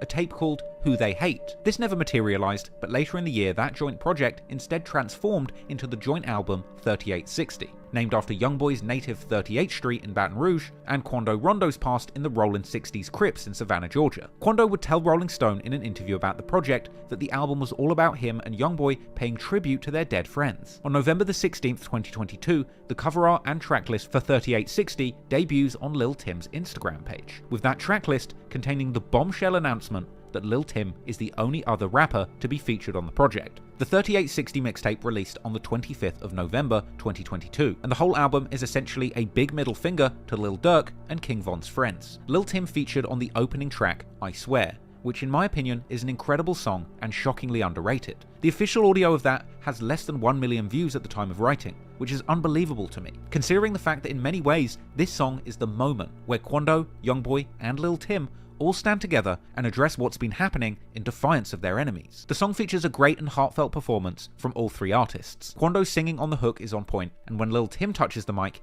he surprisingly delivers a solid verse where he addresses everything about what he's gone through, opening with bold lyrics saying he has all these bodies on his conscience, rapping crazy, catch him walking out a party, hop out, walk him down, seemingly referencing Von's crazy story whilst describing killing him outside of that nightclub. Lil Tim acknowledges that there is a bounty on his head and ending his verse saying that he has plenty of bodies, but that he's beat plenty of cases and is undefeated in the streets. I'll be honest, Lil Tim actually rapped with a really good flow on this track. His earlier songs didn't show nearly as much potential, but this song actually showed that he has it in him to be a genuinely compelling rapper. And then, to take the track to the next level, Youngboy jumps in for a hard verse, singing to God that people are always plotting to kill him, but that he's always shooting back. Youngboy would rap that he has a lot of money and is known for killing people. He seemingly references King Von's death after fighting Quando in a disrespectful manner, saying they smoked on him and he wasn't even strong, as well as bars that seem to snipe at Lil Durk, saying they know we poppin', tell them all make pain songs, and ending the verse saying that for years people have tried to kill him but ended up getting killed themselves. This was a very bold opening song for this album, and from here, for the rest of the tape, Quando and Youngboy would rap back to back, track after track, speaking openly and bravely about what their lives have been like since Von died. There's the track It's On, which references sliding for Von, saying, do it for who? I bet you don't, with do it for Von being a line that Lil Durk and OTF members would often post or reference in songs. Then on the track Casket Talk, Quando raps that he is continuing to diss the dead and say F the ops, despite people trying to kill him like Tupac. He would rap that he's heard rumors that they're coming to kill him, but saying that he isn't scared because he's a gangster with his own money and killers who could get you whacked first. In the verse, he thanks Tim for saving him from Von, and rapping that people don't like him because they don't fight, they shoot. On Youngboy's verse, he raps about people wanting to beef about their dead friends, and saying that people now describe him as a rapper slayer who has anyone that disses him killed. Then there's the song Want Me Dead, where Quando disses King Von and his sister, saying his favorite op dead and his sister talks too much. This was a reference to King Von's sister Kayla B tweeting about the situation when Quando and Youngboy were going back and forth with NLE Chopper. Quando also raps that Lil Timmy rolled her brother up and stepped on him. He would diss Lil Durk, referencing his song Aha, rapping, "Aha, I don't think it's funny, we stepped on your brother," and mocking Lil Durk for failing to kill him and Lil Tim for an entire year. He would reference the shooting in Waycross, Georgia, saying they shot 100 times and missed, and he would diss Von again, saying that they're smoking weed from O-Block and that Von was a stepper, but he got stepped on, even ending the verse by dissing famous Chicago set 300 and pledging allegiance to Youngboy's 4K Trey crew. While in Youngboy's verse, he would rap in reference to Von, F that rap boy, and saying that his hit squad are now trying to kill another. There's the song No Mercy, where Quando raps that he hangs with the killer who killed Von, and that the people looking for him aren't killers, as well as rapping that his Lil One murdered one in the new Atlanta, and that's why he has $100,000 on his head. Quando disses Von again on the song Loaded, saying he's steady dissing his dead ass, and rapping, "Get your hat back before you say you gon' do me," a reference to Lil Durk and his crew wearing V-Roy fitted caps out of respect for Von. Then there's the great song $1 Million Kid, an amazing piece of pain music where Quando sings about the struggles of being blessed with $1 million checks from the rap game, contrasting that with the $1 million bounty that's been put on his head by Chicago gang members. This is something he mentions again on Trophies, where Quando acknowledges the $1 million on his head, saying that if they catch him, they're collecting $1 million, and rapping all these bodies on his conscience got him feeling like Timmy, as well as saying he stained a rapper. Elsewhere on the project, there's the track At the Top, where Quando raps about bullets coming through the car door when Pablo was killed and being traumatized from the incident. Then finally, on the song Heat Tucked, Quando makes a bold statement, rapping, "I bought the body from Lil Tim, it's both of ours, rest in P." 3860 was a bold and brazen statement, flipping the middle finger to King Von, Lil Durk, and whoever killed Lil Pap. Quando and Youngboy wanted the whole world to know they were outside and not scared. The album was described by one critic as hard as nails with ruthless lyrics. But it would turn out that when it came to releasing this project, things behind the scenes were a little more complicated. Perhaps these lyrics were too ruthless, as Youngboy would later claim that him and Quando mutually agreed that content on the album was too demonic and they wouldn't release it. According to a statement by Youngboy, they begged the label not to release the tape, even going as far as to say that he spoke to religious missionaries who said that they will judge him for releasing this violent tape, and saying that the label is blocking his Stop the Violence message because they only care about making money. Youngboy would go on to say that people are terrified of him and that he doesn't play. However, despite the lack of promotion and attempts not to release it, the project did come out and ended up landing at 62 on Billboard. Strangely, despite the earlier announcement that The Last Slimito was his final album with Atlantic, 3860 was released under Atlantic Records. It's unclear exactly why, but following The Last Slimito, Youngboy dropped numerous projects which were technically classified as mixtapes and seemingly owned by Atlantic Records. There was the September tape Realer 2, which charted at number 6 on Billboard, and just 1 month after dropping Realer 2, Youngboy releases yet another mixtape, 3800 Degrees, on October the 7th, 2022, which charted at number 12. And before that month ends, on October the 21st, 2022, he drops another project titled Ma I Got a Family, which charted at number 7. Then you get to November, that's when 3860 came out, and that went 62, even with the industry blacklisting. And then, to cap off Youngboy's insane run, the final project with an Atlantic Records sticker finally arrives on December the 23rd, 2022. The Lost Files album, which is a release consisting mainly of a compilation of already leaked tracks, which still charted at number 45. Once the dust finally settled on Youngboy's Atlantic deal, he was a free agent, and finally in a position to move on to his next move, later announcing a huge deal with Motown Records. Now, the details of this deal have not been made public, but DJ Academics would hint at having spoken to industry insiders who confirmed an 8-figure deal that was bigger than anything anyone in this generation of rappers could attract. The deal has him getting paid handsomely up front. It's obviously an 8-figure deal. It's one of the biggest deals that anyone in his generation of rappers would be getting. So he's getting paid handsomely. So Youngboy had truly beaten the odds, getting out of his long-standing deal with Atlantic by dropping an ungodly amount of music in 2022. But it hadn't been easy. He was still seemingly having his career suppressed as a result of the negativity surrounding him after King Von was killed. And yet, while the industry was still on Lil Durk's side because he'd lost a friend to violence, Quando Rondo would still suffer back-to-back assassination attempts, losing Lil Pab and seemingly risking his life every time he went outside, and Youngboy would ultimately be powerless to do anything about it, muzzled by the industry who felt he was too raw and too dangerous to be promoted like he used to be, and caged by the authorities who kept him cooped up on house arrest simply for being around firearms, even though numerous gangs wanted to see him dead. Youngboy would ultimately find himself in an impossible position. Perhaps as a last resort, he would try a different approach, trying to shake free of his public image as the grave-digging murder man who seems to cause death and destruction in every city he goes to, instead trying to reposition himself as a gentle and traumatized casualty of the street warfare, and pledging to stop the violence and change his ways going forward.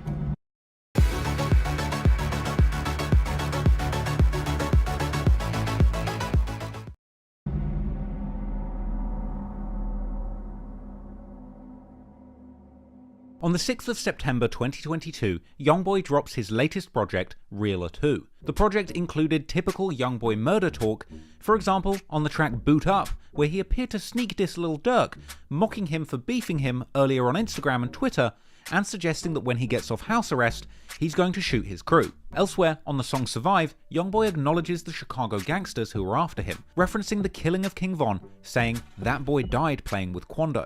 But the real showstopper on this project was of course the song Fresh Prince of Utah. This is Youngboy's reinterpretation of the theme song from Will Smith's sitcom Fresh Prince of Bel-Air, with Youngboy switching up his lyrics, painting himself as the Fresh Prince of Utah, where he was sent to live after getting in trouble in LA and Baton Rouge. The song was a booming, high-energy anthem laced with hard lyrics and quotables. Youngboy would claim in thugged-out lyrics to be ready to put people in the trunk for dissing his deceased manager Big Dump. But it was the song's viral central catchphrase, "It's a parade inside my city, yeah," that had the song going crazy. This particular song became a favourite of Ja Morant, a player on the Memphis Grizzlies basketball team playing in the NBA. That's the National Basketball Association, not Never Broke Again. But hell, you would struggle to tell the difference, as Ja Morant would seemingly adopt this lyric as his personal catchphrase in countless media appearances. It's a parade inside my city, yeah! It's a parade inside my city, yeah! Floor. It's a parade inside my city, yeah! Parade inside my city, yeah! Parade inside my city, yeah!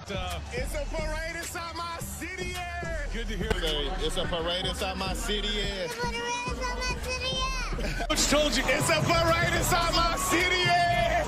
So he jumps in the middle of it and he quotes a rap lyric. It's a parade inside my city, yeah! It's a parade inside my city, yeah! Youngboy would even himself eventually be seen on social media encouraging Ja and his team to win games using his catchphrase. In fact, throughout 2022, Ja Morant would be seen rapping Youngboy songs word for word, and rumours would circulate that the Memphis Grizzlies would practice to nothing but Youngboy songs. Coming here made me realize why he's #1 consistently, because all they do is listen to Youngboy all day, from morning to night, from shoot around to the game. It's NBA Youngboy. It's been claimed that the Grizzlies would spend 90 minutes listening to as many as 50 Youngboy songs to get hyped up during pre-game warm-ups, with all the players seemingly banging 4K Trey both on and off the court, with Ja Morant and Kenny Lofton named as the biggest Youngboy fans on the team. He said they listen to it all day from morning to night to shoot around to the game. It's NBA Youngboy. Yeah. But I've heard that you're like Mr. Youngboy. Like you have all the lyrics to every song. Me? Yeah. That's not true? I mean, it's a couple that I know all the lyrics for, but Who's started it here then? probably, I think it's been a thing. Job, he listens to Youngboy a lot, but Kenny Lofton, that's really Mr. Youngboy. Yeah. Ja would claim in interviews that Youngboy is the reason that they have won so many games. And as crazy as that sounds, when the Grizzlies had a great regular season, leaving them ranked #2 in the Western Conference with 56 wins, people were saying that Youngboy was actually the man responsible, with deeper analysis suggesting that all of these players had actually connected and built chemistry through their shared love of Youngboy's music, and that this shared interest actually made them a more cohesive and effective team. However, if Youngboy gets responsibility for the positive side, he would also end up catching heat for the negative influence too, as in March 2023, Ja Morant would hit Colorado strip club Shotgun Willie's, yet another venue that seemed to be blasting nothing but YoungBoy anthems. And it seemed that Ja got a little too carried away and forgot which NBA he was a part of, deciding to let everyone know that he had that iron on his belt, flashing a pistol to his followers whilst in the club and broadcasting his fun to the world on Instagram Live. From there, 4K Ja would go on to rap a number of the YoungBoy's more bloodthirsty lyrics about having his ops killed, all while throwing gun fingers and gang signs. According to dancers who were there that night, the presence of the gun in the club terrified some of the girls there. And from here, we would see things go from bad to worse, as the media would begin reporting on Ja's antics, painting the parade inside his city as a $50,000 strip club bender, with leaked images of him getting a lap dance, piercing his family-friendly ball player image. Now, since Ja Morant is in the National Basketball Association, a corporate organization that generates literally tens of billions of dollars, this sort of behavior would be taken very seriously indeed. Look, the NBA just can't have their star talent running around, toting guns, throwing gang signs, and saying that they're going to have people knocked off. I mean, this is the NBA, not Atlantic Records, but anyway. The situation would begin to look much worse for Ja once the timeline of events emerged. Apparently, after beating the Rockets in Houston, the Memphis Grizzlies flew on a team plane to Denver, apparently landing in the city after midnight and heading straight to the strip club. This sparked speculation that Ja might have even used the team plane to traffic a firearm across state lines. Now, in Ja's defense, the clip of him holding the gun in the club was recorded on a return visit 2 days later after playing a game against the Denver Nuggets. But this would lead to an investigation by local police, as well as an internal investigation by the NBA, with the Grizzlies announcing hours after the news broke that Ja would be missing 2 games, with 4 more suspended games later being added. And an NBA investigation was launched to determine whether or not Ja had brought the firearm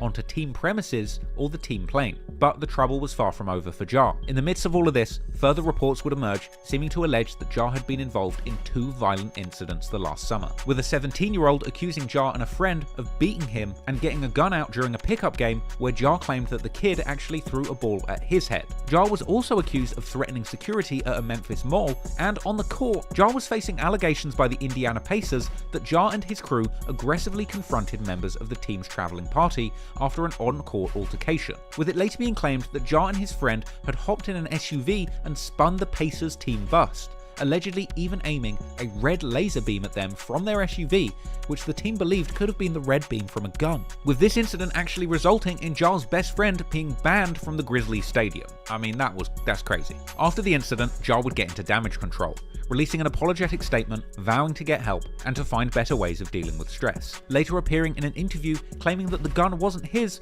but also taking responsibility for making a mistake and painting himself in a negative light. You at the spot, Shotgun Willie's. I've been there. You were holding a gun.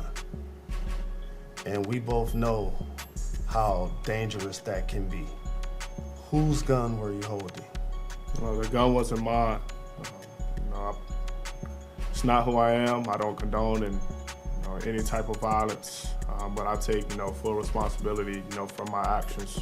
I made a bad mistake, and I can see the image that I painted over myself with my recent mistakes. But in the future, I'm gonna show everybody who Ja really is, what I'm about, and change this narrative. Dinner with Panera, freshly prepared with clean ingredients. In the end, the Colorado police would decline charging Ja, and he would make an explosive post-suspension return, telling the world he is completely sorry and supporting his team from the bench initially, and then returning in style, scoring 17 points and 5 assists after hopping off the bench and playing for 24 minutes while wearing a bizarre mask with rainbow-dipped dreads. However, in the end, Ja Morant's recovery would take a tragic turn, as in May 2023, after YoungBoy released a new album, seemingly overcome by the realness of the latest murder anthem from the gravedigger Lil Top himself, Ja would be seen on Instagram bumping YoungBoy when suddenly, as if in some kind of 4K Trey trance, he reaches for another gun and flashes it to the camera. This repeat incident would be followed by a cookie-cutter apology statement, and Ja's immediate suspension from all team activities, followed by endless ridicule from social media pundits calling Ja NBA dumb boy, as well as pondering how Ja Morant could possibly be so stupid to throw his career away so recklessly. However, at a certain point, some people began pointing the finger at YoungBoy, suggesting that in fact his music had been a bad influence on Ja. The coverage of Youngboy's music highlighted a real concern about the impact and influence of violent gangster rap, and it made you wonder, if this music was leading a millionaire NBA player astray, then what impact could Youngboy's music be having on impressionable teenagers with very little? We're talking about the vulnerable kids who might still be growing up in the circumstances that Youngboy was in when he was a teenager raising hell. Over time, it seemed that Youngboy himself actually begun to consider these things, and eventually he would make a major life decision and begin a journey to try and change his ways, and vowing to put a stop to the violence. On December 3rd, 2022, Youngboy released the track This Not a Song, This For My Supporters. The song came with a cover art depicting Youngboy standing next to graffiti that said "Stop the Violence," and it came with lyrics where Youngboy expressed regret at the violent content of his music, rapping that he had been telling his young shooters not to kill, in spite of the fact that people in Atlanta want him dead after the killing of King Von. But Youngboy would go on to urge those who want to see him dead not to continue the cycle, saying that he is now telling people to stop the violence and that he wants to see his enemies eat rather than beefing with him. In these lyrics, he says 12 bodies and 1 child dead, as well as another saying that he has counted 12 and that his ops aren't better than him. Perhaps it was another reference to the idea that he was competing in bodies with King Von, but Youngboy would go on to seemingly suggest that his team of killers were actually disappointed because he wasn't planning to put more money on people's heads, and he would question why would his people let their broke ops pull them into a beef that could end with them dying, ultimately saying they're on their own. Youngboy would rap on the song that he's seen plenty of killings and almost lost his soul to drugs. And at the end of the track, Youngboy dropped some deep street knowledge, telling people not to listen to other people's definitions of a real gangster, and questioning if it's really gangster to flunk out and lose your life. He would claim that his ops don't know what it means to fight until the other person has no fight in them, and ending the song with the thought-provoking statement, "You are the person you're fighting." This is a line that I think is particularly deep, because I've said before, it's crazy just how much Youngboy and his enemies like King Von or Lil Durk had in common, and it's tragic to see these young black men from difficult upbringings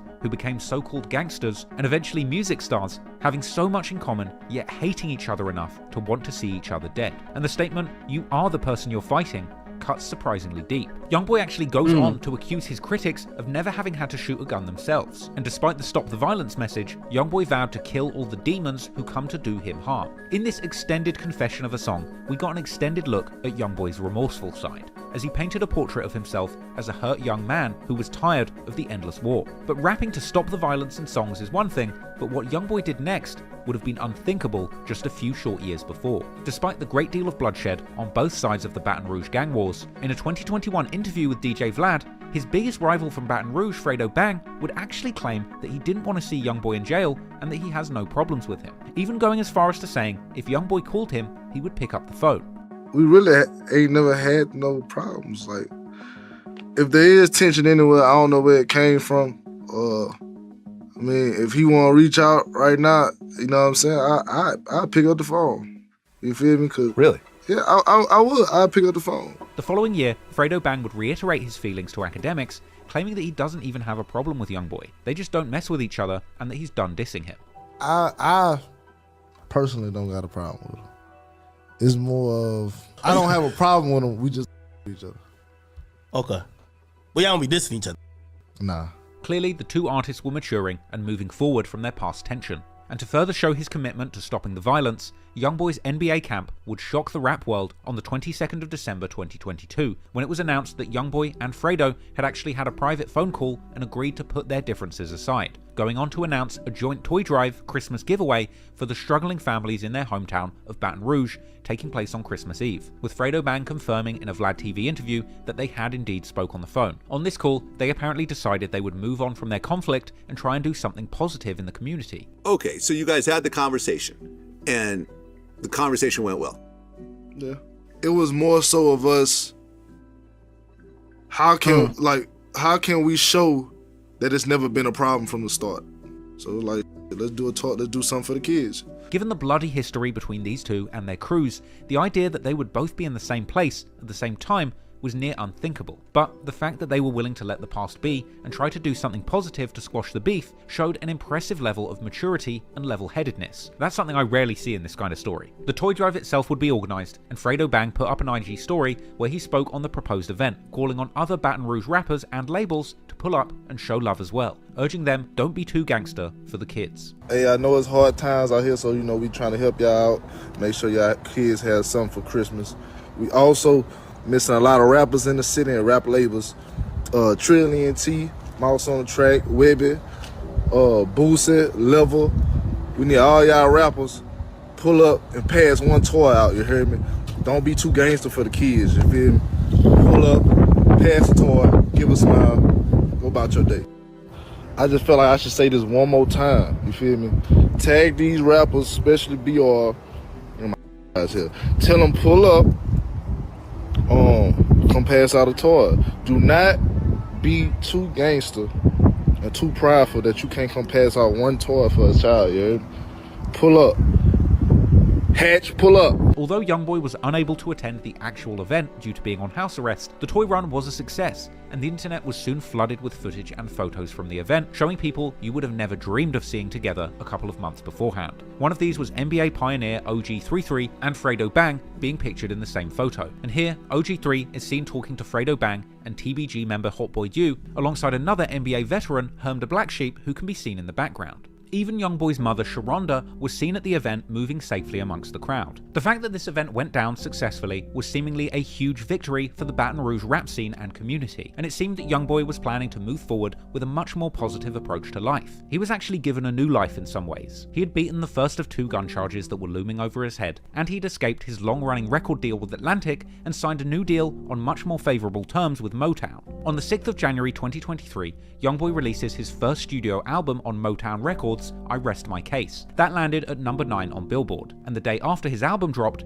Youngboy would announce that he had married his girlfriend Jaslyn and was trying to build a more stable family life. The following month, on February the 1st, 2023, Youngboy covered Billboard's Power 100 issue. Billboard also released a moving interview with Youngboy where he opened up about the feelings behind his music. He expressed regret at promoting violence in his music, and he pondered how much violence his music may well have caused, vowing to clean up his act going forward. In this interview, Youngboy would also explain that he is simply terrified of people and the problems that people have brought into his life. Youngboy would be visibly shaken in this interview, and the reporter would also write about how Youngboy began shaking uncontrollably when discussing the beatings he received in group home. He would also discuss inviting Mormon missionaries into his home to discuss the personal struggles that he had been going through, and expressing his intention to be baptized into the Church of Latter-day Saints, after finding so much comfort in speaking to the missionaries who visited him. It seemed like Youngboy had truly gone on a journey of transformation, realizing the size of the influence that his music had on other people, and vowing to conduct himself in a more responsible manner going forward. He had seemingly squashed the longest running beef of his career, holding a call with Fredo Bang and overseeing the community toy drive that brought peace to these 2 warring factions. And I wish I could say that that's where this story ended, but unfortunately, Youngboy would still be subjected to endless prods from his new enemies from Chicago. And despite all of his talk of stopping the violence, when Youngboy found himself being provoked and antagonized by Lil Durk in front of the entire rap industry, he simply couldn't help himself, reigniting his war of words with Chicago's biggest rapper, which ultimately led to one of the biggest sales battles in modern rap history. This game, you're not ready for. Despite pouring his heart out in an interview with Billboard and vowing to stop the violence, it seemed that as time went on, Youngboy would suffer a change of heart. On February the 17th, 2023, Youngboy would appear in a sit-down interview with the Rap Radar podcast, where he claimed that he didn't want to speak on stopping the violence, and suggesting that people had been doing things that made him change his mind. You also starting to stop the violence campaign, man. I like this. I like this direction that you're going in, Youngboy. Can you talk about that initiative? Yeah, I don't really want to get off into it. Yeah. Man, they got like just some going on today, bro. This shit, bro. Yeah, just hey, stop the violence, man. Right. If you do something, just make sure it got a very good meaning, like the right reason behind. Do something with intention. Yeah. Now, it's unclear exactly what the weird stuff behind the scenes were that made Youngboy want to stop stopping the violence, but perhaps it had something to do with the fact that a few days before this interview released, Lil Durk's fiancée, India, was seen suspiciously wishing Youngboy's son a happy birthday under Jania's post. Despite seemingly putting a stop to the violence in Baton Rouge by calling a truce with his former enemy Fredo Bang, this didn't mean that things had stopped when it came to his beef with Lil Durk and the Chicago Black disciples who were hell-bent on avenging King Von. In March 2023, members of King Von's crew from his native block O Block in Chicago were seen on social media, allegedly on the street that Youngboy grew up on, North 38th Street and Chippewa. Clearly, the Chicago sets were looking to antagonize Youngboy. but their next effort to prod Top came from an unexpected source: Lil Durk's fiancée, India Royale. Now, Durk had actually been rumoured to have split up with India, though high IQ fans had their suspicions that this breakup was perhaps a fake marketing ploy. They had gone back and forth on Valentine's Day 2023, with Durk making a heartfelt post towards India. That was apparently not well received, with India rebuffing the show of affection and telling him to respect her boundaries and let it go. Now, a few months before, supposed DMs had leaked from NBA Ben 10 telling the newly single India that she should get with Youngboy. The following month, Durk would be seen on his IG story saying that he will break people's jaws if he catches them in India's comments. On the 12th of March, Durk took to social media, vowing to save his relationship with India. However, it would seem that at least for the cameras, India was planning to stay single and live her best life. And in the following days, footage would circulate of her seemingly living it up as a single woman, taking a vacation to Bali, getting turned up with the girls, shaking her butt at the strip club. Posts would even circulate alleging to show India on vacation with another man. Durk would soon be seen on social media dragging his ex and saying, "These hoes are for everybody." Man, get in your feelings about your hoe. Get out your feelings about all these hoes. These hoes is damn, you can't save them all, brisky. Can't save them all. You got yours saved, but trust me, I know how you. Spotting a good opportunity to throw shade on his biggest rival, Youngboy would take to Twitter to comment on the situation, saying that he knows how it is when your ex-girlfriend turns into a demon. Now, this tweet seems kinda deep when you look at it carefully, because let's not forget, this whole beef was started by Youngboy's disgruntled ex Jania hooking up with King Von, who even called himself a demon. But anyway, it would appear that Youngboy had taken the bait. The following day, seemingly out of nowhere, Lil Durk's missus, India, hops on Twitter and unleashes a ferocious series of tweets dissing Youngboy directly. She says that he was just a dirty lil bad kid and that he wasn't like he says he is in his music. She would then confirm, yes, it's Youngboy she's talking about, by saying, "I'm talking about Denthead." She would apparently go on to say, "People think because they were dirty and in the hood, they were automatically gang. You wasn't toting no guns, you was food deprived." Now look, I don't have any proof for what I'm about to say, so you can call this cap, but to me, it's pretty obvious that this is probably Lil Durk tweeting from the account, because there's absolutely no reason why Durk's fiancée, who had no involvement in this beef, or any history of calling out other rappers' street credentials online, would suddenly decide to involve herself in an already deadly rap/gang conflict. Plus, the breakup with Durk seemed 100% fake to me, and as we're about to learn, Lil Durk seems hellbent on baiting Youngboy into beefing him for promotion in creative ways. I also think it's no coincidence that India's tweets saying Youngboy was never like that seem to mirror King Von's earlier statements about Youngboy not being like that. Boy talking about on this song, bro. He talking crazy on this man. Oh yeah? He ain't even like that. These bizarre and suspect tweets would provoke a light-hearted reply from Youngboy, who told India she's not going to play with him, along with a laughing face and a link to his own song titled Denthead. He's basically saying she can't make fun of him calling him Denthead when he's already been using this nickname for himself on songs. Now, despite the warnings not to play with him, India would clap back, saying she was playing. A little while after this, Youngboy would be seen on a clip on social media rapping lyrics from his upcoming song Big Truck, where he asks a girl to let him feel them. Whether or not Durk and India's breakup was real, or just an elaborate ruse to generate clicks and trick Youngboy into a beef, we might never know. But now, the stage was set, and the Stop the Violence movement was firmly over when it came to Durk and Youngboy, and it would soon emerge that the two artists were about to go to war over an album release slot. At the end of February, Quando would tease his new mixtape, in a post saying that it's 1 month until he drops his new project, which he's dedicating to his fallen friend Lil Pab. However, a few days after this, Lil Durk would take to Instagram with a post of his own, saying he can drop a single and put all the attention on him, suggesting that Quando's release date isn't safe. With that, provoking a response from Quando Rondo, telling Durk to drop a song then. Quando would go ahead and release his new project, Recovery, on March the 24th, 2023. In my opinion, it's probably the best work of his career, an inspiring, heartfelt, and moving album. On this project, Quando let the world know that he wasn't going to let this beef or his recent losses stop him from doing what he does best, making incredible music. And Quando wouldn't be the only one, as on April the 21st, 2023, Youngboy drops his latest album, the 33-track Don't Try This at Home. The album's concept promised a hard-hitting and gritty affair filled with violence and murder anthems which the listener definitely should not try and emulate themselves at home. This album saw a defiant Youngboy dissing his rivals from Chicago from the very first lyrics on the very first track, Big Truck, with Youngboy saying that they're just rapping while he makes things happen, and saying that he will destroy and kill anyone who disses him. On Cold Killers, he claims to have sent his killers to take the lives of 4 people. As well as rapping, he doesn't understand why he's at war with people who are just hating on him, and rapping that they caught someone trying to leave their show and that his ops want to kill him, but they haven't managed to.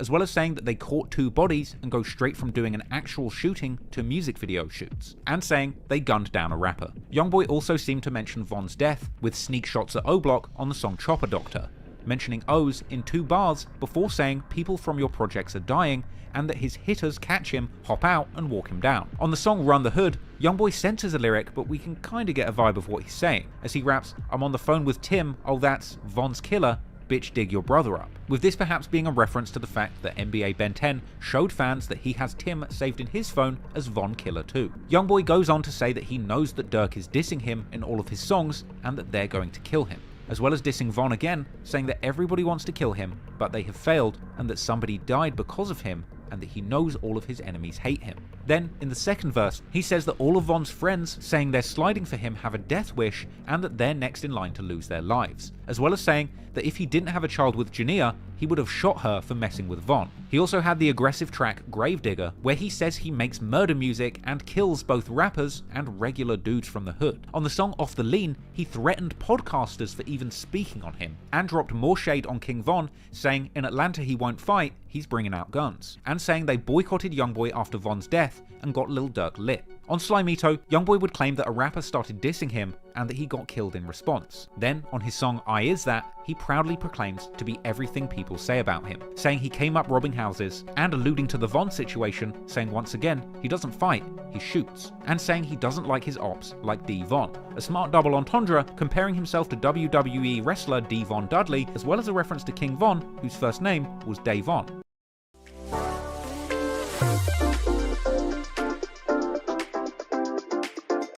As well as saying that he has plans to kill all the rappers dissing him. And then finally, on the last track, Like Madden, Youngboy mentions people getting shot in fights again, saying, in a fight with that fire, you're gonna lose. Despite this being a standout album, Youngboy's sales would ultimately disappoint in comparison to his previous output. It would debut at number 5 on the Billboard 200 albums chart, getting trounced to the top spot by a frequent collaborator of his arch nemesis Lil Durk, Morgan Wallen. However, some fans were quick to point out that Youngboy, someone who releases numerous albums a year, can't really be compared to other artists like Durk, suggesting that cumulatively, he's already outselling the competition. NBA Youngboy flopped with his Don't Try This at Home album, or did he? Now, it only sold 60,000 copies in its first week, but Youngboy drops 8 projects a year that average 40K in first week sales. That's 320K in a year, which is no different than when an artist drops 1 project in 1 year and most times doesn't even come close to those kind of numbers. YB really is better. A week and a few days later, Durk would troll Youngboy, putting up a post saying that he's been blackballed by the industry, before flipping the script and saying, "Psych, you can't blackball a goat." Clearly this was a dig at Youngboy, but it flew over many people's heads. It seemed that Durk was fishing for a beef with Youngboy to promote his own upcoming album.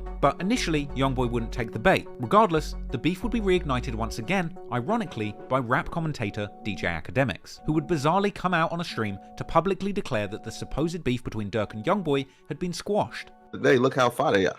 Nah, that beef is squashed. You ain't here?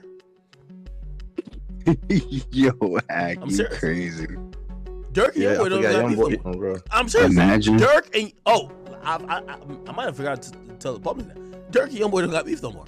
Now, I don't know where he got this from or why he decided to say it, but to anybody closely following the situation, it was clear this was absolutely false. Not only was the beef between Youngboy and Durk active, but after the murder of Quando's cousin Lil Pab in Los Angeles, with Durk and his affiliates from Chicago seemingly claiming responsibility, frankly, this beef was as deadly and as active as it could possibly be, and it would appear that Academics had just reignited it publicly for the whole world to see. Soon after, the clip of Academics saying the Durk-Youngboy beef was squashed would be liked publicly by Lil Durk's official Twitter profile, with many people believing that this was Durk and Academics confirming to the world that the beef was indeed over. Unsurprisingly, this misinformation had Youngboy furious, so he would take to Twitter from his burner account, unleashing a scathing diss towards Academics and the music industry at large, saying that Ac is a bitch and so are his industry friends. But a couple of days later, the beef would intensify, but many casual fans would actually miss it, as Lil Durk would be spotted by paparazzi while shopping, where he was asked about the beef with Youngboy. Durk would initially claim that there was no beef, but then dropped a subtle sneak diss, shouting out Morgan Wallen,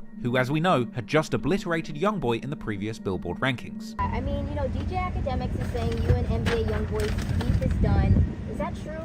What beef? Oh, so there's no beef. Beef who? NBA Youngboy. Shut up, Marvel. After this, Academics would go live with an extensive reply to Youngboy, saying that he was hurt by his tweets, but apologising for saying that the beef was squashed when it clearly wasn't, and going on to brutally diss Youngboy for being too sensitive and vowing not to support his music going forward, telling him he's not really blacklisted in the industry and promising that he will personally blacklist him by not posting him on his platform for 3 months. Damn, that boy Ack look hurt. There is a little bit of hurt. In the music industry, the most self-centered person is a rapper.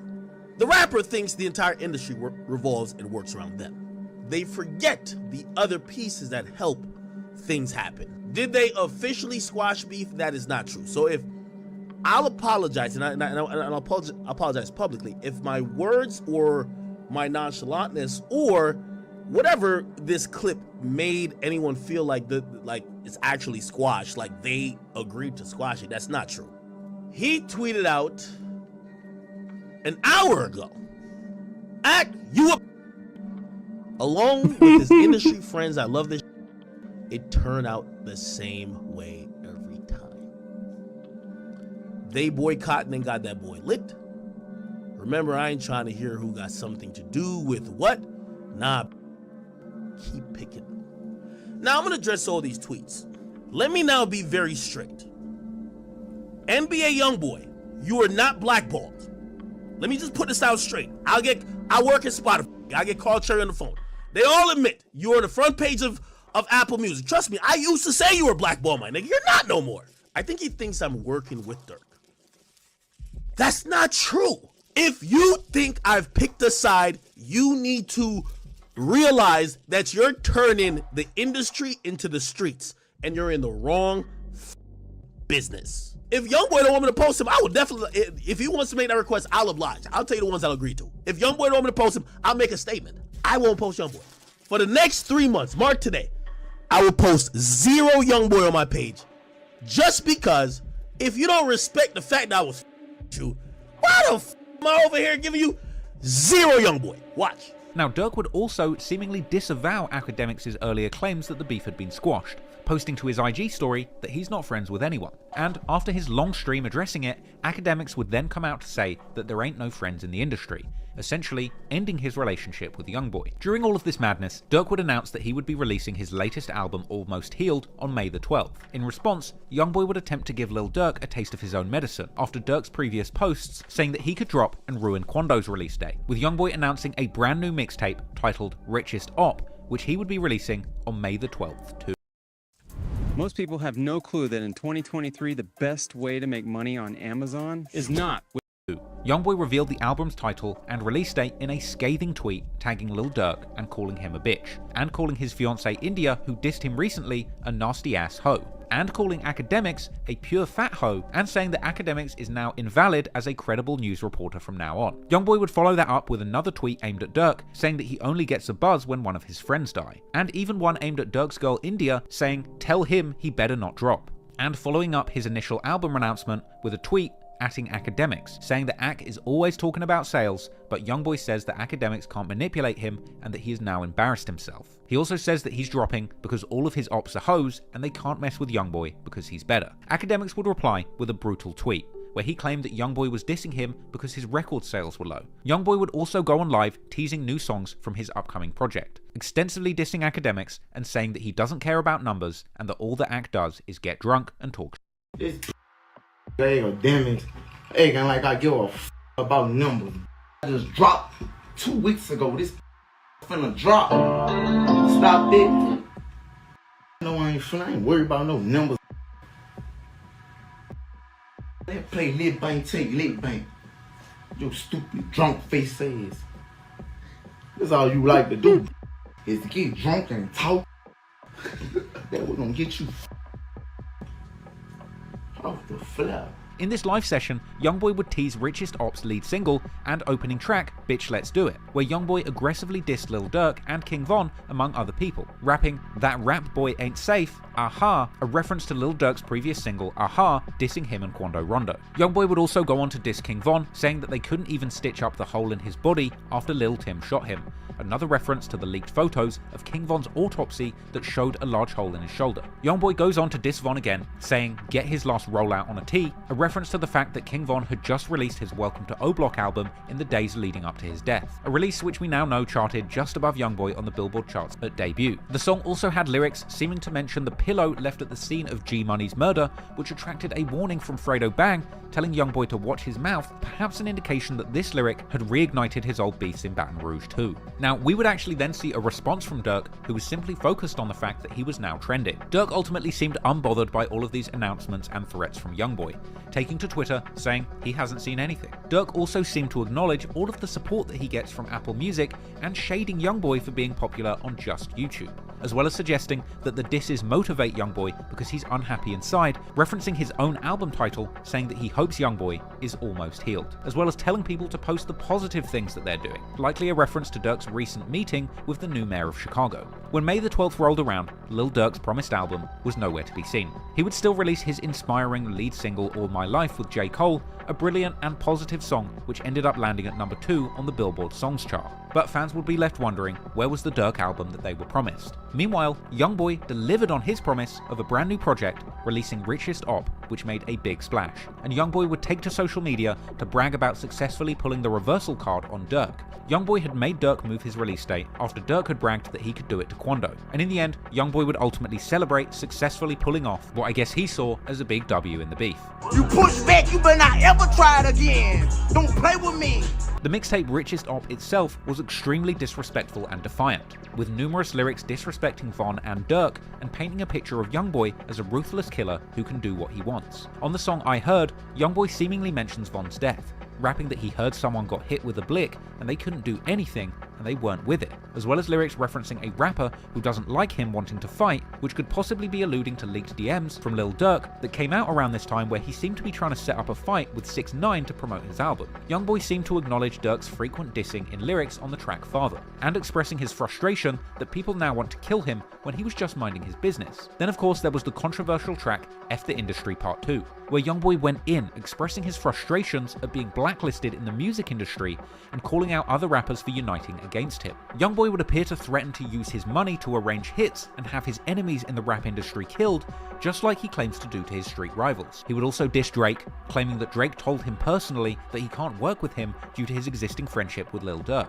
He would then go on to diss J. Cole, who was the guest feature on Lil Durk's single dropping the same day as this album, suggesting that J. Cole had told Youngboy that he would do a song with him, but he never came through. In the hook, Youngboy would essentially warn the rap industry that if they want to beef with him, they have to be about murder like he is. And Youngboy would end the song taking aim at Houston rap legends, the Prince family, dissing J. Prince Jr. and Sr. with death threats, and claiming that because of his relationship with Birdman, he can use assassins from New Orleans to kill people, which appeared to hint that he had actually already used a hitter from New Orleans to leave someone dead in an apartment building. Youngboy would also bring in one of his most prominent members of his crew for the only feature of the mixtape, with the track Chopstick featuring his loyal hitter, NBA Ben 10, who rapped declaring openly from his very first bar that he is the one arranging hits for Youngboy and that he will leave people dead for him same day. However, on top of the murder music, there was still some space for self-reflection on this project. On the song Slimes Go Where I Go, Youngboy appeared to have made peace with the prospect of being killed himself, painting a picture of what actually happens after his rivals find success in taking his life, rapping that his oldest son will be in charge of his empire and that he expects his shooters to avenge him as he's laid to rest covered in diamonds.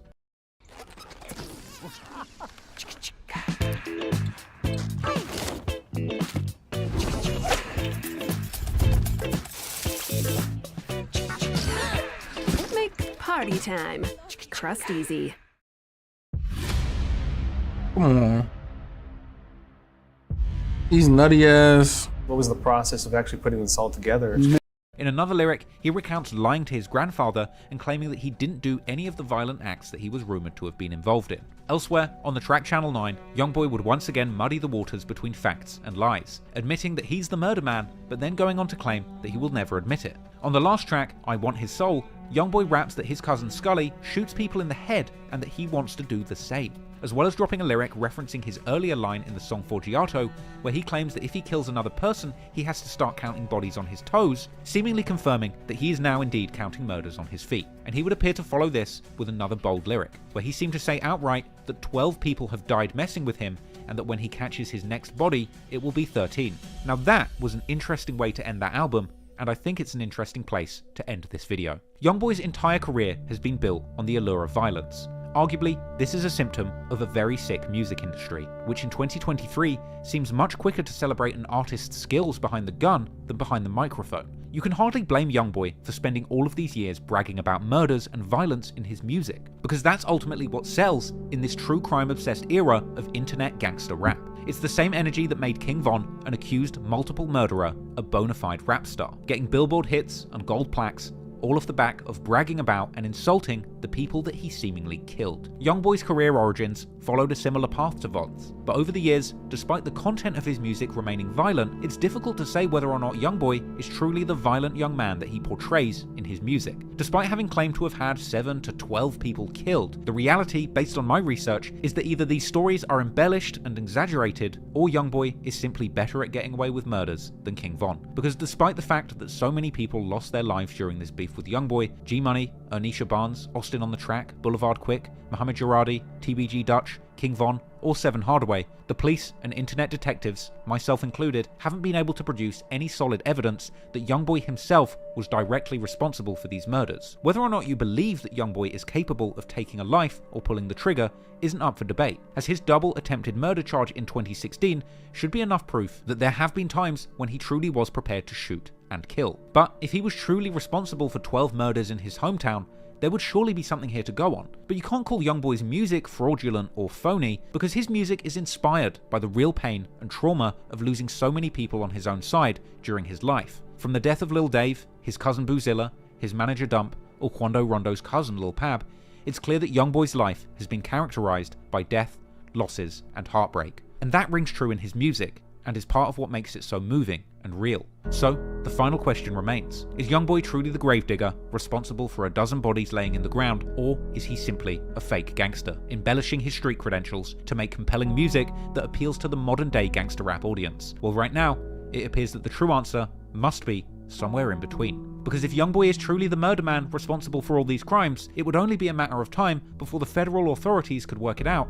and put him behind bars for good. But thus far, Youngboy has managed to avoid serious consequences in every case and major charge put against him. Maybe that luck won't last, and eventually Youngboy will catch a case. But it's hard to believe that this man could truly be responsible for 12 murders and get away with it for this long. If he is, then the feds will surely catch up with him. As in this internet age of uncontained information, nothing can remain a secret forever. But hopefully, that doesn't happen. Because even if it's just all lies and Youngboy is not a killer, what we know he is one of the most prolific, successful, and inspiring artists of a generation. He absolutely did come from one of the most challenging and dangerous situations that one could be born into. And despite numerous close calls in the streets, he managed to escape with his life intact, becoming an artist respected all around the world for his perspective. And despite the fact that he recently appeared to depart from his Stop the Violence message, I truly hope that going forward, he can return to that sentiment and keep trying to influence the youth to be more like him, the real Youngboy, who is a multi-millionaire recording artist that looks after his enormous family and focuses on the positivity and love in his life. Because at the end of the day, if we want things to get better in the communities where gang violence is so rampant, we need more people like Youngboy, the artist, and less people like Youngboy, the gun-toting gang member. I hope you enjoyed that very long and detailed breakdown. I enjoyed learning about it and making it for you. No disrespect was intended. Thank you so much for watching, and once again, rest in peace to everybody in this story who lost their lives too soon.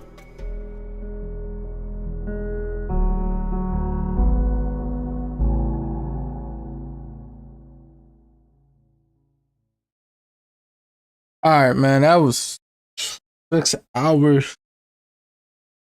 Damn near.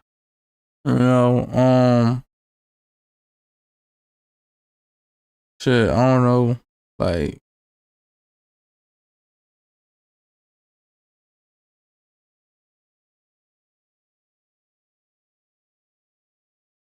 I'm not really I wasn't really like big on NBA Youngboy if like know certain stuff, so this is, but I know I could find shit like this, but somebody who's, you feel me, in they hood or, over here. Cause Trap Lord Ross, he's in the UK. And I'm gonna talk about that more on my other channel, you feel me? I'm gonna talk about that real more and shit. Cause I'm gonna be real, you feel me? Again, go follow this channel. You feel me? Go follow this John. Yeah though, man, like he over there, bro. I don't even think he did videos about people in the UK that do UK drill. I heard they deadly over that motherfucker too. So, he doing over here because he safe and shit. Let's be real. Not just that though, like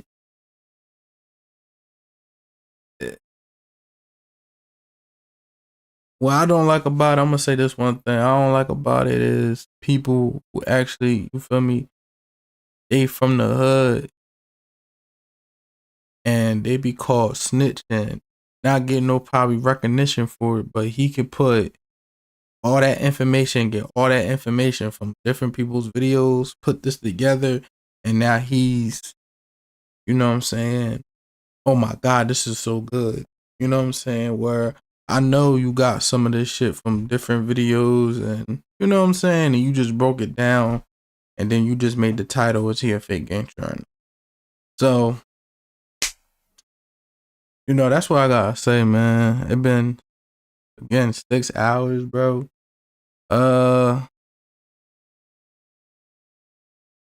Again, man, a Cash App, if you wanna, you like the video, you like what you saw, or you go to my other videos, click those, like, comment, you feel me? If you want to support, make it cheesy 777, you feel me? On Cash App, you can send $1 or whatever. Make sure you subscribe. Again, go to this channel. I'm gonna have way more stuff. I'm gonna be talking my shit, and I'll be looking at gangster drama, all that type of shit. You feel me? So that's for that channel. This channel is gonna be for different shit. Like I said, I'm gonna have different things on here. So, Halloween coming up, so probably gonna be a whole bunch of scary shit. I ain't gonna lie. And then even like Black History Month, I was just gonna do Black History Month with all stuff that I didn't even know that happened, because it's a channel that shows about Black History Month and shit like that. So I was thinking about doing stuff like that. But yeah, man. Again, go subscribe to that channel, subscribe to this channel, more channels. My gaming channel, you feel me? I ain't really do much on that, but I'm going to. I'm trying to get shit together. But yeah, man. Thank y'all for coming in. For people who, wasn't a lot of people in here, but people who gonna watch it, good looking. Thank y'all. And I'll see y'all in the